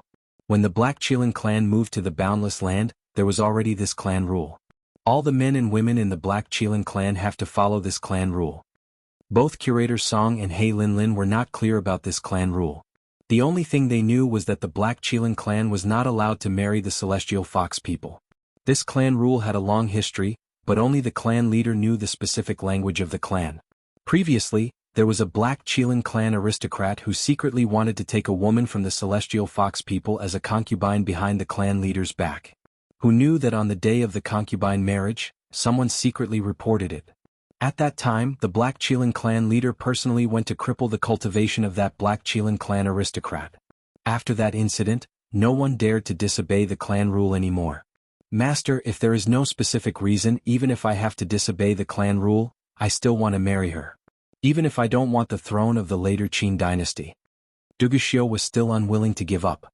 Duguxiu had once thought that his entire life was to work hard to ascend the throne of the later Qin dynasty. Ever since he was 3 years old, he had indeed done that. However, until today when his father died and his mother was imprisoned, Duguxiu realized that his many years of pursuit were just a joke. So what if he had great power? It could not be compared to a clan rule. Among the Bakra orcs, the clan rule was greater than the heavens. Anyone who disobeyed the clan rule would be punished by the clan leader personally. No matter where they were, they would be hunted down. Even if Duguxiu was the son of the clan leader, he was no exception. Bastard Xiu, you have disappointed me too much. I still remember how high-spirited you were when you first met me. Now you are doing it for a woman. If you dare to act rashly again, Master will go and kill that woman right now. Director Song threatened. Duguxiu, you still dare to compete with me in this state? Father will be very disappointed if he sees this. He Linlin said disdainfully. She also felt a burst of jealousy in her heart. He Linlin said in her heart. It is said that the women of the celestial fox people are good at seduction. It seems that this is true. No, she had to persuade Uncle Song later. Whether Yi Baiming came or not, they couldn't let Yun Xing go. The longer this woman was left alive, the more trouble she would cause. She had to find a chance to kill her. Hearing that Director Song wanted to kill Yun Xing, Duguxiu couldn't help but clench his fists. He understood that all his battle skills had been taught by Director Song. If Director Song wanted to kill Yun Xing, there was nothing he could do. Xiu, this matter concerns your future. Even if there is a trace of possibility, you can't take the risk. It's just a woman. If Yi Baiming comes to save her, we can kill two birds with one stone. If he doesn't come, I will let Yun Xing go. Director Song knew Duguxiu's temper well. He was someone who could be persuaded by reason but not cowed by force. After a series of threats, he tried to persuade him. Duguxiu only replied woodenly, "Master, don't worry. Disciple knows what to do." Duguxiu felt both mentally and physically exhausted as he walked out of the training field. When he walked out of the training field, Duguxiu heard He Linlin and Director Song talking in a low voice. Duguxiu didn't want to stay any longer. He felt very tired. In a single day he had lost everything. His mother was imprisoned in the cold palace. The woman he loved the most had to bear a groundless crime and be executed for disobedience. Yet he was powerless to do anything. The most damnable thing was that unreasonable clan rule. Duguxiu's heart skipped a beat. Yi Baiming was also a descendant of the Black Qilin. If the clan rule was binding on him, then it was also binding on Yi Baiming. If he couldn't marry Yun Xing, then Yi Baiming couldn't marry her either. Otherwise, no matter where Yi Baiming escaped to, Patriarch He Yao wouldn't let him go. When he thought of this, Duguxiu felt a kind of morbid joy. He suddenly had the urge to laugh out loud. That's right. If he couldn't get it, then Yi Baiming wouldn't be able to get it either. Somewhere in Fengdu, Yi Baiming had just rescued Yun Songlong and the others. He met up with Jin, mentor Shi Huang and the others. He was about to return to the palace to meet up with Yun Sheng when news spread that Princess Dong Huang had assassinated the later Qin emperor and later Qin's Dugu Sheng had died. Prince Dugu would execute Princess Dong Huang at Big Dipper Martial Arts Hall in 3 days. That brat Duguxiu dared to execute Yun Sheng. Baiming King, there's no time to lose. Let's go and save her immediately. Yun Songlong was injured when he fought with Director Song that day. He was still injured. Second Uncle Yun, what are your chances of winning against Director Song? Yi Baiming stopped Yun Songlong and the others. My chances of winning are 0, Yun Songlong said truthfully. Last time Yun Songlong wasn't injured, but he still wasn't a match for Director Song. Not to mention he had lost his blood cloud crocodile and was injured. What about the others? Compared to He Linlin and Duguxiu, what are your chances of winning? Yi Baiming knew very well that the people from later Qin's palace had spread the news to lure him, Yun Songlong and the others out. No one answered. Duguxiu and He Linlin, no matter who they were top experts in the current Wuji continent. Not to mention Director Song, who had been famous for a long time. Even the two mentors and Yun Songlong could only put up a fight. Right now, the enemy was in the open while they were in the dark. If they acted rashly, they would fall into a trap. But even if I have to risk my life, I have to save Xing. I Yun Songlong owe my life to Xing. Yun Songlong couldn't do anything. He could only sit and watch as Yun Sheng was executed. It's precisely because of this that you can't just throw your life away. She went through so much trouble to save everyone's lives. Your lives are owed to her. Yi Baiming knew Yun Sheng very well. In such a situation, she would definitely try her best to save everyone's lives. Because these people were all people she treasured. Are you telling me that you're not going to save Yun Sheng? Yi Baiming, I didn't expect that you were someone who was afraid of death. Do you know how much pain Yun Sheng had to go through because of yearning and dreaming? Dong Huang Linger knew very well just how much pain Yun Sheng had to go through in the past few months. I know. A trace of pain appeared on Yi Baiming's handsome face. If it's possible, I'd rather be the one to bear her pain. This time I will personally go and save her. The only person that Director Song and He Linlin want to capture is me. He Linlin haggled over every detail. Since Yi Baiming injured her, she would definitely hold this grudge against Yun Sheng. Even though Yi Baiming also knew that he wasn't Director Song's opponent, for the sake of his little wild cat, he had to try. But Dark North King, even if you go, you still won't be able to save Yun Sheng. The Dark Gold class teacher was very touched by Yi Baiming's infatuation. However, she wasn't willing to let Yi Baiming enter the tiger's den. There are still 3 days until Yun Sheng's execution. In these 3 days I will try my best to save her. After saying that, Yi Baiming took out a jade box from his bosom. He opened the jade box. Everyone's gaze turned cold. Inside the jade box there were a few red crystals. Those were the Qilin blood crystals that Yi Baiming took out from the Black Qilin King's tomb. In order to save Yun Sheng, he could only fight with his back to the river. Double monthly votes, everyone can still vote.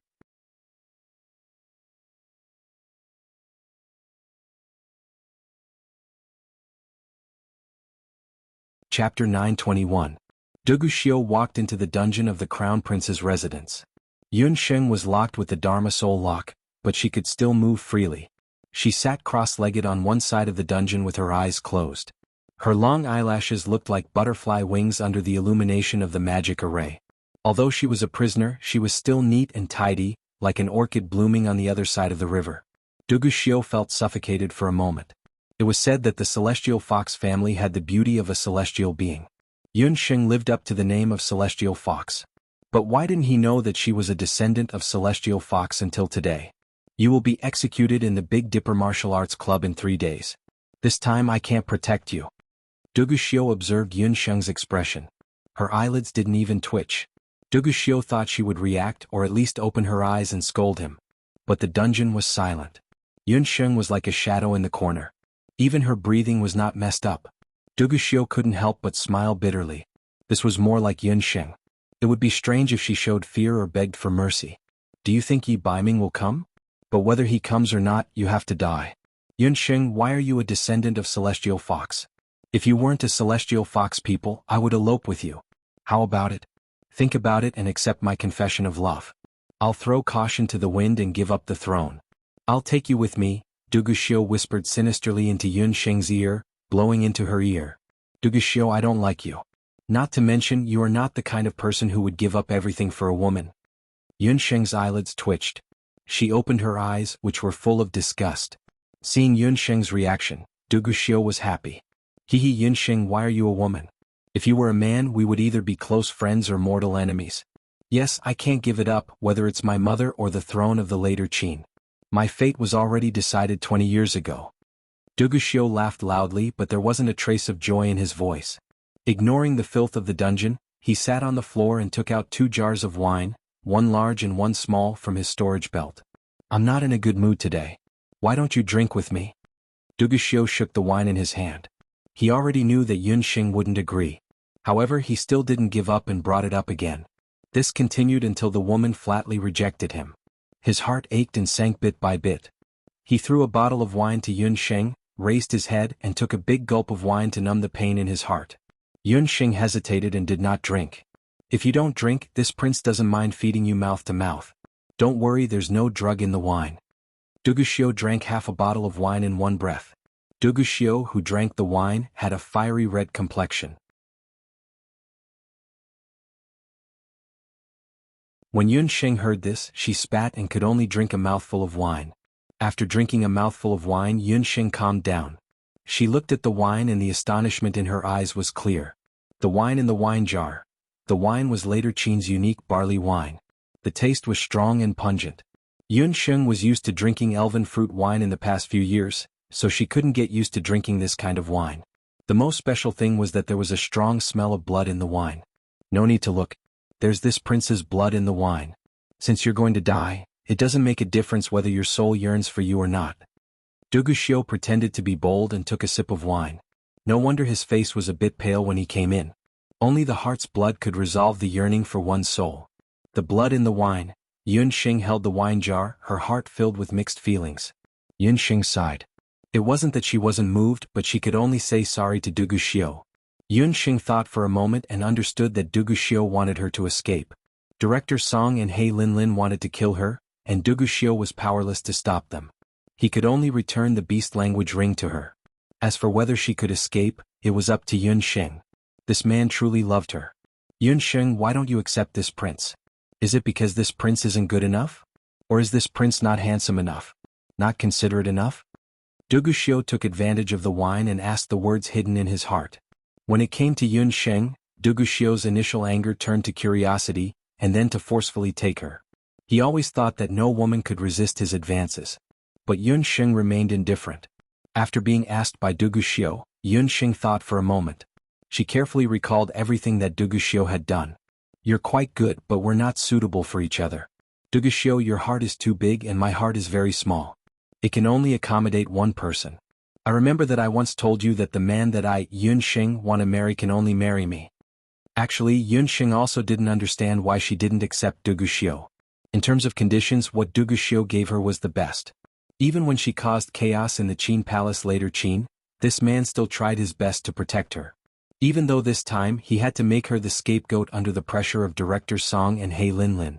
After thinking about it, Yunxing could only blame it on Duguxiu being too fickle in love. Lu Minglang, who had a foot in two boats, gave Yunxing a bad first impression. So Yunxing rejected the married man Duguxiu from the beginning. Then what about Yi Baiming? Do you love him? Duguxiu tilted his face, narrowed his eyes and asked unwillingly. Yunxing was at a loss for words. She originally thought that she could directly deny it, but she didn't know if it was because of the alcohol or something else. But for some reason, Yunxing unexpectedly remembered that day in the dilapidated house. Yi Baiming hugged her and whispered in her ear like a lover, "Yunxing, you're a woman. If you're tired, I'll take care of everything." These words were still lingering in Yunxing's ears. So, even if she was going to be executed 3 days later, she was still fearless. Because she knew that man would definitely come to save her. Thinking of this, Yunxing felt as if her tongue was tied. She couldn't spit out the word, no, no matter how hard she tried. Duguxiu's heart was bitter. The wine in his mouth had long lost its taste. Yunxing was still stubborn, but he could see it clearly. Yunxing could reject his confession of love without hesitation. But when he asked about Yi Baiming, Yunxing's eyes had a trace of intoxication. Her cheeks flushed red. In the end, he had lost to Yi Baiming. Even if the blood of the Black Qilin clan flowed in their bodies, that man, his half-brother, had already occupied this woman's heart. For her, so what? If he couldn't have it, Yi Baiming wouldn't have it either. That night, Duguxiu drank a total of 10 jars of wine in the dungeon. He didn't say much and just drank in silence. He only got up around daybreak. Before leaving, he kicked the wine jar and said in a muffled voice, "Yunxing, if Yi Baiming comes this time, I'll definitely kill him. Definitely." His ferocious look made Yunxing a little scared. With that, Duguxiu walked out, leaving behind a floor full of broken porcelain. You're tuning in to the Han Li's Wuxia Adventures YouTube channel. We're so grateful for your support, and don't forget to subscribe to join us on this incredible journey through captivating stories. Your generosity through donations truly makes a world of difference, as it's the primary source of revenue that allows me to expand and enhance this channel for you. Thank you from the bottom of my heart for being a part of this adventure.